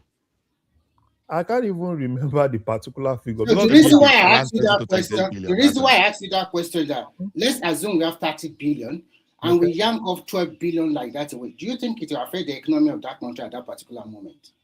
So for me personally, I don't know how much we had because as at that time, I'm asking a very okay. Now, I think you guys you can chew on that. You can continue. Now, let me talk. Right? I personally do not know how much we had at that time because we were just basically coming from military to democracy. Right? So I do not know. So basically, even Obasanjo himself, because if you remember that time, Nigeria was just standing on one leg. And I understand what Obasanjo did as at that time because it was a lot of. Okay, now let me give you an example. What if Obasanjo then had restructured that loan with another extension of 50 years added to the term of that loan? Do you know, as of today, right? 1999 to this period, how many years is that? We'll still be paying. We'll still be paying. That's a 28, Abby. 27. Yeah. I am not saying that a pay the money is not a good thing, but I am looking at the old scenario at that particular moment. The reason why I asked that question is because our books are messy. Yeah. And when your books are messy and you are going to meet some people that are superior to you in terms of financials and everything, they will cheat you more. No, so actually the money you are thinking really that cheating, we did the reconciliation now. That was what brought about the Paris Fund that the governors shared now. Have you forgotten where this guy? You are right. Have you forgotten where this guy got his money? This guy that married that actress, this lawyer, this one from Delta, this senator. Ted Woko. That was where he got his money. So you can always do. See, you know the thing is this: reconciliation. It's something that you can always do. It's just like a normal thing you do with your bank. Now, bank reconciliation, right? Sometimes your bank charge you more in terms of interest, some of this loan. All you just need to do. So, Larry, which one would you say is more prudent between Buhari and Jonathan? Jonathan with that kind of money and SS food account. Jonathan, I've heard what happened to Jonathan on this platform. Jonathan was a president that was not too experienced, that was bullied all around. Right? He was bullied all around. Bullied by who? Obasanjo and the likes. Now, they were the one that brought him there, and they had something on him. Obasanjo was the one that brought Jonathan there, and he had something on him. What did he have on him? That he's a drunkard or what? Or because he's see, Baba. Let me ask you a question. Let me ask you a question. Under Tinubu today, who can we say is the equivalent of Deziani, Alice Madueke, and Dasuki under Jonathan and Emefiele, and Stella Odua and small fish. Emefiele and Malami under Shagari. No, but you know, there's no basis of comparison now. Those people you mentioned were thieves. Now, not just mere thieves. That they were the people that were actually in control of the government they served under. There's nobody. I mean, when you are saying the Obasanjo was bullying Jonathan, no, Jonathan's incompetence was so loud that you cannot hear any other thing because practically Deziani, Alice Madueke was tossing Jonathan around anyhow she likes. And that yes, is I said something. I said Jonathan was an inexperienced president. Right? Given. So he was an inexperienced president that does not have a voice of his own. He even asked Buhari to nominate an chairman. So You don't he's hear an that before. inexperienced president that does not have a mind. He doesn't have a voice of his own. He doesn't have a mind of his own. Even as at that time, if you remember, even the wife was even more powerful than Jonathan himself. Why do you think all those ladies were so powerful? Desiani, all of them were so powerful.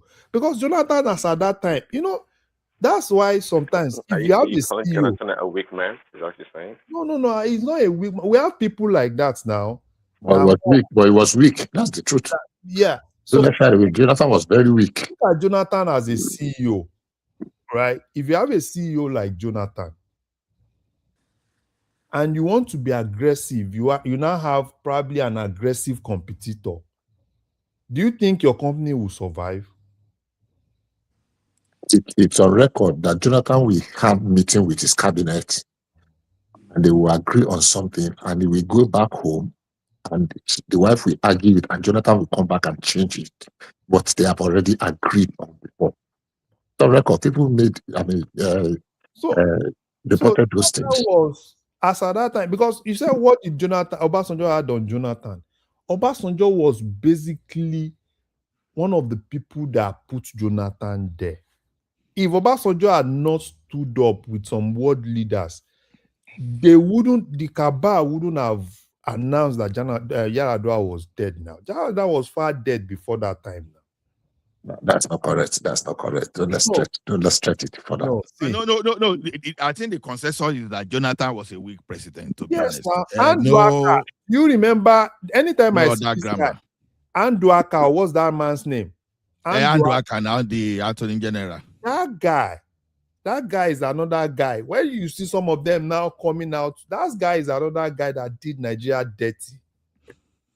Didn't they debar the guy? Didn't they debar the guy or they just remove his sanction? If not for they did not. Well, Larry, you are very right about Jonathan. Jonathan, let's even leave them Obasanjo. People from Bayelsa, I know rich people from Bayelsa. Some of them were our clients in my office in Lagos back then. Some of them have control, button of Jonathan in their hand. Some of them follow Jonathan everywhere he travels to, anywhere in the world, they go with him. And even my boss would be saying, these people, how come they can just roll with this guy anyhow they want and all that? So even people that we don't know at all, that are just mere rich people from Bayelsa, they have his button. So Jonathan was a weak one. So I agree with you on that It one. was just because I have many reasons that I said he was a weak guy. Number one, he said, if I use certain percentage of my power as the president, I become a dictator. And the second one is this, that there are Boko Haram in his government. That and the third one is the blood of Nigerian is not worth of my single Nigeria is not worth my ambition. Okay, which was okay. But but the problem I had with him that time is this: you had Boko Haram in your government, and you were telling us, will Obasanjo have Boko Haram in his government and keep quiet? I was just going to ask you a question, like this Boko Haram thing. Do you think? Please, let's listen to Pizzadi. Sorry, Pizzadi. You will talk. Let me finish what I'm saying. So, do you think if it was like somebody like Obasanjo during Jonathan, this Boko Haram thing wouldn't have strived this long? Those people in his cabinet will be long gone. At least those people in his cabinet. Let me answer this. We cannot rely on that statement, though. Simba, it's just people's opinion. How people say it doesn't mean anything. It doesn't change anything as a matter of fact. I would like to hear you, Bishop. Good. Unfortunately, Jonathan mismanaged the Boko Haram issue, and I will tell you what happened. Now, I was privy. I had it there. There was a security report that was presented to Jonathan when Libya fell under Gaddafi, and massive amount of arms, small arms, and army, all those army that Libya, the other Gaddafi recruited from across the Sahel.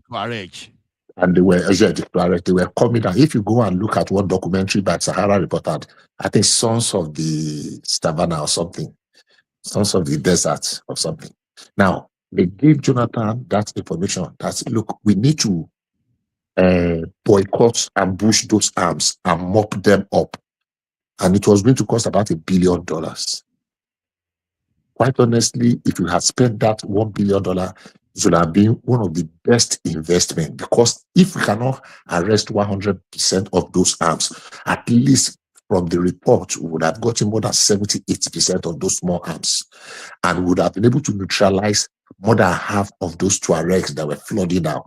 Unfortunately, more than 80% of those arms ended up in Nigeria, and more than half of those Tuaregs made it to Nigeria. Let me ask you one question, Bishop.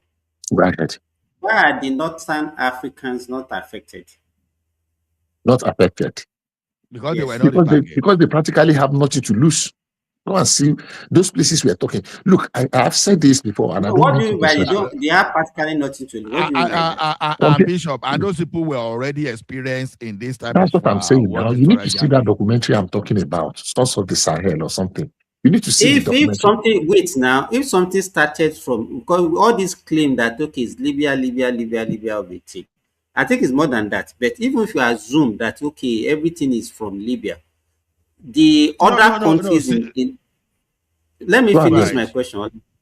The Northern Africa country, we have Morocco, we have Tunisia, we have Algeria, we have Egypt, all of them. Even the same Libya that we are talking about, they are not experiencing the kind of this thing that the sub-Sahara West Africa countries are experiencing. What is the difference? What makes Boko Haram to face the West Africa country or the so-called black nations rather than the where the thing originated from? Because they are the main targets. Number one, the flow was downward.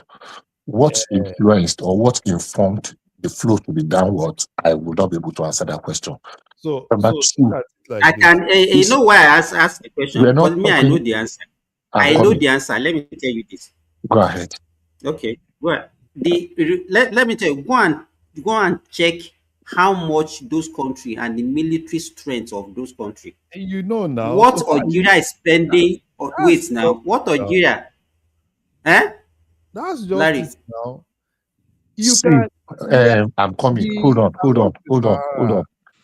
I'm coming. Sorry. Larry, let me hear what you want to say. But I think that's the same thing Bishop is trying to say. What we are saying is that is what Bishop is trying to say. Libya. Simba. So that's just I'm sorry, Simba. You are not totally very correct, and I will tell you why. You see, no, Larry. What is Larry saying that what I say is correct or not? Yes. Now, what you said is correct. Now, look at what is happening now in Mali. I will say I have a different opinion. Bishop, my opinion is this. Bishop, why do you think Algeria? Look at what is happening in northern Mali now. The Tuareg guys and all of them, they are coming from Algeria to Mali. Why are they not able to disrupt Algeria? That's what I'm saying now. If you let Bishop land, let's hear him out. I said 80% of the recruits into the Libyan army then, those Tuaregs were from the lower Sahel, the middle come down. They were not up from up. So when Libya fell and Gaddafi was eliminated, all of them they trooped downward, because that was majorly around the place most of them were recruited from. Because how will people be able to be recruited to be paid whether $40 or something per day? The ones above, their economy was better off. They did not jump at those offers. It was the ones that were really, really below. So they went towards Let me land now, Simba. I will take 1 minute. So majority of the people that were recruited into those nonsense what do you call it? Militant militias by Libya that was voting to raise how many million 1 million army. So when all of them left, they came downward. Some of them tried to go back to their community. They tried to go back to their state. Unfortunately, there was no place to accommodate them, and they flowed downwards because the security report that said that majority of those arms were heading towards Nigeria, towards south. And of course, we know that Nigeria is the south. Majority of those, that report did not even come from Nigeria. A better part of that report came from the United States. The same United States of America. And look, the volume of arms they were able to track them was coming. So why did they not go up?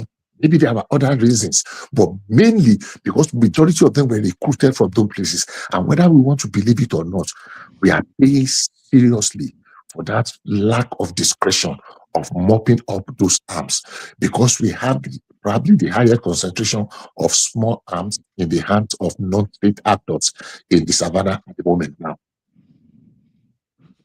Okay. Can I say something around that place, if you permit me? No, we don't permit you. We don't. I'm joking. The thing is this: we should not forget that the Algerian and these people we are talking about, they have experience. Don't forget about that civil war that the pie, where about 200,000 people pied. You know, at the particular point is I say. I don't like saying this. Maybe I should have said this in online, but I will say it. But not this kind of kangaroo of the eradication of Boko Haram they are doing. You know, after unaliving about 200,000, you understand, they have to say, okay, now they see that the military, they were overpowering. So they now offered opportunity for people to surrender their arms, which some people actually did. Then they didn't stop at that. They now build fence. I think that wall of fence is about 1,600 kilometers of fence. You know, the Morocco, the Algeria side, or those things, they try to mount all those. So with that experience alone, and how those guys they've been able to fortify their area and experience, they know that place is a no-go area. But when you come to the side of Sahel, it's mostly ungoverned. You know, when I say ungoverned, like in time of military reinforcement, and coming to Nigeria, you know, we have porous border and all those stuff. So it was easier for them. And what Bishop was saying, at that time, it may be if Jonathan had provided that 1 billion, maybe they would have contracted those people that would have even helped stop all those people from advancing toward the Sahel. So I think everybody is correct in whatever information you are putting together, because it was that thing was a combination of strategy, you know. So people will now understand where the like of General Musa is coming from when he's talking of. Let me ask you a question quick. So are you telling me that they're still using the same ammunition from 2015, 16? 2012. Wait, 2016, 2012. Of course, we have gone past that page now. So with the same ISIS, with Al-Qaeda, we've gone past that stage now. Oriola. Yes. So the thing is this, right? They've now been able to form themselves into strong militia that now have access to get more. As at that time, because they were still forming up now. But as at now, but you have to remember that on any piece of ammunition or bullets, they always write they have serial number and the country that they're from. So how are they able to get access to those countries to sell them bullets and more ammunitions? To which country? The country. So whatever country is selling a bullet or ammunition, why are you talking? They put serial numbers. Why are you talking like this? Do you know how much of those ammunition that got smuggled?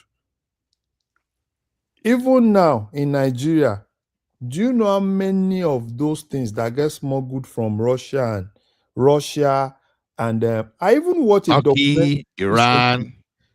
I watched a documentary recently. There's somewhere in India where they do all these AK-47 and they stamp it. Do you serialize bullets or serialize the guns?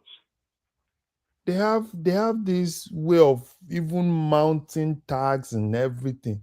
See, look at if you did you watch Oriola? I'm hearing you. Have you been following up what's happening in Mali. Yeah, yeah. So look at those.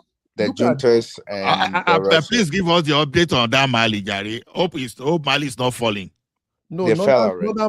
Northern Mali. Those guys have taken over Northern Mali. Yeah. But I think the government, the Malian, they've pushed out those guys. They've pushed out the military. Wait, the defense minister is pie already. Yeah, they fight that guy. So they've been able to shout. So sorry, do you guys live in Mali? The guy came up later and said they're not Pyramo. Sorry, do they live in Mali? What That's the news. Do you live in Mali? That's the news. You don't need to live in Mali to know what's happening. No, you know why I'm asking? Is the way Remy said, "Oh, can you guys update us what is happening in Mali?" I'm thinking, people follow international news now. I know. It was just the way it sounded to me. Like, to hear more thing about that. Al Jazeera is the home, of course. Al Jazeera is the home of course. But to be honest, with the weapon ammunition thing, I just think those people have found alternative means because I remember clearly there was a time a container was seized at the Apapa port. It was full of, it was AK-47, full. So I want to imagine how many containers they've missed like that in the first place. How many? Do you know the number that they don't pass through Apapa again now? Of course, now they would have alternative routes. They pass through this northern side now. All these Adamawa area. Yeah, they pass through that. So based on what Simba asked, it's not about equipment, it's all about strategy. Because we said this thing over and over. Those guys are experienced to start with. Algeria, Morocco, they are experienced. And after surviving those attacks and civil war, they've done some kind of doom wall, iron wall, and all those things are west. It's not about war, Ola. Because if you look at the military strength, you know, Egypt has the best military in Africa. I agree, but then the border is not porous. That's right. Let me tell you one thing. They don't have fence now. They don't have fence now. They have fence. All of them, they don't have fence in North Africa. Who doesn't have fence? Morocco, Algeria, like seriously, Baba, check very well. The picture is everywhere on the internet. They have. But as a matter of fact, 1,600 kilometers, one of them. So how do our people cross through the Mediterranean from Tunisia? It's not every place that fence. Now, you see, let me tell you one thing. It's just like, okay, you can decide to stay. You understand? The vulnerable area is where you look at. You understand? If we have fence in the vulnerable area in Nigeria today, the insecurity will still be there, but will be better controlled. Because all those areas that are fenced, when they are approaching, they will be able to get them. They monitor them, and you can fly drone or maybe blame or whatever they are and go and demolish them. Right, but when you don't have all those things, they're already inside your country already. Wait, is what you're saying to us now is that those militia from up north, they're making their way down to the south, correct? But yes, sir. But if we see how these big countries, how they play their political things and stuff, they usually have militias that work for them to go destroy and scatter different countries. The way I'm looking at it is more like those whatever militias are in Nigeria now, they call themselves Boko Haram or whatever.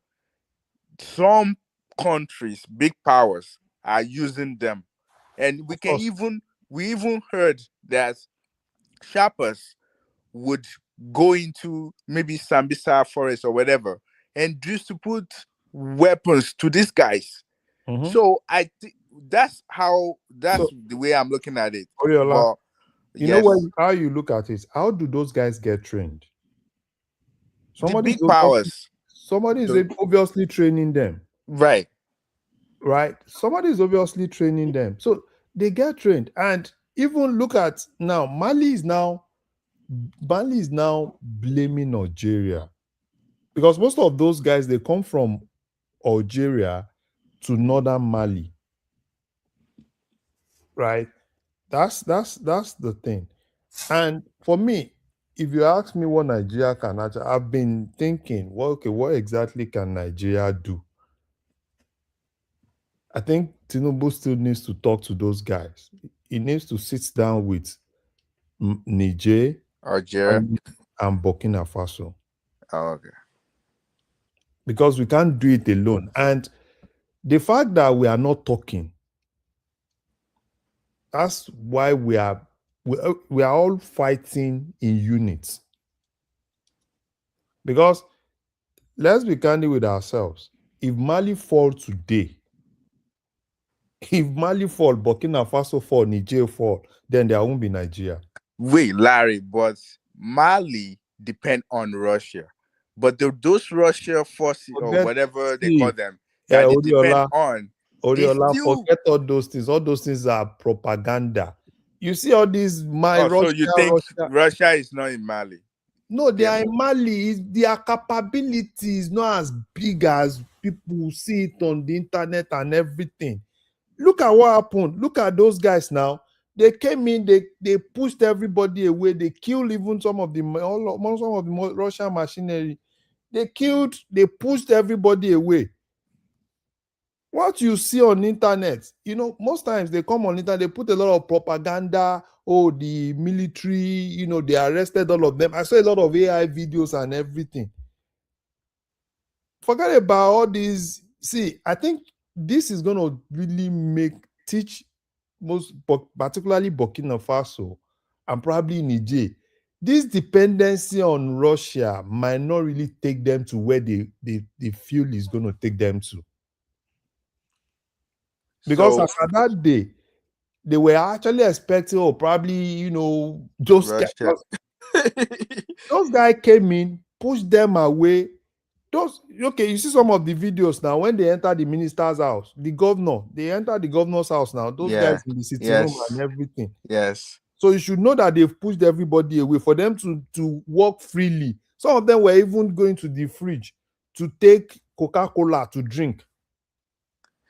Yeah, so don't you think, well, I don't know this for sure, but don't you think the big powers are using those machinery to disrupt different countries? Don't you think? One is obvious now. It's the fight of France, the big powers, and America does it too, right? Yes. That's actually them I was trying to point out. I just didn't want to say it. All of them do it now. All of them, they so Larry, we are the mercy of all of the big mighty powers. No, now forget about all of us. So how can we? What can we do now? It's like if they don't support what we are doing, they just tell some ragtag army to go run over Nigeria just like that. So don't you think it's a big trouble? You see. There are a lot of options for Nigeria now. You understand? What is the option? Tell us the option. The option is solution is not going to come from outside, except brothers sit down together, brothers fight their battle together. That's that. You go. The statement you just mentioned now is correct, but unfortunately, where there is big division among the major tribes, among the two big religions in that country, let's be factual here. Do you think we can realize that dream? No, it depends. If we have the power, where every region wants that power at the center. That if my people is not there, then the person that is there is not doing nothing. So that's even the minor in that's even the minor thing in all this problem. You understand? Okay, can I chime in now? So go ahead. Anyone actually, when has these terrorists, these bandits from outside of the country, outside of Nigeria, when have they ever run over Nigeria before? Never. Okay, well, thank you for that response. They never did. So if you ask me Nigerians' problems, okay, 1 second, if you ask me Nigerians' problem, It's more. It's more. It's internal. Simba was trying. Or someone was trying to use the excuse that those northern African countries like Egypt, Algeria, Tunisia, they have a large military budget. Okay, fine. But in Nigeria's case, I don't think having a large budget is the solution to the terrorist problem. I don't think so. I think we have enough to combat those people. I don't think at any point in time we've been overrun by these people neither. So Nigeria's lack of ability to fight these terrorists has to do with self-interest, or rather a selfish interest from within the country. That's what I believe. We don't have that level of terrorism like a country being run over. We don't have that. So somehow, some way, these ragtag terrorists they become emboldened and empowered because now they have more sophisticated weapons to challenge the Nigerian army, and that's been a problem. We don't have that the problem they have in Libya and these other countries. I don't know, Syria, Afghanistan. We don't have that problem, but we try to make it in such a way as a big problem as those nations.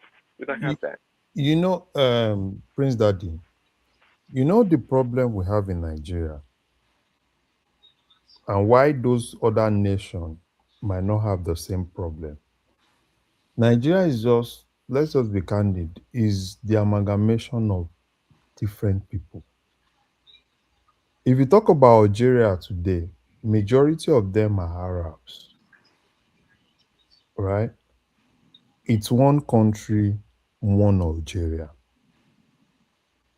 Now come to Nigeria, like this military that you're talking about. For me, if I have my way, I will say all the southern military guys should stay in the south and let the northern military guy focus on the north. Because the most casualty of all those things is the southern guys. Look at that general they killed. That man from Edo that was ambushed and killed. And a lot of our southern guys. That's why sometimes when they say, come and join the military, come and join the military, I don't blame those guys if they don't want to join. Where are the northern guys? They are in Niger Delta. Most of them, go and check their posting. Most of them are in Niger Delta. They are after oil. They are this, they are that. Okay, take for instance, now look at police, for instance, in Delta. Look at those guys in Delta, commissioner of police, one Aboki guy, the guy that shot that guy, an Aboki guy. So that's why it's difficult, because all those other countries, okay, now let me give you an example in those countries. They don't just live by normal constitution, they live by Sharia. If they see you against the country, they eliminate you. Even you yourself, that's going to be the thing. But look at Nigeria, we are just two different people. Even don't be surprised, your brother in the military is not really so big of the military than his own tribe. Why do you think information get leaked, logistics and everything get leaked? Because some people still have one or two passion for their brothers, and they feel that, this guy is just in the battlefield killing. And even the politician, do you remember that even Buhari at a point when Larry, do you think they had that level of loyalty to these terrorists, these northerners? I don't think to the level that you're thinking. No. I don't think so. Even as northerners, they pie themselves. They pie themselves left and right. Some of them, forget about that thing. Some of them, I'm not saying all of them, some of them still see those guys as their brothers. Some of them. Is it not still in this same country that a politician said, when we had, what's this guy? Jerika. Is it not Jerika? I don't know. What's that guy's name? That chief of army staff during Jonathan. Is he Jerika? that was spying those people, that the Northerners were like, yeah, fight against somebody. Someone prominent politician said something. I don't know if it's Buhari or something at that point. That when the Yeka was spying those people, everything, they were shouting, oh, ICC, fight against the humanity. You do this, you do that. It's just so obvious now. You think if now we carry the whole Edo military, if you're a military Edo, go and stay around Edo, you think there will be any kidnapping, any of this rubbish in Edo? Or you think if we carry everybody in Southwest, now all the military in Southwest, get them a base in Southwest, put them in that base in Southwest, you think any bagger will come to Southwest? Because then they won't even be shooting at people anyhow, the way that one just shot that guy. So, I think if you are in your area, it's hard for you to do things like that. Because as a police you officer. understand your people, you are now defending them. Unlike but at this rate, No, where the this police from in Lagos that shot a pregnant woman, the lawyer, was yeah, is it a Northerner? Was it a Northerner? No. See, no, I didn't even know where that one is from. That's not even the point now. The point I'm trying to even drive at is, do you think at this point where this insurgents and all this Boko Haram thing is so, they've spread so much, do you even think Nigerian police can handle it? No, they cannot. So what I'm saying... No, can you ask that question again? Can you ask the question again? So we're saying maybe if we have state policing and everybody's in their area, it helps security and all that. But I'm saying at this point in time, hold on a minute, George. That could be the question. Let's hear you. Ask your question. Continue. So at this point in time, with the rate these insurgents and all this Boko Haram thing are so spread, and we don't even know which one is who again, do you think Nigerian police can handle it as it is now? The Nigerian police air wing is handling it properly in Kogi State. The air wing of Nigerian police can. Yeah, they even want doing that of Kogi State. But they must decentralize them, not the way the order come from Abuja. Say the truth. If they are decentralized, no. I got you. That's the question. That if they decentralize, that's the question, and I think that's why I was trying to. DOG want to know if we ask state police whether they can handle insurgency. They can now, because with what I saw the Kogi Nigerian police wing unit did. Oh my goodness! If not because of raise up your hand on this thing, if they were allowed to rain this thing on those people that time, I'm very sure they will have neutralized at least 300 of those guys. That's where the order, there won't be order from above now. But you guys, why are you guys focusing only on the kinetics? Say, oh, police, kill them. The main problem that is actually fueling, people have left it. Let me tell you, with this poverty that is reigning everywhere, no school, no education, we just... Simba is supporting terrorists too, like the Northerners. But Simba, we know what you want to say. But what do you say, Simba, I think supporting the terrorists, that they shouldn't kill them, like the Northerners. Am I supporting the terrorists by raising a serious issue that is actually... If you are talking about weapons, what about the personnel? Can you listen to Simba? Has there been any time? No. Let me say this. Listen to him. Or when Larry was talking, if you are saying, they brought a lot of ammunition from the Libya. If there was no, at least they don't have people that they can recruit, there will be nobody to use those ammunition now. But we have millions of people that are ready to take up that arms. What are we doing about those people? That is the question I'm asking. It's not by saying, oh, kill 300 of them, kill 500 of them. But so are you telling me, so Simba? Okay, sorry. Let me answer Prince Daddy. Hold on, okay. We continue. Prince Daddy, you asked a question that time. You said that policeman that pied that pregnant woman in Lagos that time. Where is he from? Yeah, the guy was from Plateau State. Drambi Vandi. That's the name of that guy. So that's to see to buttress those people that say if you police will can you categorize somebody from Plateau as really a northerner? No. No. There's a contest. There's a contest. People are saying that, okay, if you take people from your state, from Ibadan to go and police Ibadan, that like what happened in Delta State is probably not going to happen. And Prince Daddy now ask, where is that guy that pied that pregnant woman? The pregnant woman. So I now say, okay, the man is from Ola, that narrative. Let me tell you, we have Yorubas. Wait now, Remy. We have Yorubas that are still Yoruba. So don't say that narrative doesn't work. I know a relation of mine that was in police that killed somebody in Lagos. So they don't say we cannot be bringing this kind of thing. A relation of yours. Sorry, Bishop. Yes. Sorry, Bishop.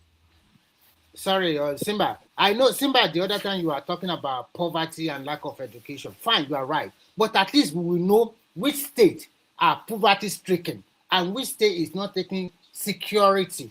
Which state is not security concerned. They are not taking it as very important. So that is the advent of decentralization. And if your state is being governed by terrorists, nobody go there, nobody do business with you now. And then the Nigerian National Force cannot come here and help that state. But as it is today, they will be moving from one state to another state. Let's decentralize the whole thing for God's sake, man. And once we do the decentralization, honestly, it's the way to go. It's the way to go. I don't even know why. That solution is a long-term solution. Let's be right now. So I just wanted to chip in something. Hold on, let Bishop speak, please. Let Bishop speak. Okay. Thank you. I just wanted to chip in something in the context of what the last person said. I don't know whose voice was that. Policing concern is policing is a local concern in every society, and it's better handled that way. Of course, we know cities in advanced countries, they have their city police, they have their county police, they have institutional police. So the idea of having a Nigerian police has failed. We've tried it for almost 100 years now, and obviously it's not taking us anywhere.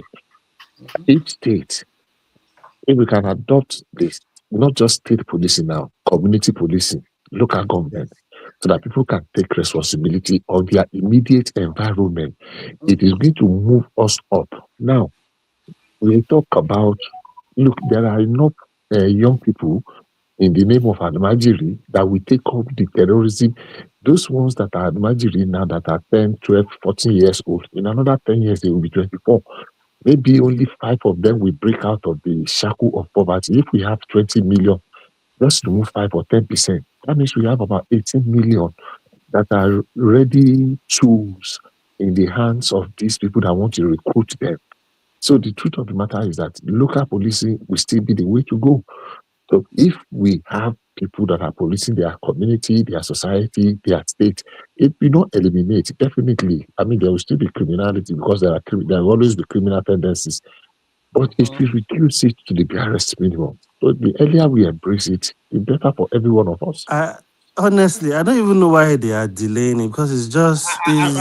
Just look at it from this example. Let's say Bishop, all of us in this platform, we are living in the same community. And Simba is the divisional police officer. Ola is the what do you call them? Commissioner for police. Commissioner for police. If something is happening and Ola is not doing the same thing, I know Ola's wife, I know Ola's children. We will go to them and be harassing the wife and the children. Immediately Ola will do the right thing. It's so simple. But at this time, Obasanjo, Remy, Obasanjo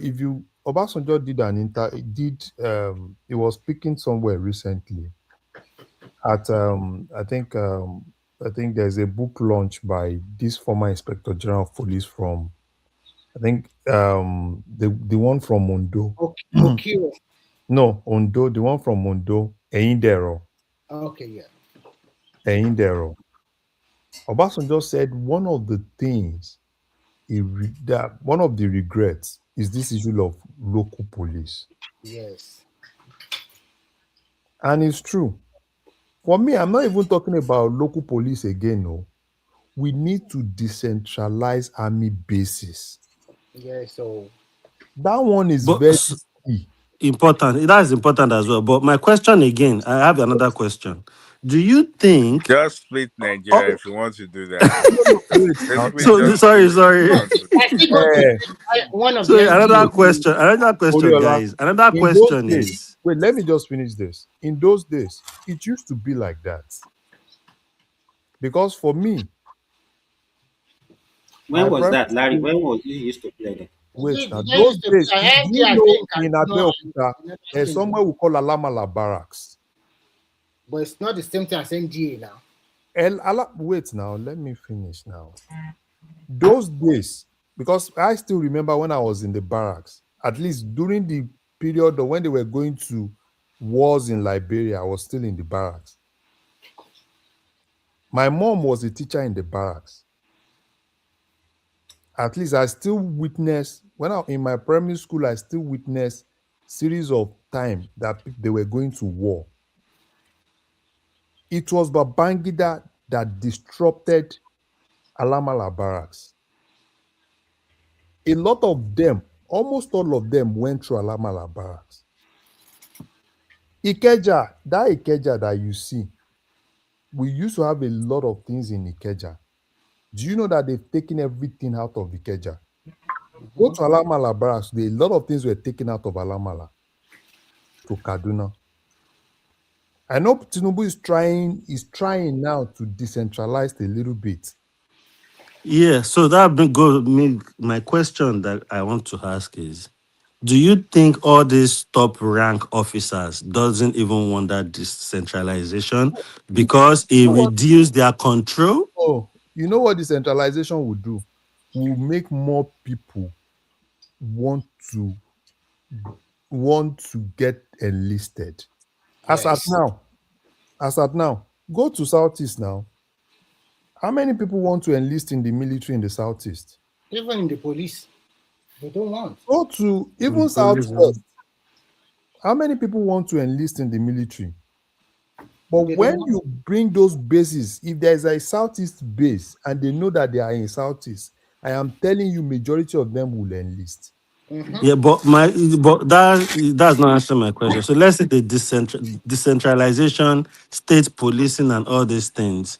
I'm thinking the superior officers in the army, in the Nigerian police force, I think they might be trying to object to it themselves because it reduces. Doesn't it reduce their? It reduces their control, kind of. So superior officers are meant to walk through, they pass through, right? They are not the military itself. You can be a superior officer today, you are just passing through the military. DOJ, what you don't know is that if they decentralize them, it gives many army officers to have more position. Thank you. Instead of everybody instead of them lining up, you can give them. Yes. So you can be general in wherever base they put you. You can be. Yes, thank you. But I didn't see it like that because I just feel it's common sense, and I don't see why they are dragging it all along like this. Maybe some of those guys in the north, those one enlisted that they thought they own Nigeria, they will not be happy. But for the rest of the country, their officer, they will be happy. So when you decentralize that way, and then you create state police, everybody will be happy to. For example, let me give you one example. Do you think today, if Lagos State start their state police, don't you think they have more men enlisted? Because they know that Lagos State, their police will be top notch. A lot of people will be interested to be member of that police force. So you can. I have a question. Does it mean that if they decentralize everything, people will stay in their region, or they can move you around? Wouldn't they be able to move you around? Like they don't move here. No, the federal police will have their own federal police. But if you are a state police officer, they are not moving you to any state. That's not. Yeah, but what's Larry is saying that if they decentralize military, are you saying because Remy, now you're only talking about the police. I'm talking about now the military. So The if they do military. that, would Okay. I I'm from Southwest. Does that mean that I have to be stationed at Southwest? Or they can move me to the northeast or northwest? Of course, they can move you. They can move you So it's anywhere. still the same thing. No. See, No, but the yeah, I difference. No, I don't think they will don't move want, you. You will be I in your don't want them region. to move you. Probably No, not your When you state, have, but you sorry, will be in see, sorry. your We region. are mixing it up. You cannot decentralize the army. wait now, wait. No, We can you want it? decentralize it. No, We can I don't know. decentralize Maybe you should hold no, on. we Maybe cannot Maybe you should another use term. another I decentralize one. it. get what he's driving See, and saying. Maybe You you use cannot say. another one. you You don't understand cannot Maybe what use I'm another decentralize. word. Yeah, I see You what he I cannot means. said Yeah. decentralize the decentralized army. army bases. You get that thing right. Decentralized army bases. Army bases are not centralized. Let me help you. No. Hold on now. Hold The on. way, let it be equal now. Why is see what you okay? Look at the situation where everything you have dominated in Kaduna, Like what?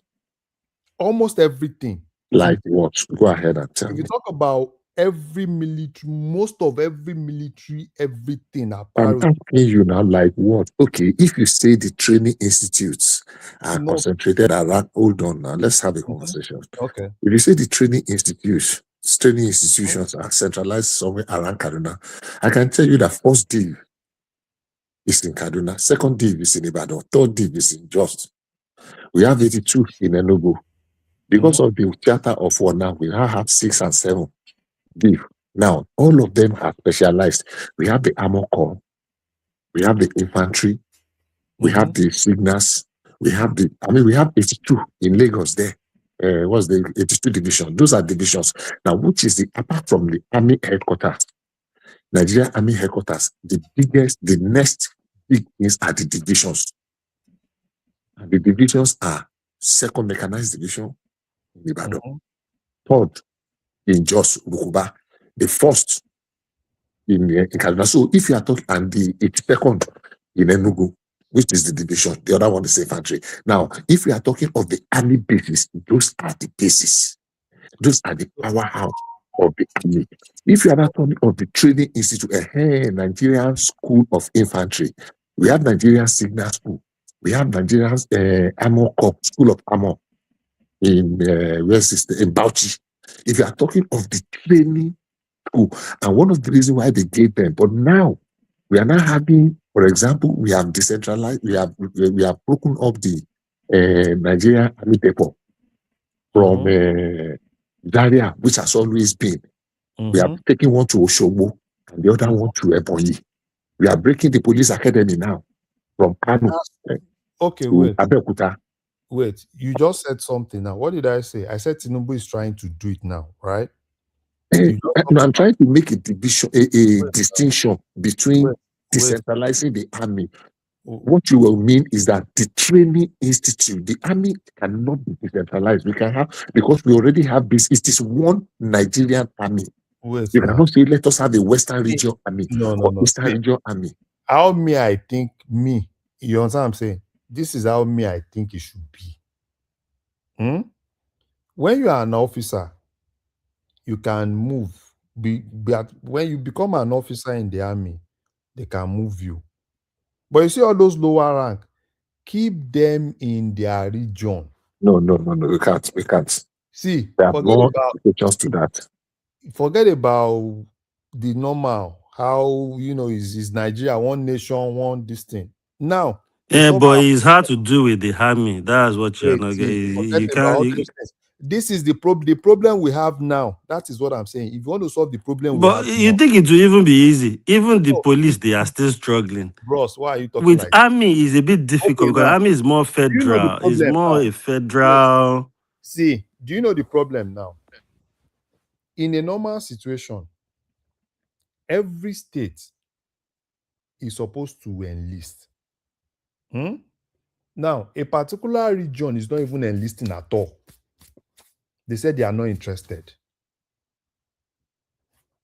They are even begging them in Southeast to please enlist. The same thing is happening to South. They said, no, we are not interested. Even in Southwest, they are begging to enlist.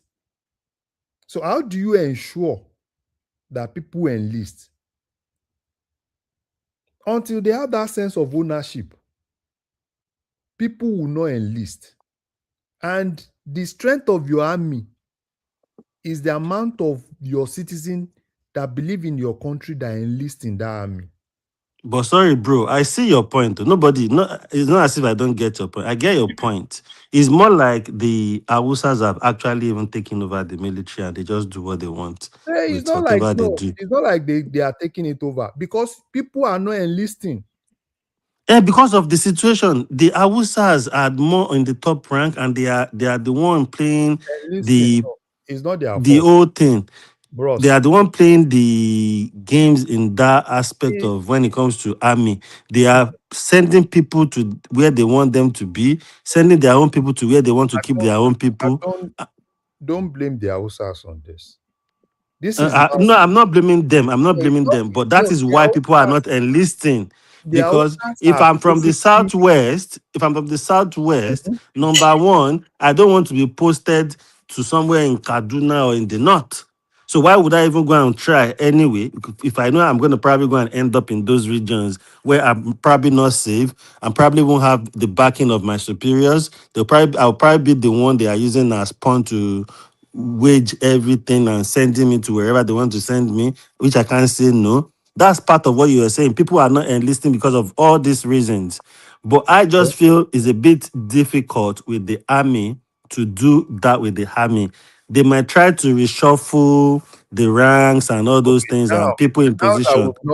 Now that we've not done it, you said it's going to be difficult. That is normally what we are doing now is one Nigeria, one military, everybody. It's not solving the problem. Yeah, it's not solving. I'm not saying it's solving the problem. It's not solving the problem. I just feel it's a bit difficult with the army. Look at even with the policing alone. With policing alone, it's difficult. Is there any country that has a centralized military? Military, that is none. It's hard. It's a federal thing.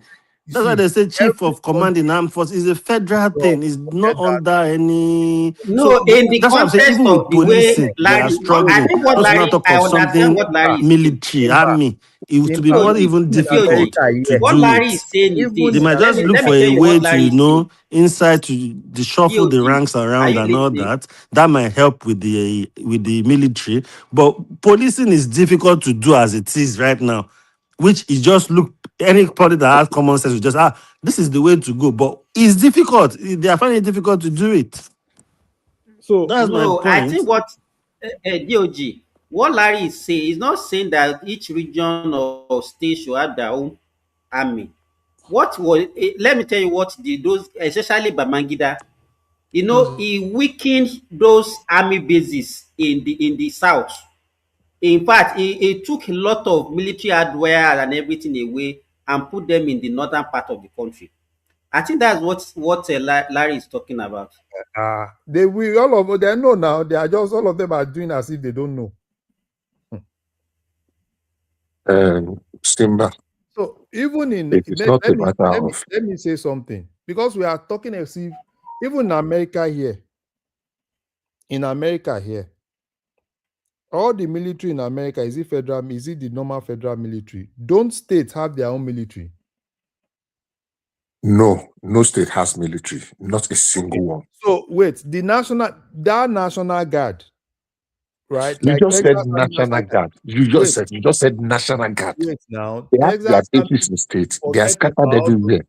No. National Guard is right now. National Guard police? Is for state now. States, they're military. Army National Guard. Is it not for Texas? They're military. Everybody has one. Is it not military too? Yeah. Hold on. No. I don't understand. I'm lost now. You said National Guard. Texas they are not owned Army by the state. I said Texas Army National by the Guard. State. It's right. They're controlled by the state. The National Guard. Yes. I don't understand. But National Guard is National Guard military. I said, you hear what I said? Texas Army National Guard. Texas they are Army Corps.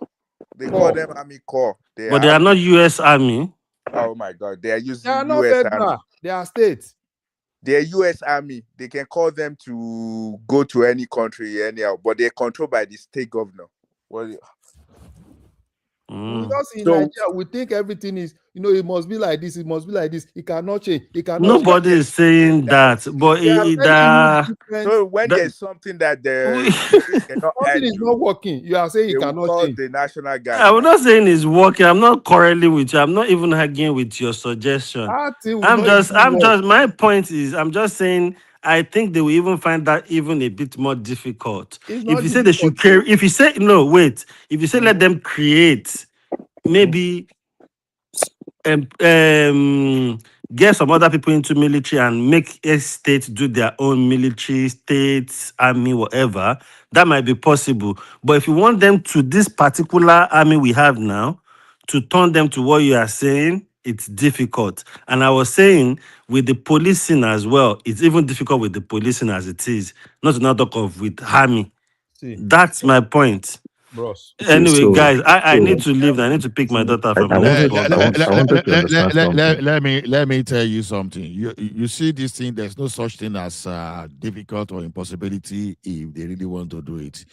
Like people said, Canada, United States of America, they have tactical decentralization. And that's what I think. Don't talk about Canada. What should Canada have? Canada get military. Okay, sorry. You know where. Stop. I pity you.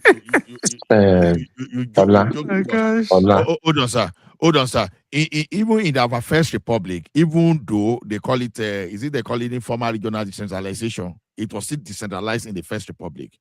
So we've had this decentralization before. So why are we saying it's difficult? The thing is this: Larry just raised a very important tactical approach now that we are missing.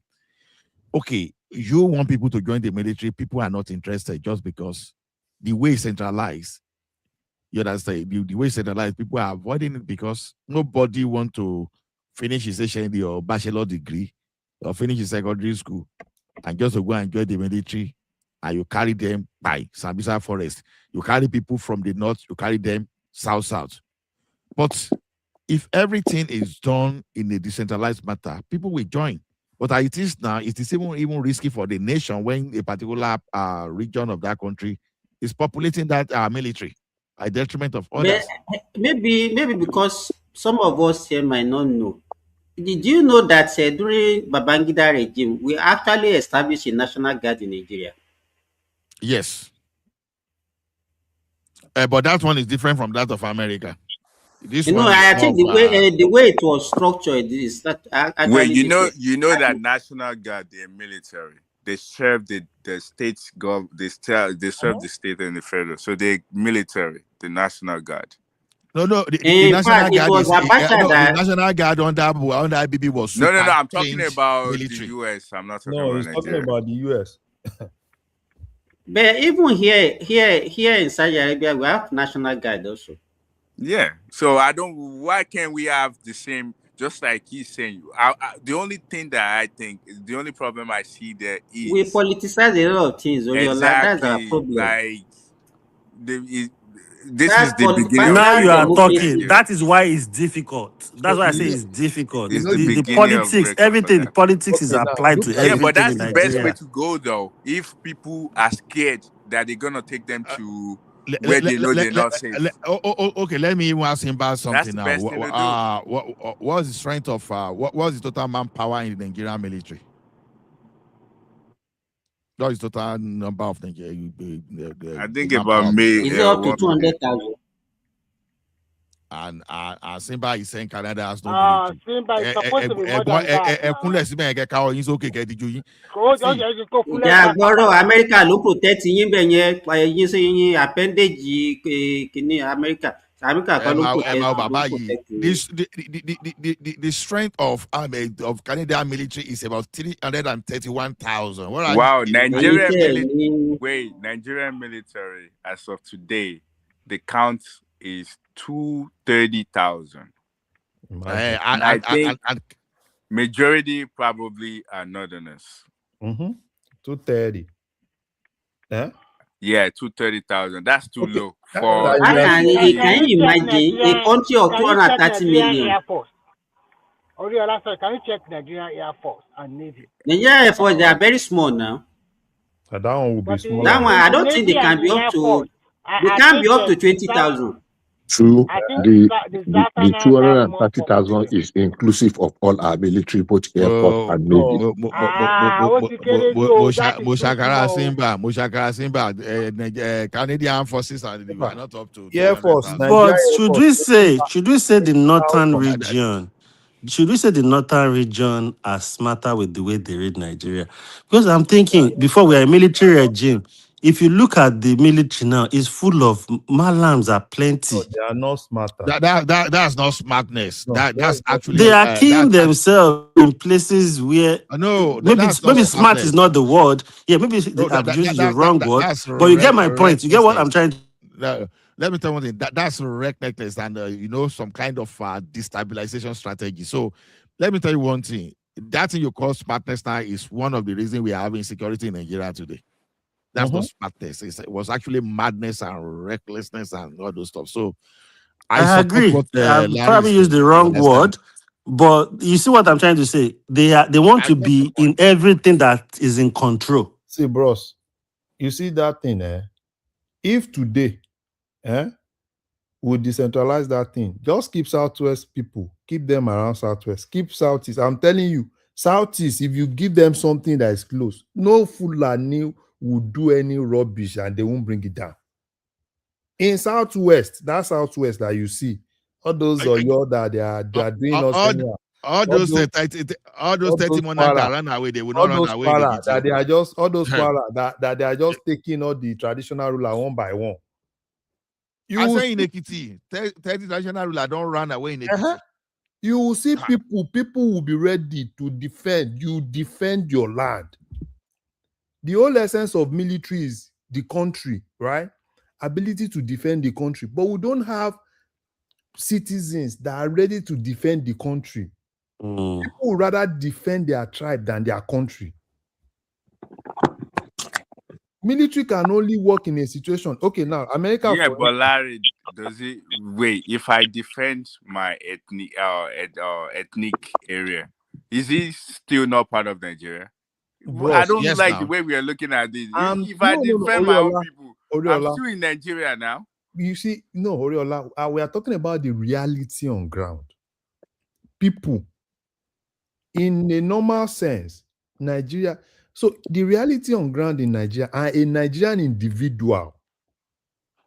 Bro, it's even simple. He has answered the question. Oriola has answered the question. So it's as easy as just putting people in their region if they would defend their own people. So if as a military man, if you would defend Hausa, stay in the north and defend your people. As a Yoruba man, if you prefer to defend Yoruba. Larry, you know why it will be difficult to do such things? Why? Because of we have a history, and people don't forget what happened in 1966. That will make people to be jittery to assent to such idea. Especially the northern. When Boko Haram finish there, see, let me tell you.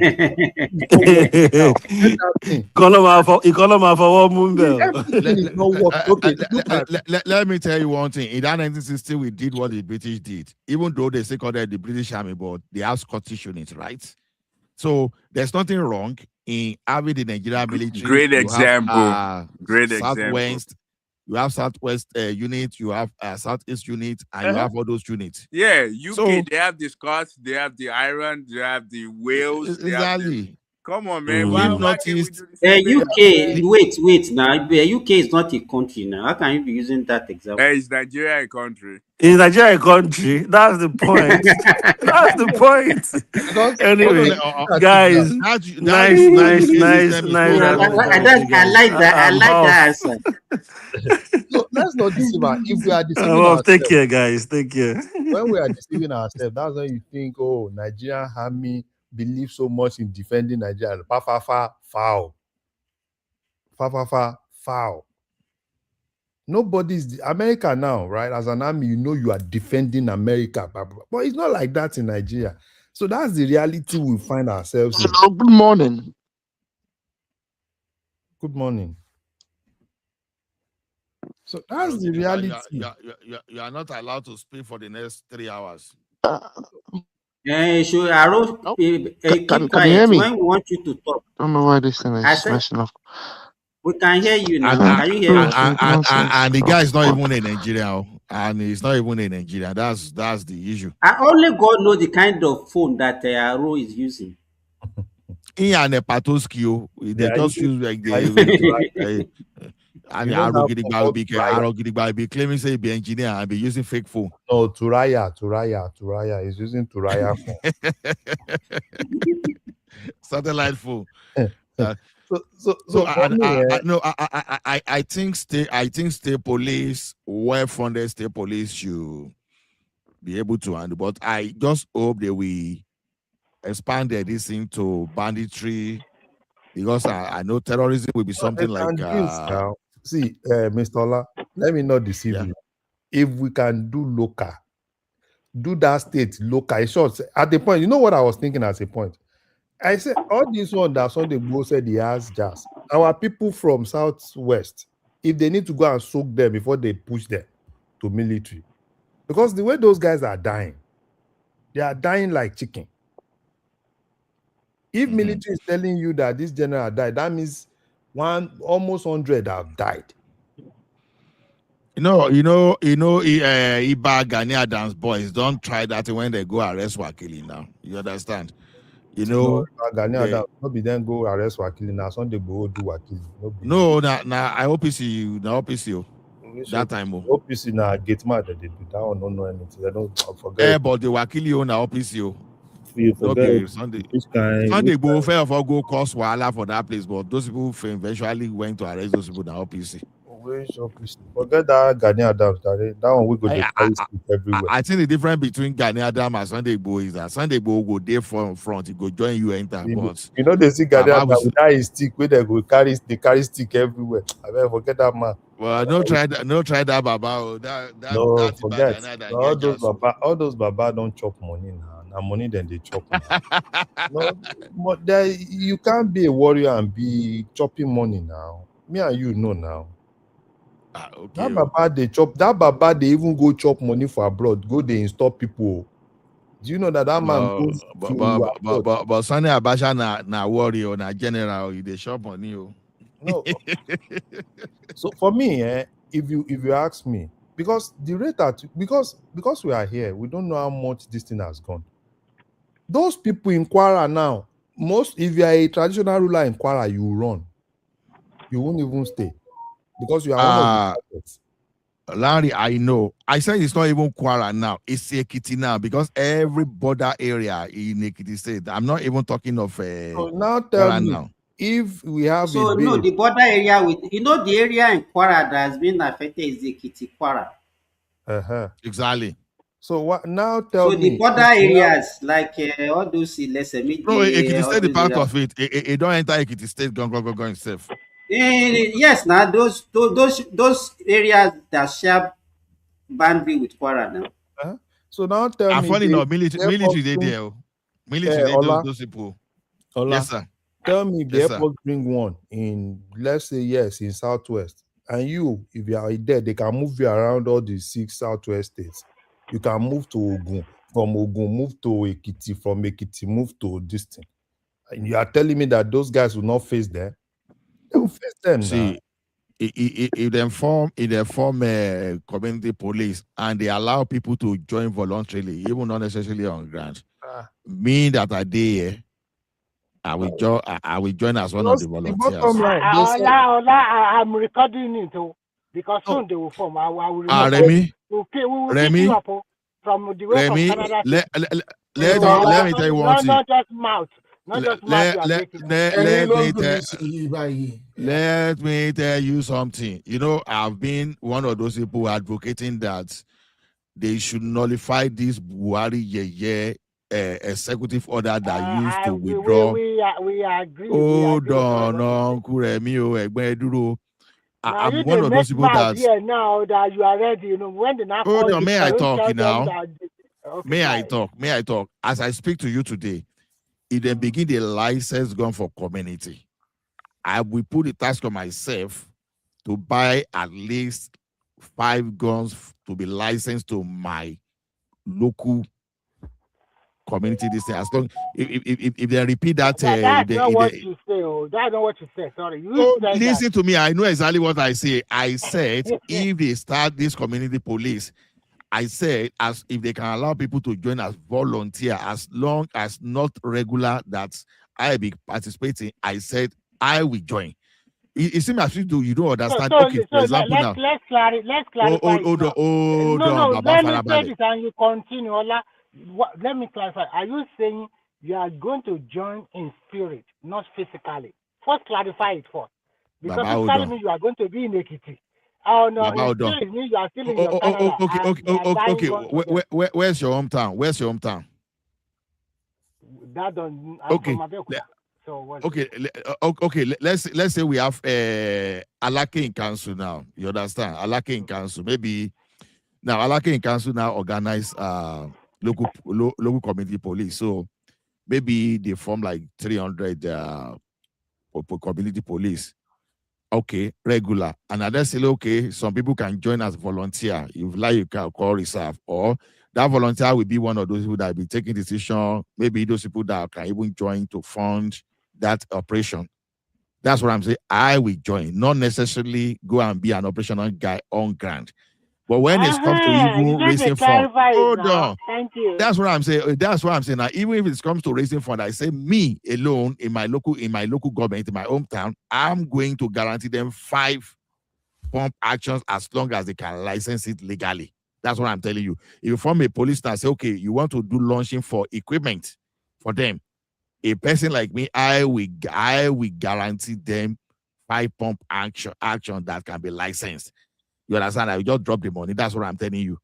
So I'll be one of those people that will support. Then, if you allow me to be part of the committee that will be monitoring, I will volunteer and I will join. I'm not joking. I'm not joking because I know I'm doing something like that. Baba, what are you talking about? Am I on grant? You are not even getting it. Canada to Nigeria. You are not getting it. It's not that we don't ticket. Okay, look at it this way now. You have people already living there that they are forming their police to protect themselves. As we speak now, they are the ones that are vulnerable, not me. Okay, they now say, okay, government now allow to form local police. And they say they are going to license gun. Okay, they form the police, they license gun, but they need funding, they need equipment. Is it an offense to say, okay, I'm going to guarantee, I'm going to give them money to support them with money that can buy 5 guns? Is that an offense? It's not. So some people will buy them cars, some people will buy them uniforms, some people will buy them shoes. That's exactly what I'm saying. I just pull your leg, I'm just pulling your leg. I'm certain you are doing something in your community. I know. Say you pull, you know be you. I certainly say you're going to do something for Ekiti, and in terms of community mobilization already. So that's not out of the question. I don't dispute what you are saying. No, sorry, it's me, Mr. Remy. Good morning to everybody. Please let us talk when you are less busy. Yeah. Today is a good day. But I just wanted to make a correction about someone made a statement earlier about the formation of the Scots Guard and the Welsh Brigade. Those are brigades, okay? Those brigades are not formed around ethnic identities. Is there no order to how often people speak? No order. Everybody just hello, Simba. So. Is there no order? No order. If you want to talk, you can talk. No order. Everybody just talking. If that is the case, then why didn't you welcome others into the conversation? Your voice is not clear. Your speaker is not clear. Go out and come back. Go out and come back. Oh, more, they don't beat portable finish for you. No, I think some other person may be echoing. No, it's you. It's when you're speaking. I'm not echoing. I don't echo. It could be other person. You are echoing now. Go out and come back. Is that too much for you to do? Okay. Let everybody mute your mic. Let's see. Let's everybody mute their mic. Let's confirm it. Let everybody mute their mic and then we'll go from there. Let's everybody move mic. Yeah.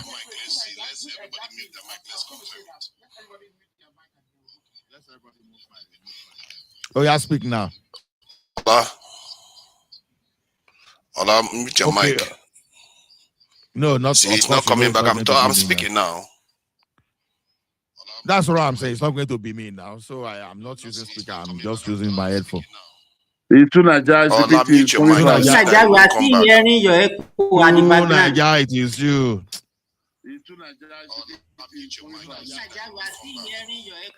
See, it's from Ola's end. It is coming through. Let Ola mute his mic. He's not muted his mic. You can argue for Nigeria. How can he mute when I don't have when I'm not on speaker? I'm not on TV. How can he echo? Which kind of? And tomorrow you could tell me say you be engineer. How can but if you mute it, they will know. If you mute it, they will confirm. Thank you. Naija, you are still echoing now. Naija, you have a reverb. Naija, you have a reverb on your system. No, Simba, try to drop it. Everybody mute their mic, but they keep leaving it on mute. No, drop Naija, drop him first. The challenge I have with Naija is that it can argue. I've been on other panels today. I've been on other panels and it never echoed. You can everybody don't mute and you are still echoing. You are still argue. Okay, let me go and come back then since you are insisting on that. You will be the one echoing and you still the argue. He has reverb now. You can even tell the reverb. There's a delayed reverb on it now. So why is it? You can see now it's no longer there and everything is okay. Yeah, he's assuming there is something to do with his mic. I think it's more this connection. No, he came to fight. He came to fight. That's what he came to do. And the thing that is affecting him is spiritual. So I think there are some spiritual echo and spiritual. Mr. Allah just claim that you are the one that you are saying that you did there. He just declare that you did there. Don't say no. If there's anybody that can do. If there's anybody that can do that, those should be either. Those should be either. Who will Atiku the topic? Me, I want to talk. Good morning. Okay, let me give you the topic. Okay. They say with Atiku pick. I don't have seen it. I say with Atiku pick. Wait now, Naija man. We want to decentralize our military so that you can go and no, that's not the topic. No, that is after topic. Okay, let me give you the topic. I've passed it here now. We talk about We talk about the Supreme Court judgment. You know about that. Yeah, for ADC, yes. The main topic is who is going to be the running mate for Atiku. Our opinion. We also talk about the rants of the obedient that they are saying they can only support Obi. They are not in ADC to support any other candidate apart from Obi. You understand? We talk about Binani leaving ADC to go and join NDC. NDC, yeah. So, if you anything that you want to talk about. And then another one, we also talk about one popular person in Kano that Kwakwanso asked him to leave ADC immediately, and he's already trying to pitch intent to NDC also. So, well, why don't you add Omologo is not coming back in 2027? Just go ahead. Which one is Omologo? That is Tinubu now. Omologo. You want to put but it's not. Is that a topic of the? Is that a? But you said I can add anything that I want now. You can talk about how you think that I cannot come back now. You can talk about. Wait, Remy, please. You can talk about anything that you had one that asked for the topic, and we gave you the topic. You're now asking us to join another topic with it. It's not part of what you are discussing now. I think someone has cloned Naija man voices because the way Naija man they speak, it be like say no be Naija man we know. No, from day one. Where are they hungry? Are they hungry? I don't feel chop. You see me at the place Tinubu. Hungry one finish me. If you see Naija man tummy, it's like 6 months pregnant. Yeah. As if you know me. As if you know me. You don't know if I'm here myself. As if you know me. Okay, thank you everyone. Okay. Can I go now? Go ahead. Okay. So number one, who will Atiku pick? Atiku, that one number one. That one is sure now. But Atiku get the ticket. If you're able to get the ticket, we'll pick Amaechi. The obedient one. No, Peter Obi is not in ADC. Obi they just brought Obi there just to come to bring momentum to that party. You understand? But there is plan B, plan C, plan D for Obi. Obi is running. That is sure banker. Obi is running as presidential candidate. Obi is running. That is sure. That is 100% sure. Running where? Running where? We know. You don't. Nobody will know. We will know before on the 8th or 7th. We will know. Only the spirits know now. Because if you don't, they'll go there again and go and scatter there again. So let me ask you something in Nigeria, man. Yes, sir. If Obi contested, Atiku contested, and Tinubu lost, Atiku won. Now Atiku won. Will you be happy? Atiku is not going to win. If Obi win, why don't you say if Obi win? Why you say if Atiku win? If the three of them contested, they just tell us how Obi is going to win that election. If the three of them contested. Very, very, very sure now. Very sure. 100% sure. How? I don't talk as if this is going to be Nigeria, man. You guys, sorry to use that word like that. Don't say you guys. Just tell us. No, wait. I'm talking now. You asked me how. Tell me. You specify me. So I wanted to use a word that this is not right. I want to change my mouth. Let me finish now. We are not fighting. We're not in fight. None of us is president. None of us is going to benefit from all these people. But just getting opinion.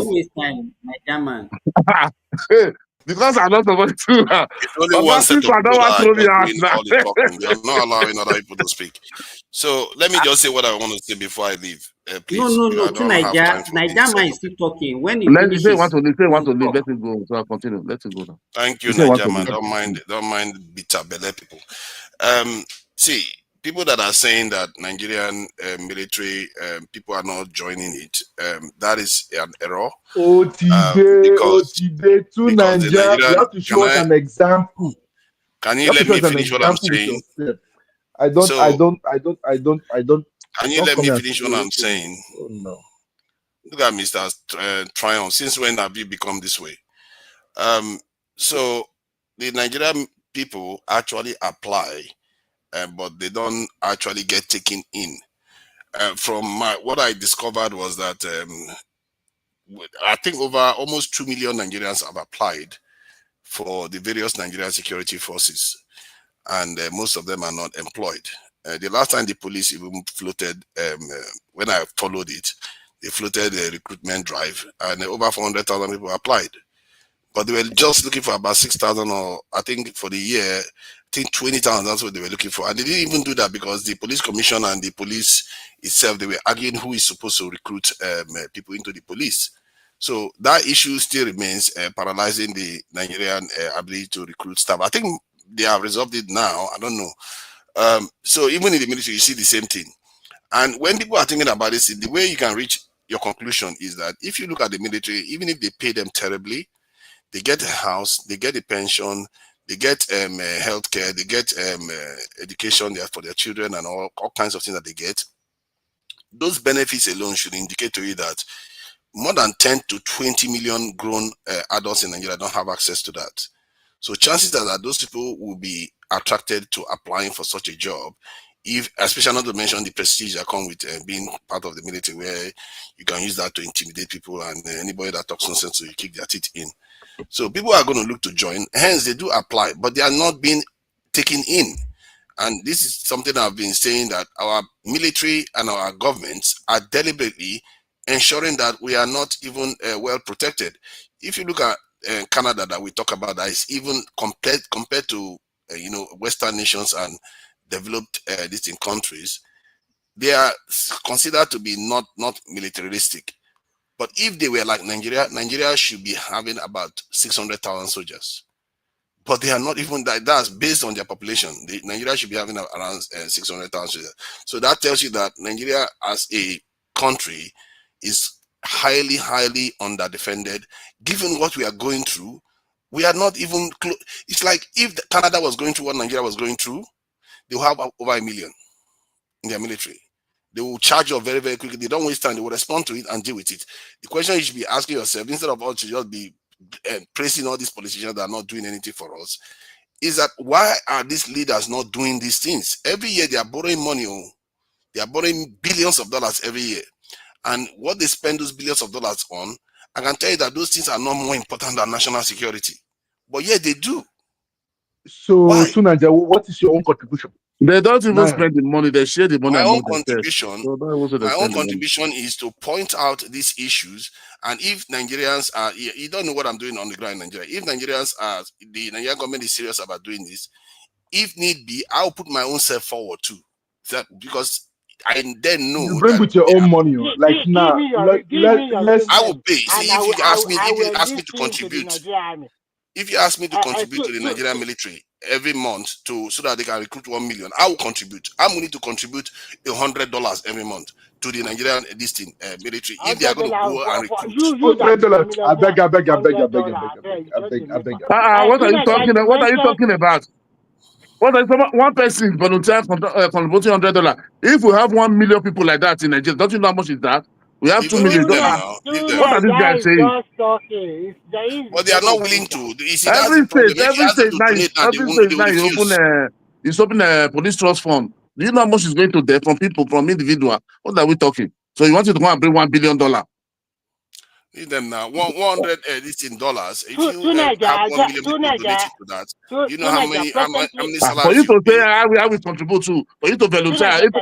If 10 of us start from here, you don't know how we going. If we have 1 million people, $100, don't you know how much we generate for Nigerian military? Sorry, Nigeria. As we are talking today, Nigeria is recruiting about 50,000 police now, and they have their number. They have been shortlisted, and they are going to start training them in different police formations. They are going to use NYC camp for their training. So I don't know how many months they are going to train. This Arabia, don't bring that propaganda. No, that is true. I listened to former police. What is his name? Forget this retired police. They always come to arrive. He said Nigeria don't even have facility to train 10,000. The whole Nigeria. Exactly. So don't tell me they are recruiting 50,000 to one train. He said Nigeria doesn't have facility to train 10,000. They are using NYC facilities. They are using NYC orientation camp facility for them. So where will those who have been? Where will the people that are going for service? Where would they be? Look at this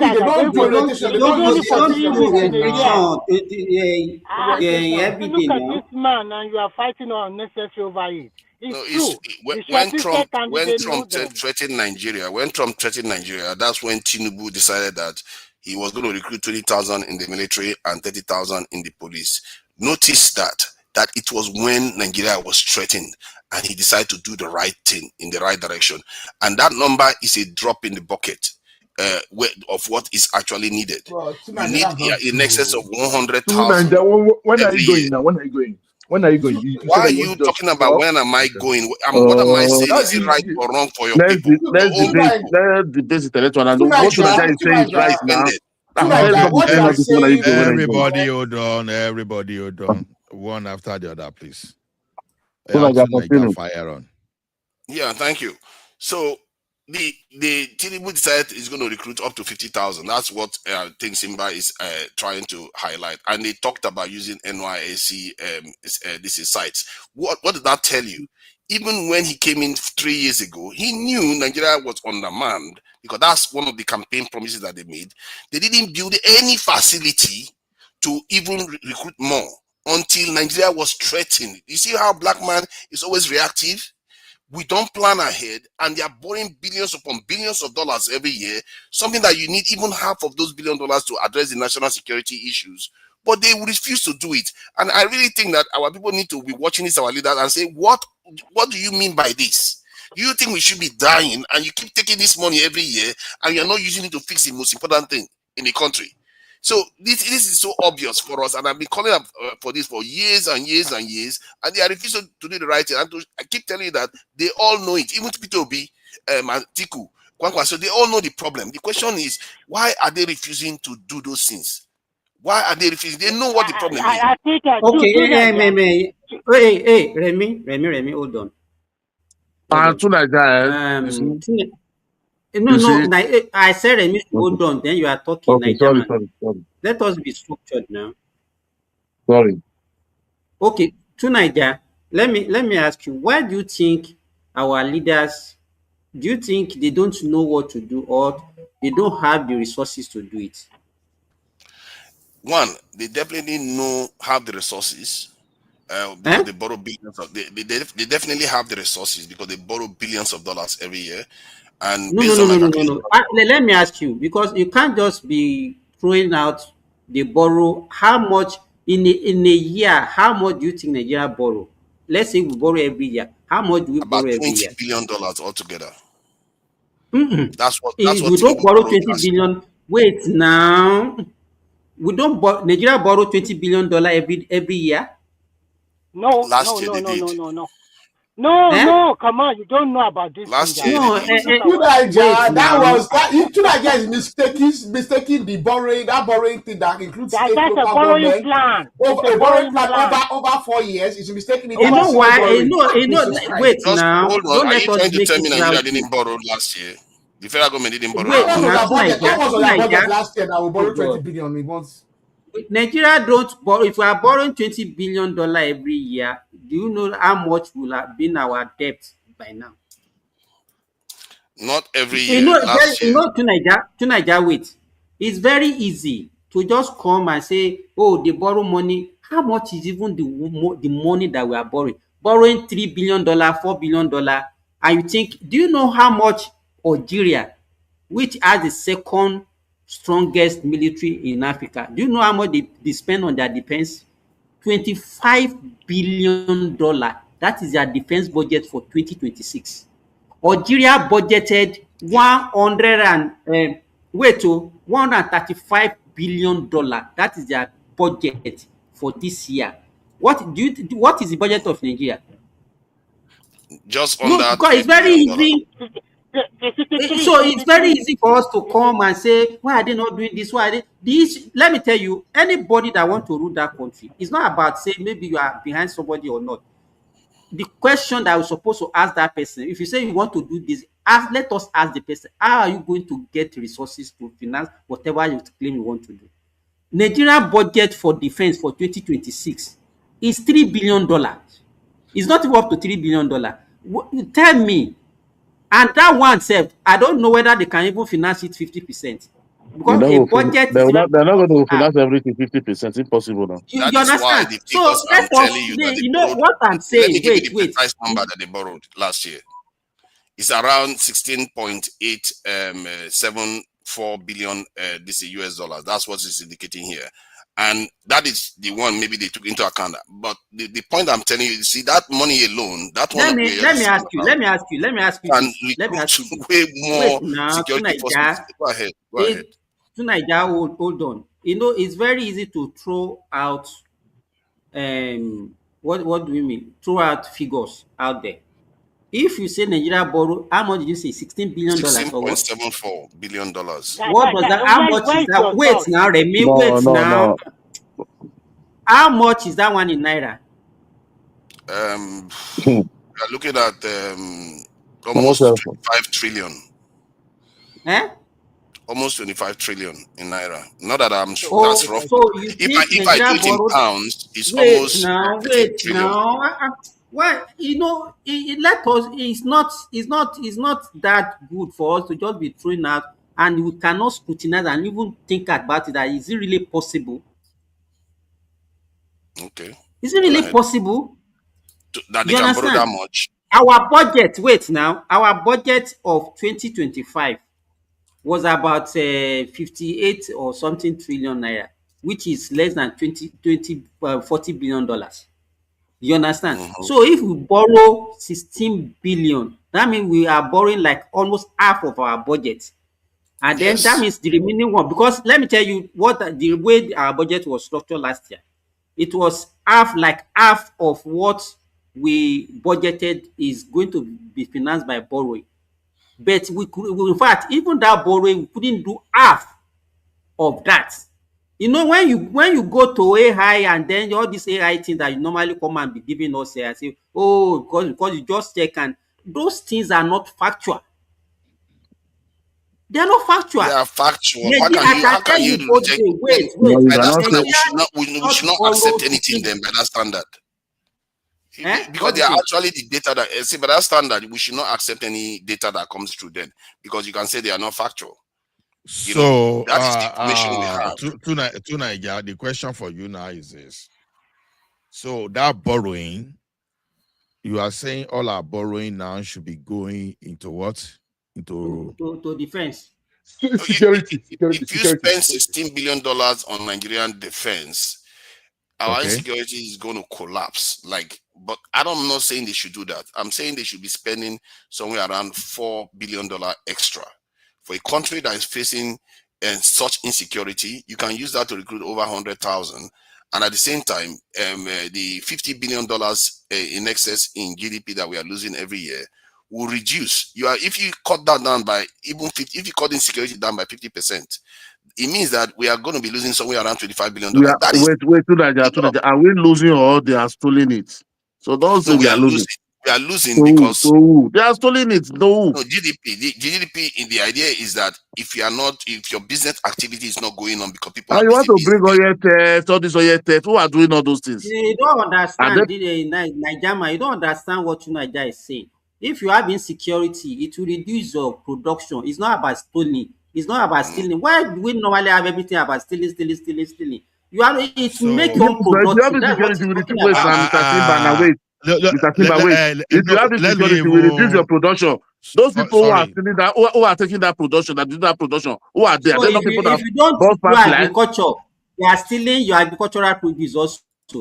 If you cannot do agriculture, so they are stealing your agricultural produce. If people don't come and invest in your country,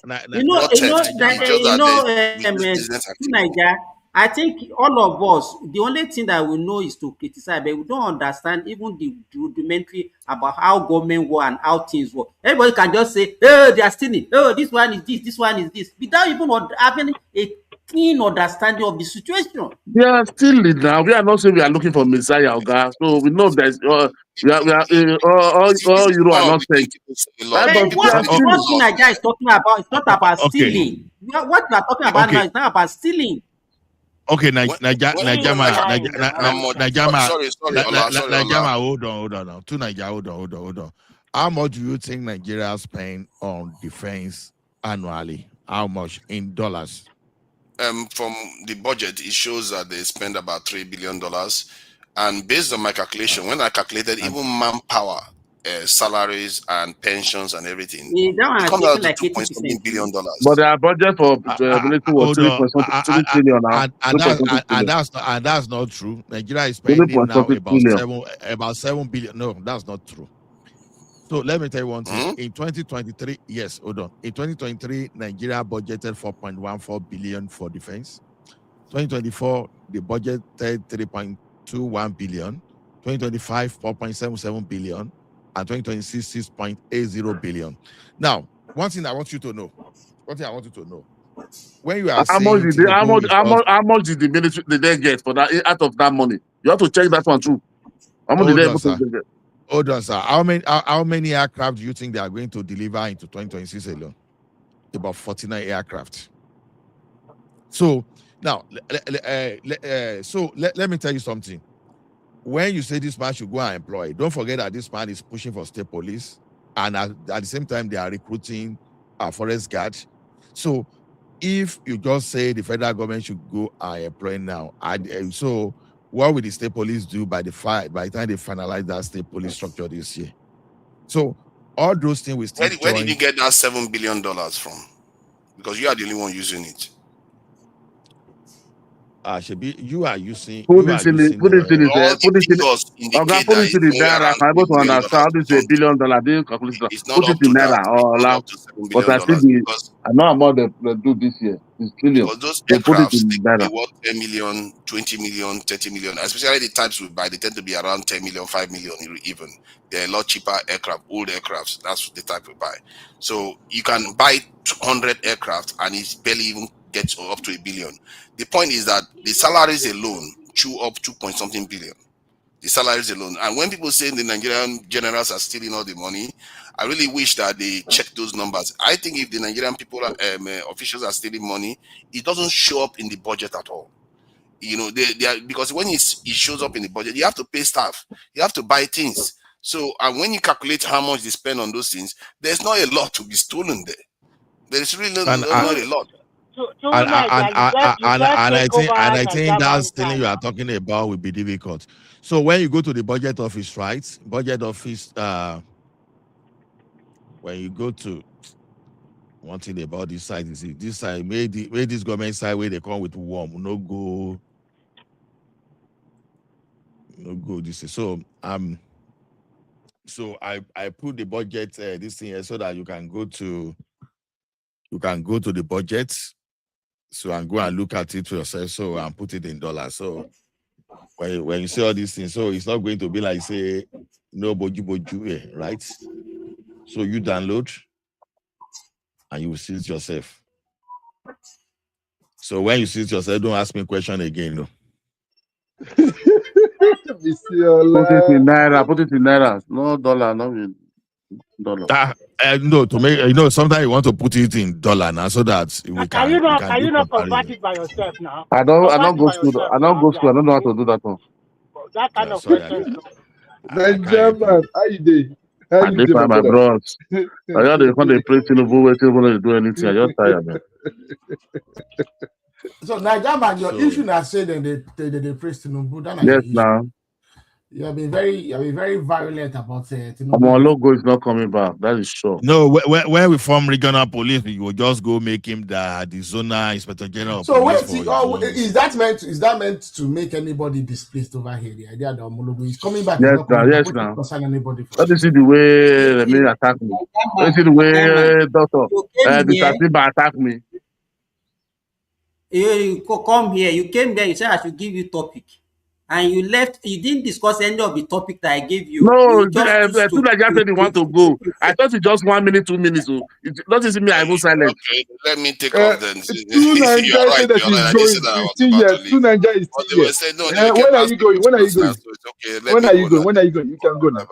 Okay, bye-bye. Two Nigerians, they said, so he said you don't want to stay long. So they said you should excuse us. I give him link to the budget and he ran away now. Just go and do that thing and go and read and tell me. Don't sometimes I told you that when you are saying something there, don't forget that all these government agencies they have website too. So budget office of the federation, that's where I just went to now to give you the budget. Ola, let me tell you, me I used to say is if you want to get anything done, that country is too poor. That Nigeria, that country is too poor. People no more understand now. They think we are richer. You can imagine Algeria having a budget of $135 billion.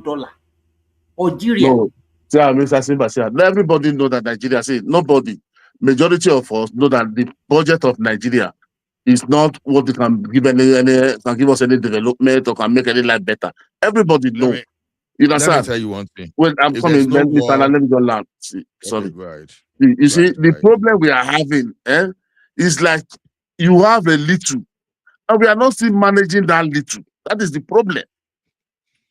That little we have, but we are not still managing it. People are just siphoning it, and they are going away with it. Nigeria. There is no country where there is no corruption. Let me tell you this. No, but not type of our own. Not be excuse for Nigeria. Not type of our own. People use corruption about where you know. Corruption is so much better in Nigeria now. Wait. You can only talk about where you know. Let me tell you. Because you're a Nigerian, that's why you know what is going on in Nigeria. So the one you call the state, you call in Finland, you call in Germany, you call Belgium, Switzerland, all these places I went to. So Nigeria is Switzerland, Nigeria is UK. No, you see, I can speak of where I know because I'm in Nigeria. So I'm giving you all where I've been. So why is not like that like Nigeria? You compare likes for like. You compare likes for like. Ghana, Sierra Leone, Benin, all those ones that have the same independent. So you think there is no corruption? What if there's corruption in Ghana? There's corruption in Ghana. Are they even existing? All those ones I mentioned, are they even existing? No, there's corruption in Ghana, but you can't go to Ghana now, you can't go to Ghana and see the facility, see the road, see transportation system. Let me tell you, which facility in Ghana? I don't know why we are always like this. Sorry to cut I've been in Guinea-Bissau. I stayed for Guinea-Bissau for a long time. Guinea-Bissau for a long time. Because of the weather, very hot. There's no one day life failure in Guinea-Bissau. Guinea-Bissau. What part of Ghana? Okay. What part of Ghana? I say Guinea-Bissau. No, don't ask me what part of Ghana is Ghana. You cannot be asking me what part of Ghana. You there have to Ghana. If I say that Nigeria now, you ask me what part of I want Nigeria. to say something, please. Gbogbo yín, ẹ Sometimes you káàárọ̀, ẹ exaggerate. káàsán, ẹ káalẹ́. I say Mr. Ola, Guinea-Bissau for a long time. There's no please life give me in 2 minutes. Guinea-Bissau. Give me 2 minutes. There's something I want to contribute. Just 2 minutes, then I keep quiet. Understand? Gbogbo ẹ káàárọ̀, ẹ káàsán, ẹ káalẹ́, wherever you are. There was something you guys are saying. Okay. Because earlier you guys spoke about something. Earlier you guys spoke something about the security of Nigeria concerning people that are affiliated to their to their indigenes. That's true. Because I can use myself as an example. A few years ago, when I was working for European government, that was then during the beginning of Boko Haram, they asked me to go. I will not say spy, just to go and listen to things over there back home in the north. They have to give them feedback. Yeah. So because of the love I have for Nigeria, I refused.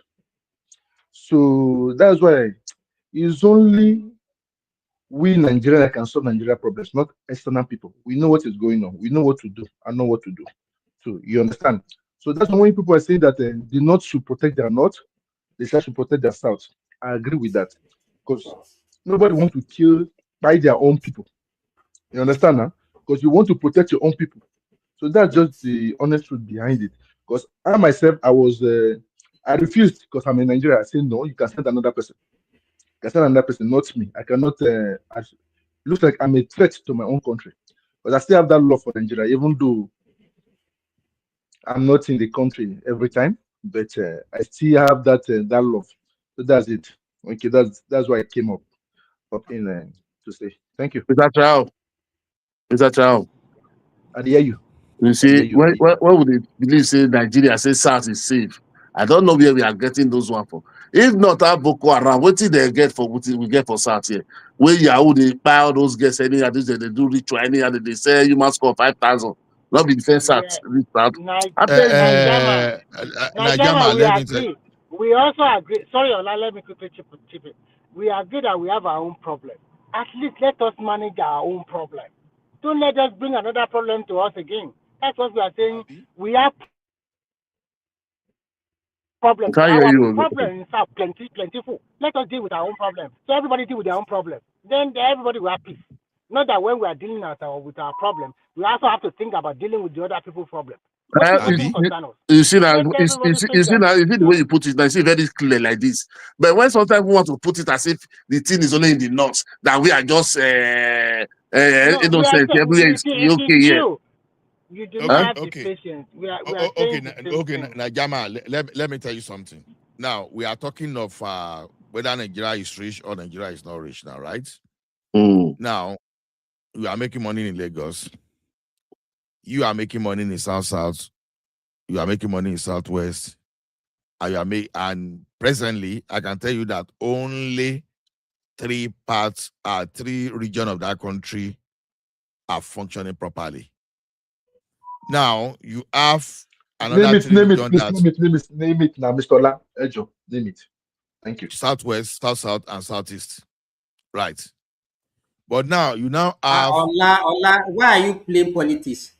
On what basis do you mention Southeast? No, I'm just talking of revenue and everything generally. That's even in terms of revenue. Let me even North Central make more money than Southeast now. What are you talking? On the market is in Southeast. So this in Aba market. Go and check it now. In terms of VAT, when you talk about VAT, because most of the people in Southeast, they are billionaires outside of that state now. Their companies outside that state. Their trade is outside of that state now. We are talking about region. We are not talking about individual. That is not an argument, Nigerian. It's an argument now because they are not putting their business. If all those businesses people have all over Nigeria, I don't care. What we are saying We are talking about region. We are not talking about individual. So if you are talking by individual, it's different. We are talking about region. Southeast contributed at, in fact, Yes, if I they are agree not with the you. I least understand. Yeah, I in agree that with you. country. Yes, 100%. I So agree why with you not you. say that they are But billionaire in Nigeria? no, you will look it like this. Even if you No, mention, nah. let me tell you, if you mention 50 billionaire in Nigeria, the They are not there. Southeastern that we mention, there are not many. So Yeah, why are we always no. having this thing that see that the richest people in No, Nigeria? we are not talking about riches. We are not talking about rich person here now. I'm starting. Why you do like this? This moment? We are Okay, just okay. he's talking about the region that generate Although, funds. So I said, if you look, those people are of all those traders around over Nigeria that are Igbo, assuming they are all in Southeast. Just look at it by your own. Just imagine it. And what people are in Southeast. They will raise more So revenue do now. you think let me tell you, do you think if they are in South they will be prosperous? Yes, now okay, because hold people, on. because those They cannot. yeah, with that number there, they cannot. But that gold will still be sending So out. what are you People talking will be about? coming there to So give buy. it to the region that make them to thrive. So don't just say That is because of the see. population now. That is it. Okay, this is the point. When we look at VAT truly, but I'm not even judging it about VAT only. It is true that the North Central is contributing more. But the challenge I have here is this: which region are giving more, and they are contributing less? Now, the Southeast in terms of VAT, we are even talking about in the quarter one. Okay, this last year, they contribute 28,000, where they are getting 368% of 28 what billion, not they I contribute. mean 28 billion. What is that they are even getting like almost more they than are the least in the whole country now. 350%. So what are we talking about? Even the That's Northeast true. that is ravaging with Boko Haram, they produce more, they get more. Not even, to be honest, not even in time of VAT. I just even want to judge it in time of So what do you revenue. use to judge their economic productivity? You know, there are some other things apart from Allah, you are just playing revenue. politics. Forget it. You don't have. We can't defend what this thing that you are talking about. Must I not play politics? What I'm just saying is this. What I'm trying to say, if there's no insecurity in the Northwest and in the Northeast, at least we should be having more revenue than what we are having today. And we should be having be having budget that we contribute better to our what we Who call do it. you think is sponsoring insecurity in Nigeria? Who do you think is doing it? You said what? Who do you think is sponsoring insecurity in Nigeria? That Who is is behind fostering it? Is insecurity. incompetent of government now. Nobody is sponsoring it. That's what they Who are is like. The behind? opposition. The opposition. Please. Let's be factual and let's be realistic here. Who do you think is behind this insecurity of a thing in Nigeria? You know, this thing has been in existence since almost 2000 and almost it started from towards the late end of Obasanjo tenure. You guys remember South. So who do you think is behind it? Do you think it's the politician or external forces or external influence? Because those weapons that are being imported into the country, they are not just being brought into the country. I They think are you are right. Both of them, both external. Okay. This is even the Let thing us I say want to something even now. use to judge. Now, This Allah will North just cut Central. people off like that. No, we are Why? talking of something else about He asked a question. Adewale Okay, go brought ahead. Go something. ahead. Now, Go when ahead. we want to talk of in terms of the GDP in trillion of naira, Southwest is contributing about 60 trillion naira in GDP. South is contributing about 35 trillion in naira. Northwest is contributing about 20 trillion. Then Southeast is contributing about 20 trillion. North Central is contributing about 17 trillion. But that And will Northwest. likely change in the years to come. Reason being is that this new tax, if implemented to the fullest, it will give some leverage to some states. Those states that are more or less the consumer of some of those products, they will be able to contribute immensely. Maybe I'm just saying, I am not even disagreeing. I say if not because of insecurity in North Central and Northwest that we should be getting more than that. That's my argument. Adewale, Let me tell you, even Adewale, with the new tax law, let me tell you, is because you people don't understand the terrain of that country. The sharing formula. The northern states, they are basically agrarian, and they don't even do any transaction by if you want to go and buy anything in those places, they will take cash from you. The tax, whatever tax you want to collect, will still be mainly in the south. Any increment that you are going to get, it will still basically come from the south. It's going that northern one is not going to increase appreciably. And Simba, in addition, it's not going to when you increase. look at the Simba, when you look at the sharing formula, it also favors the weak states. They don't contribute, and they will get more at the end of the day. Because once you get more from those ones that are consumption states, then the sharing formula does not favor them. So that is why Nigeria still spend more money in military hardware over those states that are not contributing, because there is the insecurity. That is exactly what I'm saying now. That is why we say that we should do. Those regions are the ones running Nigeria into serious debt, Yes, because money you are supposed to use for infrastructure. Total resource control. All of these things that you collect money from those two states that are consumption. Always all this your resource control every time. Resource control. Boils down to Remy, hold on. Even if we do resource control, we are still going to buy weapons to go and combat insecurity in that region. Fine. Monetarily, anybody you complain. So when you are see the same country, no, kì í ṣọ̀rọ̀ àwọn olè mi láìkí kí ẹ̀ máa jókòó ní kó máa ṣiṣẹ́ kí ẹ pẹ́ tó wá ṣe gbogbo wàhálà yẹn. Síbẹ̀, are you going to shut it down at 6 hours because ọ̀run lè kùn mí bíbá yìí o. Má ti jẹ́ kó orúkọ ẹ̀ maybe you can, because 1 hour more. We still have a full house. Maybe you can do 1 hour more. No, I will believe it.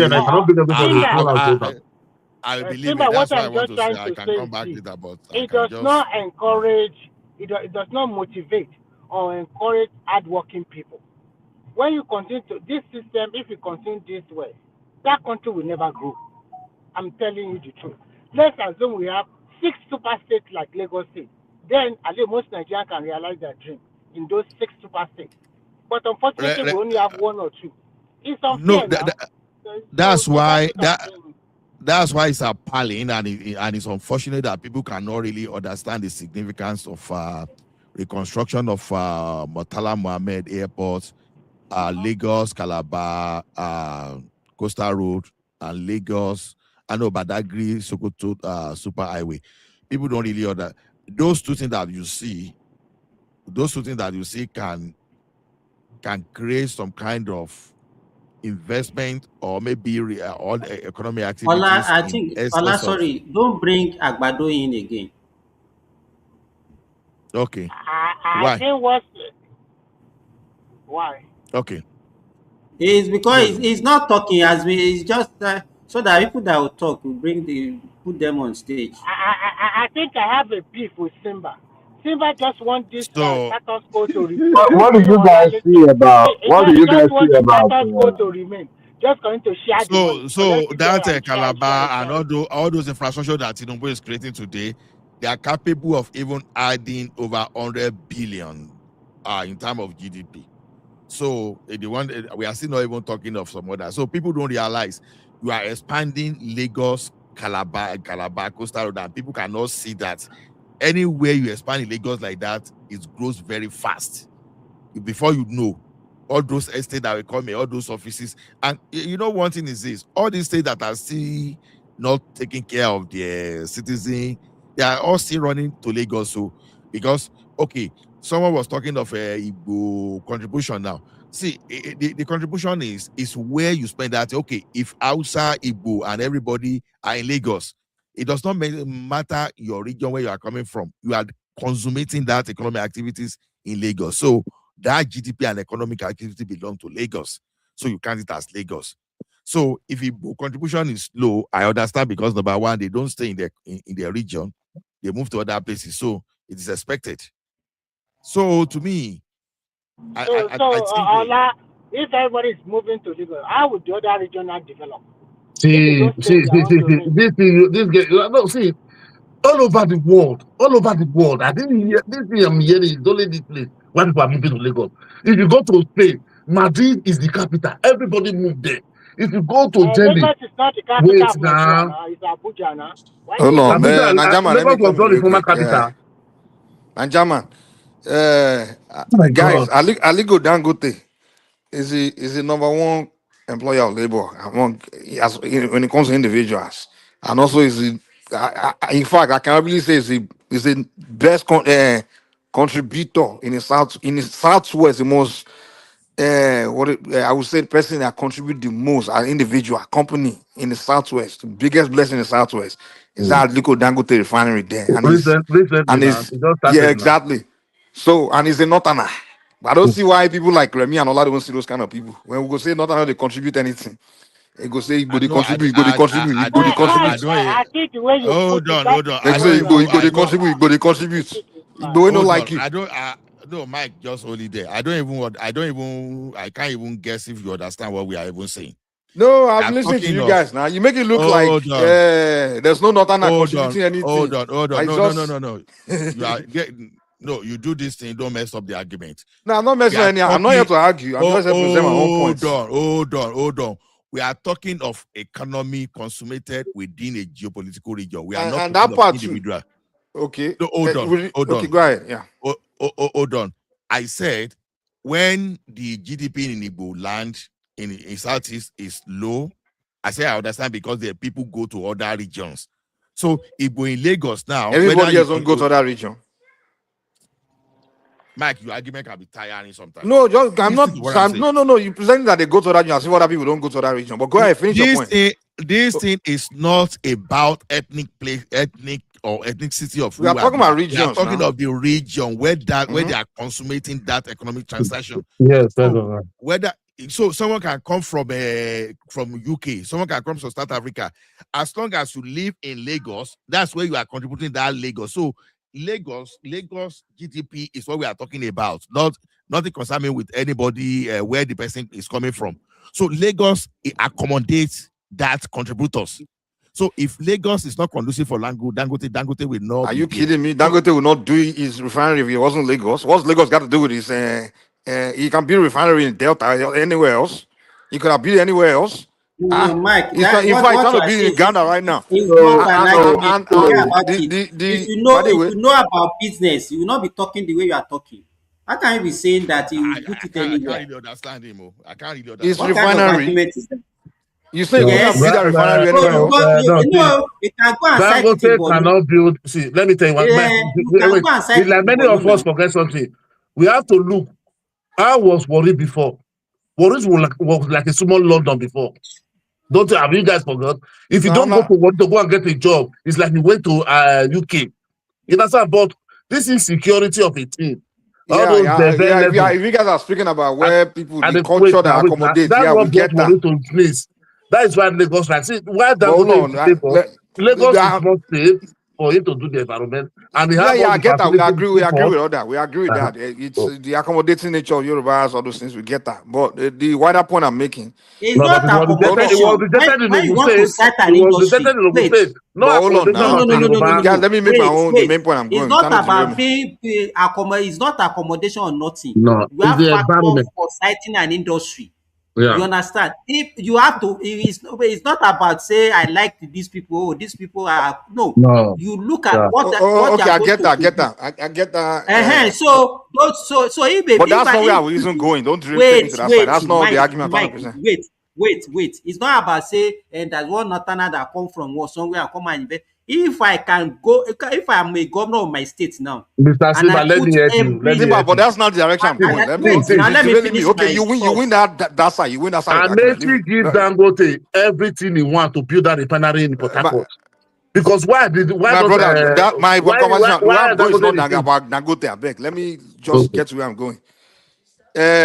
When people talk about insecurity in the north, is causing the north not to contribute to the center. No, the part of the north where their revenue, economic activity, and the revenue, it's actually coming. It's mainly Kaduna, Kanu, the major cities in the north, and that's not where the insecurity is happening. This insecurity thing we talk about in the north is more on the rural side. It's where the old banditry is happening, the I old think attacking the I think village. I think we That forget that something as well, Mike. That oh, the main produce of the north is VAT exempt. is what? The main produce of the north is VAT exempt. VAT Eh? exempt. Well, Yeah, that's because, okay. I don't know. Let's because of stop all this derailing the argument now. all the Agriculture agriculture, is I mean, VAT the company exempt. is part of this. Yeah, Okay. They don't pay VAT in but, agriculture. but what the fact of the matter is on paper, we can all look the record there. They not produce more, contribute more to the center than the southeast. So I don't know why someone came here and say the No. southeast, they I yes, think go you look it now. Go not look at the revenue understand. now. No, listen. We are talking about VAT. VAT is a Yes, consumption yes. tax. But when you look at consumption tax of the northwest and the northwest, in which they are being ravaged by insecurity, you cannot They're compare not the ravaged by southern insecurity. part. That I just told you that They are insecurity ravaged thing. by insecurity. I beg, Oh, okay, Kano let's is take the ravaged by truth now. insecurity. No, the Kaduna, hold insecurity, on, wait. Mike is right. The insecurity is in the rural area. He's in the rural area now. It doesn't Those are affect the any lake, Oh economy my Ase, and industry. goodness. fibers. It doesn't affect any industry. Okay, listen. This is You watch too agricultural much society. No, listen, news. Mike. Listen, Mike. I will explain to you. In the northeast, the major state for agriculture is Borno. And now It's most not of the Bonu. Bonu is not the major. listen, let me finish. Most of the agricultural farmland is in the countryside or small town or whatever, where they have big land for Bon, cultivation. But you they already cannot lied go now. You back say to. Bonu is the Let us major place for finish agriculture in now. the northeast. Let But us it's a lie finish. now. You can't just say you want to finish. You just lie. Let me finish now. When I finish, then you can say your own. I don't like the way you always. Now they cannot go back to their farmland to Who said you cultivate can't go back to something. your farmland? Can you let me finish first?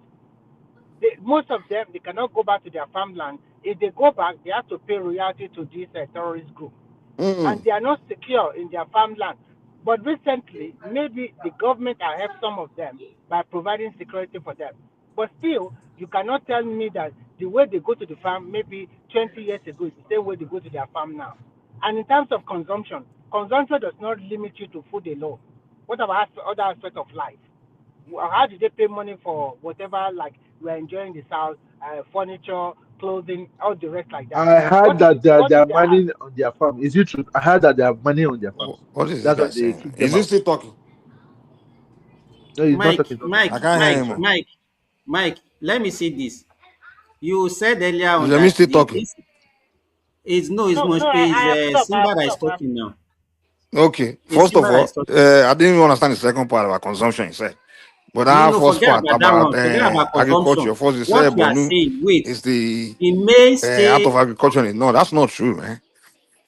And wait now, Mike. secondly, Bonu, when you're talking about Bonu, in fact, the whole insecurity in Bonu is more of the northern Bonu to the Sambisa forest area. Don't The play southern down. part of Bonu, Bonu is very big. It's way bigger than Mike, can even you hear me? I can even say the entire southeast. I don't know, but it's a very big state. So that insecurity in Bonu is more of in the north to the border of Niger.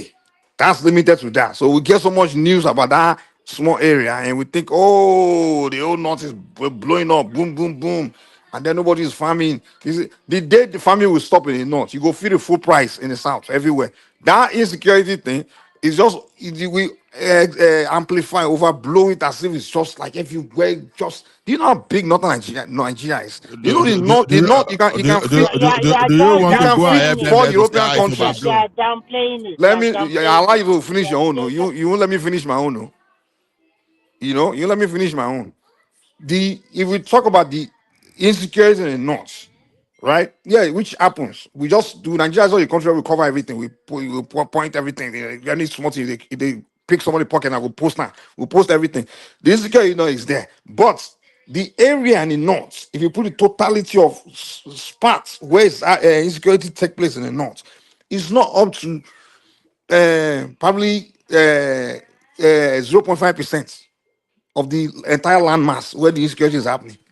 Just small pocket of places in the north. That's where this thing is all ravaging. If you move to, I know that many people living in the north. They'll tell you, we are not feeling this thing. You guys all pull all over the TV, internet everywhere. Like if Everywhere just they burn. The Mike, northerners Mike, take can it you that they are hear? not Can you feeling hear? it. Okay, you've been talking, please. Yes, there are many Yoruba, millions Can living I in the say, north. Igbos, everybody living in the north. Mike, can you That the hear way me? we see it, the way we perceive it, is just we consume so much news. Same way foreigners.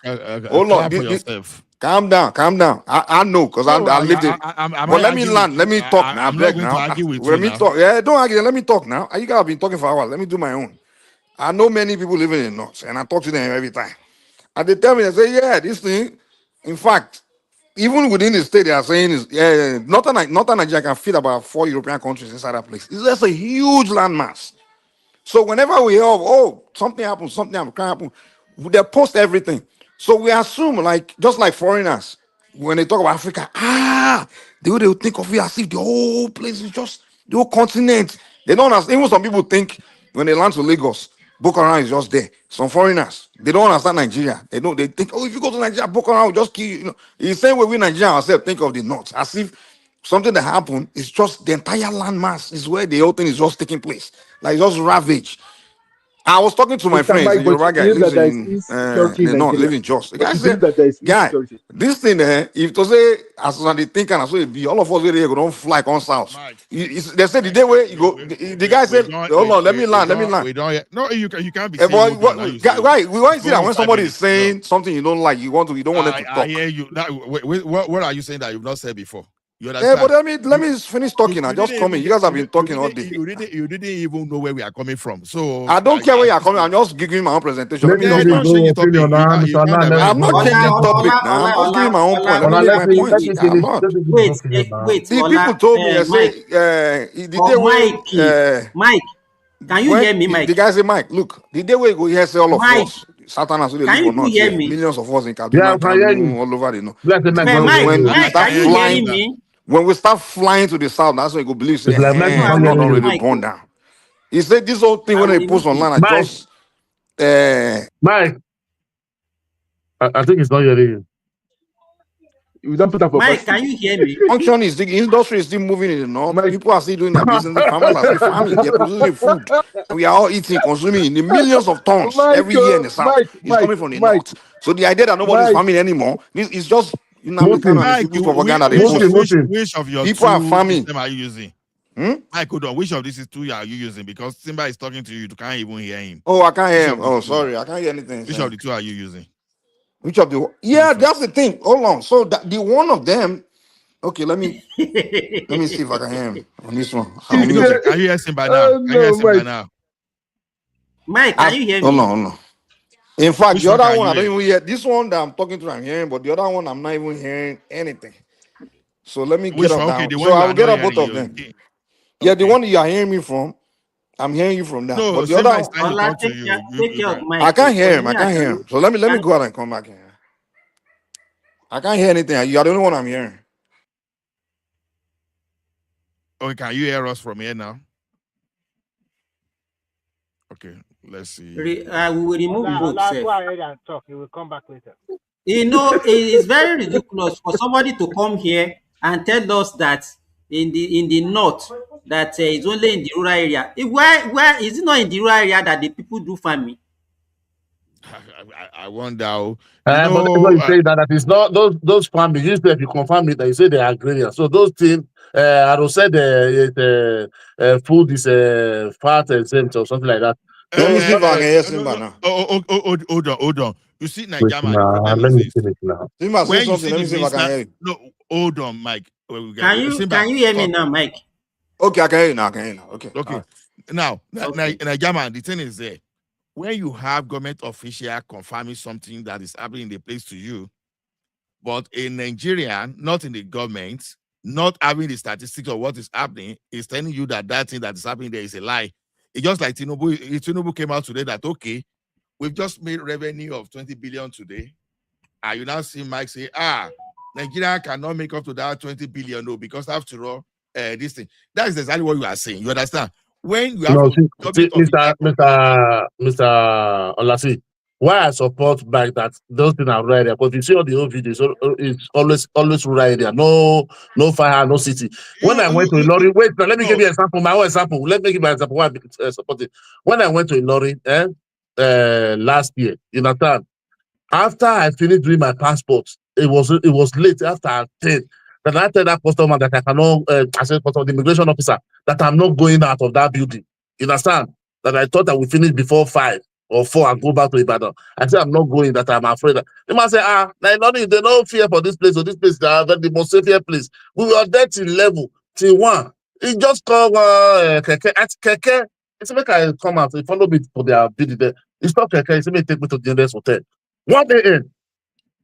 So when I say, but if I didn't go there, somebody will tell me go and stay 7 o'clock. I say, they will finish you.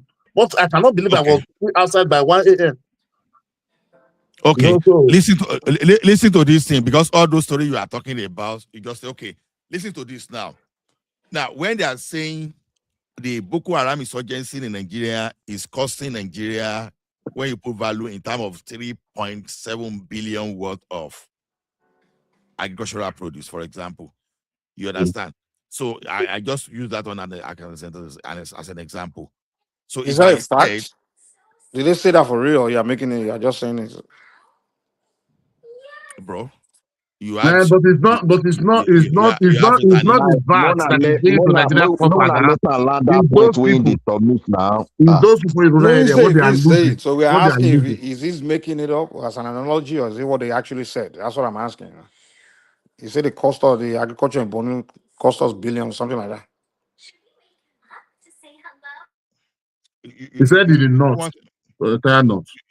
You see, one thing is this. You understand? I will pull out data in front of me and I will be reading. You are saying, so is that a fact? What I expected you to do is take the figure and Google and fact check. Don't ask me. Okay, show us the figure. Show us the figure. I don't need to show you. Once I mention it, the person you say you want to show me, and you say you don't want to show. No, fire your own computer and put it, because I don't talk. I don't just guess. I can't just come here and say, yesterday, Boko Haram just fight 3 people. I don't do that. I will look at the report I have and I will tell you that. So I will be expecting you to counter me with that. Okay, it's not like that. So this is what Red is talking about. Because if I roll out on the fact now, as it is now, you will have someone that is living in the north that told you that it's not like that. But you are having something that is coming from the official media that we know that this is what is happening. But you always have someone in that village that tell you that it's not like that too. So I don't want to do that, because if you So want which part of this am I saying? Which part of your point am I saying is not true? Which part of your the argument you jump into? What were we saying? I'm talking that the northern part of that country is supposed to be contributing more than what is contributing now. But due to insecurity, we are not getting the maximum output. That was the of course we agree with that. That they should be contributing. And so the same way I can also say the South can be contributing more than it's contributing because of some issues we're having, and we are not contributing. So why the 30 minutes sermon if you know? I didn't disagree that. Hold on. First of all, the entire Nigeria is supposed to be contributing more than it's contributing if we don't have problems. And I'm now telling you that due to insecurity, we are not getting the maximum output. So, but instead, well, I never hear you say that too. That's not what you were saying. That we are not getting maximum. That was our argument before you brought in. What you were saying was that one side the people contributing more than everybody is 3 regions. You just tell me Mike, Mike, what you are trying to do, Ola, just leave Mike alone. Mike, he just want to be sermonizing with this northern. Oh, I want to be protected. No one is sermonizing. This is what I think is not fair. This morning, wait, Mike. What you are trying to doing this morning is not actually. It doesn't. I'm very sorry. You are not. Okay, let me explain where my issue and my contention is. If the way you guys sound is almost like Radio Biafra, where everybody's Igbo there, and they will start talking about giving their self-analysis about Yoruba people. And I'm like, why can't you invite Yoruba person there to actually counter what you are talking? So the issue I have, you always look at supporting. I'm not from the north. Let me wait. Hold on. Simba, just let me say this point now, so you know where I'm coming from. Now, if you guys want to give all this, if you notice when Hassan is here to counter you guys, I don't come in. I say, okay, Northern is here. What I don't like Nigerians doing is you gather and you start talking about a group of people, and you don't invite them to come and give their own input. So what you are doing is kind of like a blackmailing thing. It's like you guys come in to discuss the north, and why don't you guys say? Why don't you guys? No. What I noticed a lot with Southern I think hold on. Mike, you are talking One thing I too will much, hold on. Even me. too much sentiment. No, but Remy is here, like from Sokoto now. Mike, Najama, you understand what I'm saying, right? That's it. There, so hold on, Mike. It's Hold so on. unfair where you gather, you are discussing about a region, and nobody from that region is there to We counter. are not nobody gather here to even discuss a region. Mike We are talking generally, Mike. It's like you don't understand what I we are just think talking we do about. a lot on this show. Like, I'm like, come on now, you guys should invite Northern here Mark, to at least not counter come what like you friend are. of If this you want to money. come and defend, if you want to come and It's not defend the about defending. I'm North, just saying what you guys are. wait, even if you want to defend them, there is no harm, and What you we have are your right. saying, what we are saying that Remy, wait now. hey, If you want to defend them logically, It's and not about let us. defending them. I'm just saying. I'm just sticking to That's what you principle. are doing, because nobody was even we are not battering them. Nobody is saying anything We're not negative even I'm not. about battering them. I them. didn't say you are We are battering. I'm just just talking saying. about problem. So you that just came here and then want to be defending Remy, I something didn't that is not accuse even. you. Sorry, Sima, I didn't accuse you. I'm just saying we all know the fact here. Let me tell you, though I'm from Osun, but I can say I've lived all my life in Kwara. So nobody, you can't. I'm closer to the north. You say you are calling people. I live there and I know what is happening. You cannot come here No, today and tell me, wait, Mike, Remy, Mike, wait. You cannot come here today and come and tell me and whittle down the level of insecurity that we have in Kwara today and tell me that it's just pocket of things in one small village. It's not true. bless it, Mike, new babe, now full of they defend. I did there with no, them.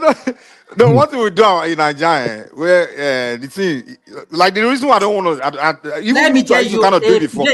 Hold Mike, on. let me, if the thing has not happened to you, that's where you'll be talking. Let me tell you, a friend of mine who is a village head was kidnapped on his farm in one of the village in Kwara there. So don't come here and say this thing are just mere some pocket of things. It's serious.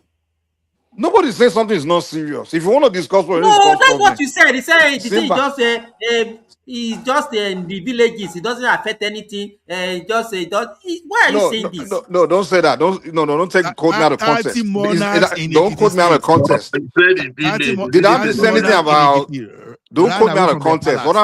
What I said about economic contribution. I'm talking about economic production. Like as far as VAT is mainly in the. Can Okay, I Mike. make a statement to your long? You are not making statement because you are off target. We are telling I'm you responding something. to what Simba just said. You're saying I'm off target. He said something. I'm trying to correct. What were we see? You have to I'm get not saying we. Simba has made a statement to what I said, and I'm trying to correct him. He said I said something. I'm trying to correct what it's whatever. He said I'm saying that God Lord, I lost my. What I said is the insecurity in North. It's not something in the inner cities, the economic center, like the economic hub, like the Kanu, inside Kaduna, all those things. I'm saying like it's more of the rural part. That's what I said. And I said the places that contribute the most VAT and things like that is usually the metropolitan areas, even in the south, it's Lagos, main cities like Port Harcourt. Those are where or Ibadan. Those are the areas where the VATs and all those things are really mainly extracted from. And I'm saying in the case of the North, the insecurity, the insecurity that's holding economic activity. It's not holding economic activities in the middle of Kano or in the middle of Kaduna. That's the point I made. That's what I'm trying to say, Simba. Okay, Mike. What do they Can I produce? come in a Okay, little bit? sorry, Sorry. Remy. What do they Simba, what do they you produce are, in all those rural area? What do they produce in all those rural area in the north? And I was can I also come in? saying, it's not the entire rural North that the whole thing is happening. Okay, And that's even what where I it's mean. Like happening, when attacks all those things happen in some pockets or parts of the North, the North, even where they're happening, what are they producing there? What are they producing in the area where they are? Where are those yes, a few places. Yeah, we know. So It destructs.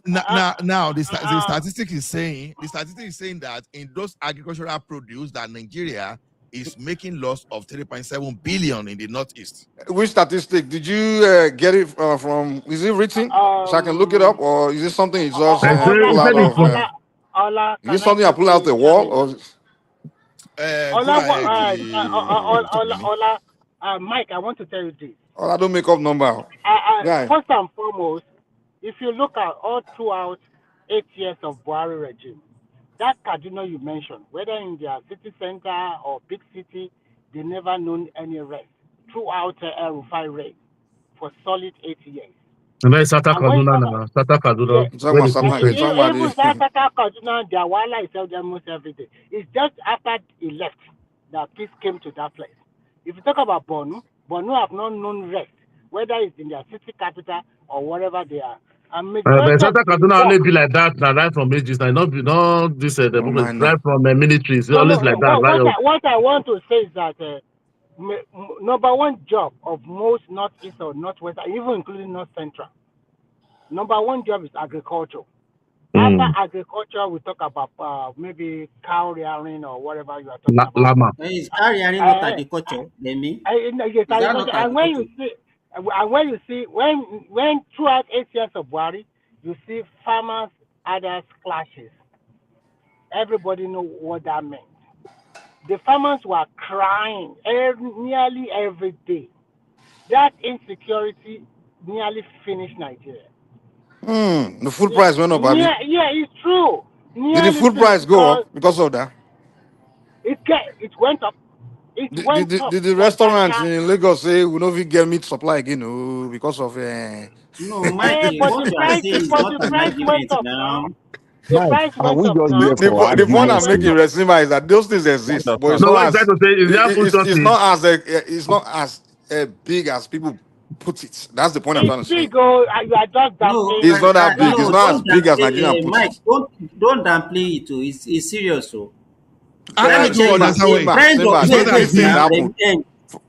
tell you, a friend of mine was actually kidnapped on his poultry farm in Ilorin. And do you know what he did? He abandoned that farm, an investment that worth more than 250 million. He abandoned. He couldn't go there again. So who kidnapped him? It's not about who kidnapping or security now. But we are telling you, we are correcting someone. We are asking someone that kidnapped. Now he says they kidnap someone. I'm asking who kidnapped him now. Is that a bad question? No, how is that one? Is that a bad question? Is that so if you know, okay, let me tell you. Knowing, let's say, okay, what is it? What of contention here now? I don't understand. Wait, it doesn't take anything away. It's a Yoruba man, Yoruba that kidnapping. So what does that one mean? You say let's say it's a Yoruba person that kidnapping. What does that one mean? I don't care. I just ask you who kidnapped him. You know, it's like that question relevant to what we are discussing. How do you even ask that question relevant? If crime happens, what's the first question you ask? Who's the criminal? I don't know what you want to ask. You hold on a moment. Hold on before you judge. This is the basis of argument. We were arguing about the revenue issues. That okay, if Morocco can be having budget of $135 billion, we are saying Nigeria is not rich. And now we argue up down to okay, let us even look at the contribution, what is coming by the contribution, and why a particular area that even supposed to be more. Okay, just like notice for example, let's say they have capacity of let's say $10 billion, and that they are now contributing $5 billion. They are now saying insecurity is the reason they are not maximizing the output. The next thing, it appears to someone that okay, they are not maligning. The dot is there. Is that what we are talking about? We are just talking generally. If this one is not about okay, you are the problem, you are the problem, and all of a sudden we have Attorney General of the northern part of the Nigeria even now trying to blame us. I don't even know what sense you make there. You don't know what sense I made? Okay. Let's say okay, Midwest. Let's go back to our topic. Midwest. Want to say something? Yeah, I know. I be one just will give Mike making your express waiting get for Mike, so other people still talk there because the thing I don't do that thing for more than 30 minutes. They don't finish now. We know. You know what? Let me tell you, Midwest. We don't know Mike. He just came here to come and protect the Northerners as if we are. Exactly. I didn't come here to protect them. Mike new place David and then I full and again.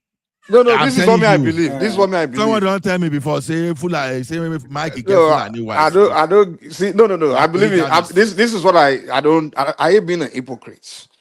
When I come We here are not to hypocrite this no, morning. We are not I didn't say talking you But we about are are. not I didn't we are say not I. talking we are not passing the notes Did now. I We are say just you're a talking about hypocrite? revenue. Why you guys so? I don't know. Did I say you're a hypocrite? It's like you walk in the room and say We are not even bashing the prostitute. Lord tonight. Say you don't like prostitute, and then some women is telling you I'm not a prostitute. Did I call her a prostitute? Come on, now. I didn't say you're a hypocrite. I say me.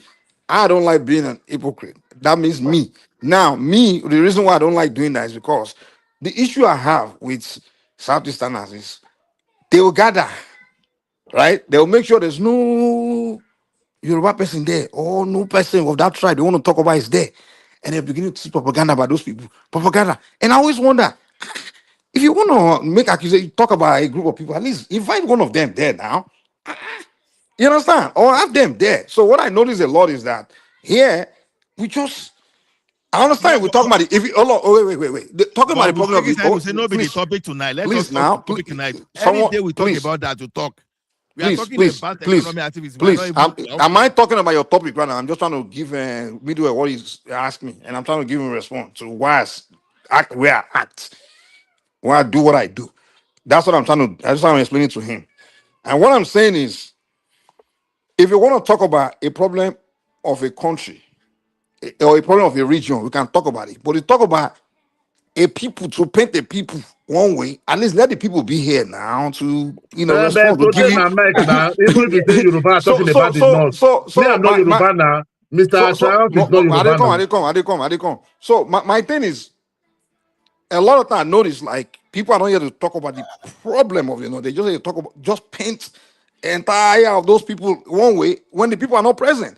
And I see I poor people do it a lot. Radio Biafra, they will sit down there and start twisting Yoruba, trying to paint Yoruba people one way. God, I'm like, in fact, the Yoruba man here now to Mr. give you Mike, Mr. counter. Mike, So Mr. Mike, for me to be you part want of to tell this, me wait, that Still, we wait, should wait, move wait. Mr. on, Mike, Mr. Jerry, Mike, you want because to tell me that For me to be not part of this kind one of of the thing, cause I'll of the be a problem in Nigeria? hypocrite criticizing IPOP. You know No, what I'm saying? I'm tell just be me behaving like now. IPOP. Okay, Mr. Mike, And I see Yoruba tell people me doing it, they now. want me to join them and be doing the same thing. I can't do that. Thank you, Mike. Thank you, Mike. Okay, Mr. Mike, You have done tell your me job. now, Mr. Simba, Let us structure this thing so 10 that we'll not be seconds, 10 talking seconds, about just 10 seconds, each other. just 10 I think the seconds next person, to Mike. hello, People are listening who is to us now. talking? You are just arguing, Mr. trying Charles, to make please sense. keep quiet.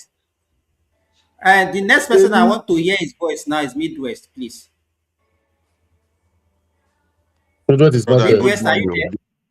Yeah, I'm here. Good morning. For me, I just feel like let's change the topic, because even if we change it, we will still end up like this, because we are talking generally about the country, not just about region. Like what Mike is trying to say here. Look, the Southeasterners, what do they gather to say? It's about people history, how others are bad, how other people are not civilized, or this and that. That's what they normally do if you want to summarize what they are doing in their platform.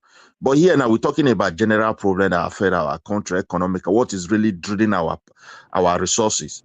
One, the insecurity is number one of it. As Simba rightly said, if you have a colleague that invests such huge amount of money, maybe borrowed his own personal capital in support or whatever, suddenly was kidnapped, you know how devastating it would be to that person. And a poultry fund that require daily caring. And once you are not there to care for them, only for one day, it can affect the entire business, and or even cannot destroy the entire business. So we're in a serious situation. We can no longer downplay it. I think there are I don't have things problem that, with that now. I don't have problem with discussing a problem and the solution. okay. Hey, Now but some that's what people we are don't do that. discussing now. Before you brought this, your why are you my No, doing some people this? Simba, you don't Mike, don't take us back. Let's Midwest continue what he's saying. So, Midwest Mike, continue. He so just want to come and win, Jerry.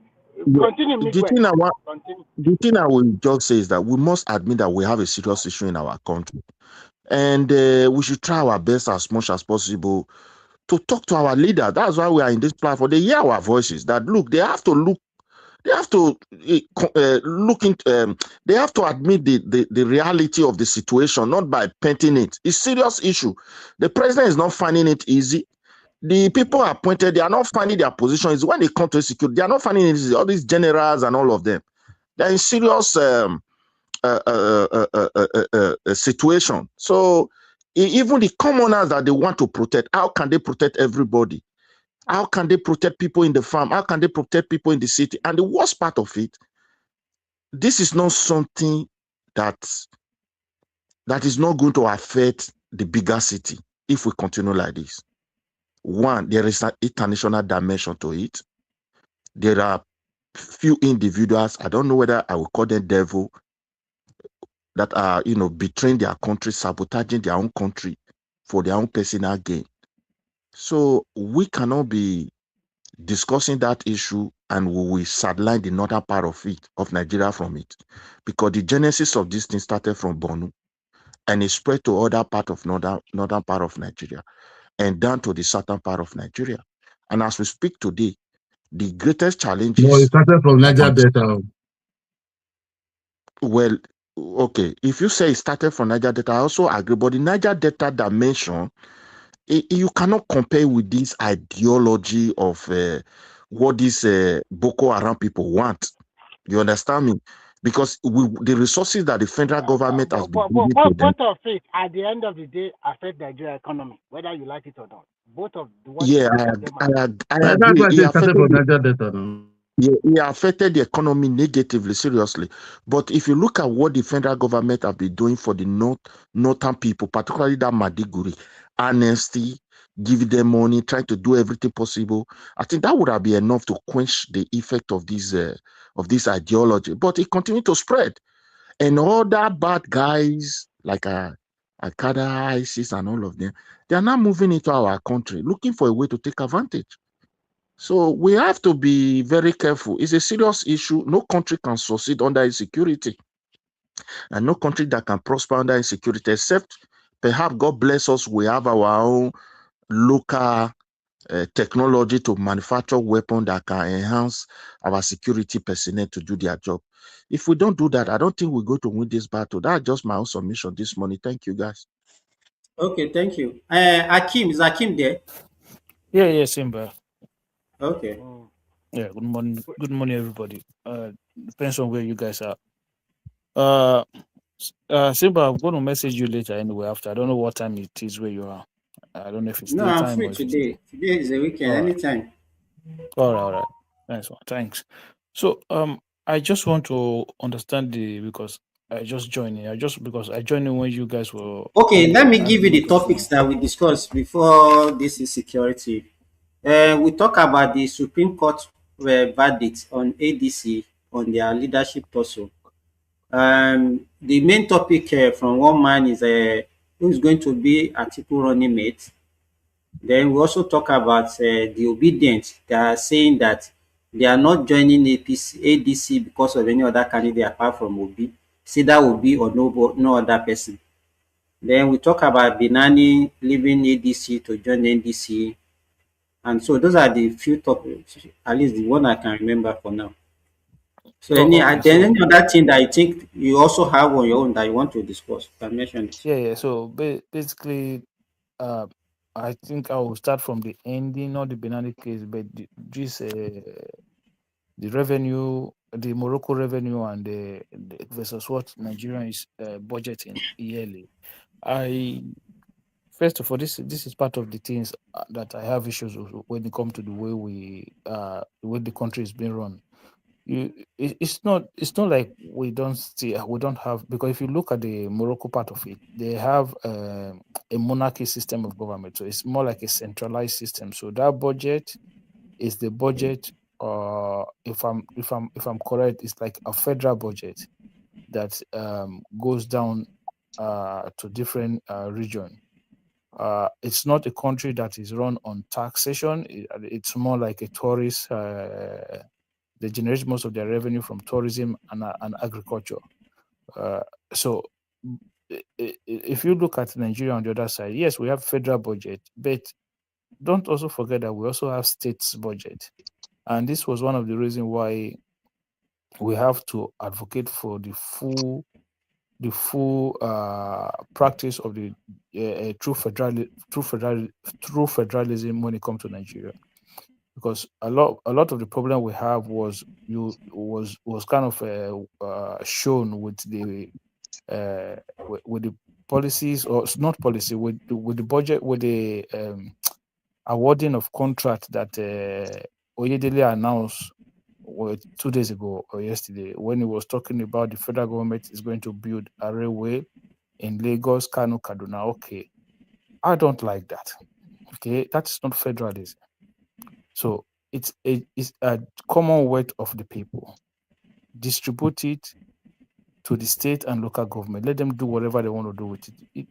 I've said this several times. The government of the Federal Republic of Nigeria need to desist from building things in states with the commonwealth of everybody. That is not how this federalism is supposed to work. The federalism is supposed to work by building the country from bottom up, not the other way around. So if you are spending 2.9 billion in just 3 states, in a country where you have 36 states, how does that make sense? The 2.9 billion should have gone into the federal allocation and distributed among everybody. Let everybody go and do whatever they like with their own share of that money. You cannot just But take that money. Akim, you Yeah. know that they have they've already distributed what belongs to each state. I hope you know Yeah, but that. this is what I'm saying. The federal government still that's still the fed that's the that money still come from Nigeria, right?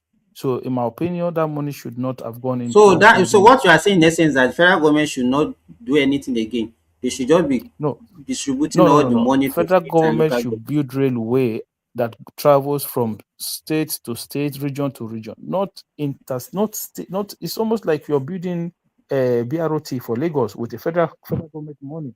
No, no, How no, does that make Akim. sense?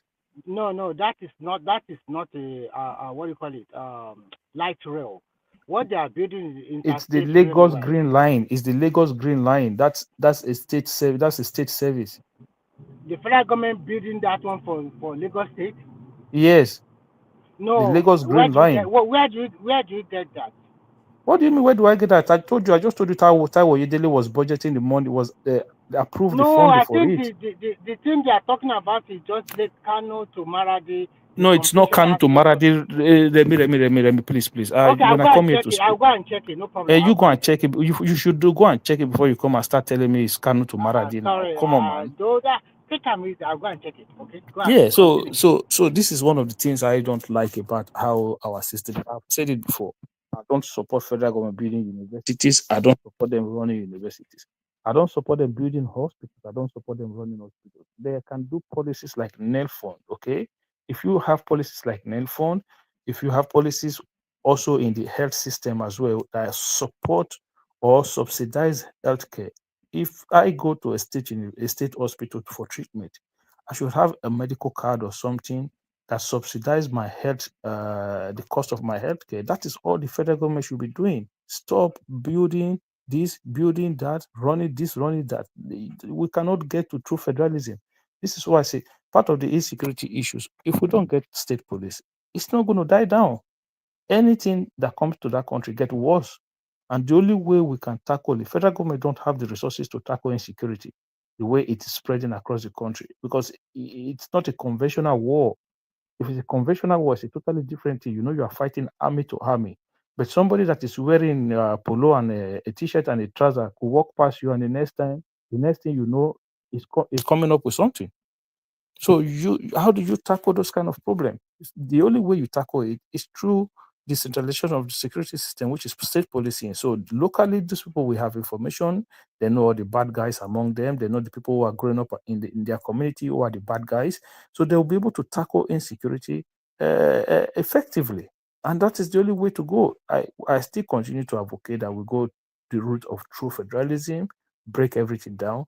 Federal government should be more like an administrator, somebody who just who oversees how public policies are being carried out in terms of education policy, in terms of healthcare policy, in terms of environmental issues, in terms of macroeconomy, in terms of foreign affairs and internal affairs. That's what they should be doing. Tinubu need to continue with this reform. We shouldn't just stop with the one that he has done. I supported most of the reform that he has engaged in, but I have always called for a president that will come in and restructure that country and reform the country. The electricity sector, now look at what Lagos State is doing. Electricity sector, look at what Abia is doing, look at what Bayelsa is doing. Reform does for you. Akim, Okay. sorry to cut you. I just check it, and I think you are partly right. The money is I'm not for partly the right. I'm right. the money is for the light. No, I just want to say this. The money is for the light rail of 3 different states. It's just about light rail. It's not even connecting from one state to another state. Yeah, so So that's what I'm saying. So why we use the federal money to do that? We can't do that. maybe soon they will also do the same thing in other region of I Nigeria. don't But want them. Yeah. Hakim, why are you looking at that one as solely as if there are so many other projects that are going on in other states Yeah, that is I not really. don't want them. I Federal don't government want us cannot to. be everywhere now. Yeah, but this is what I'm saying, Simba. We should not be doing it. We should not be doing it at all. Let the state do it themselves. Do you understand? Let the state do their thing themselves. We cannot look. We cannot do this. Okay, what if government? What if federal government take that money now and use it to subsidize healthcare and create a healthcare policy like they create net But fund? they Why? do have a Hold program on, on Remy now, healthcare Remy, like hold that. on. You see net fund. Net fund is one of the biggest policy that I have that have Nigerians have created in maybe 30, 40 years. I've never seen any policy that will positively affect the life of Nigerians the way net fund is. So we need something like that in the health sector as well. Okay. Sorry, Akim. If you want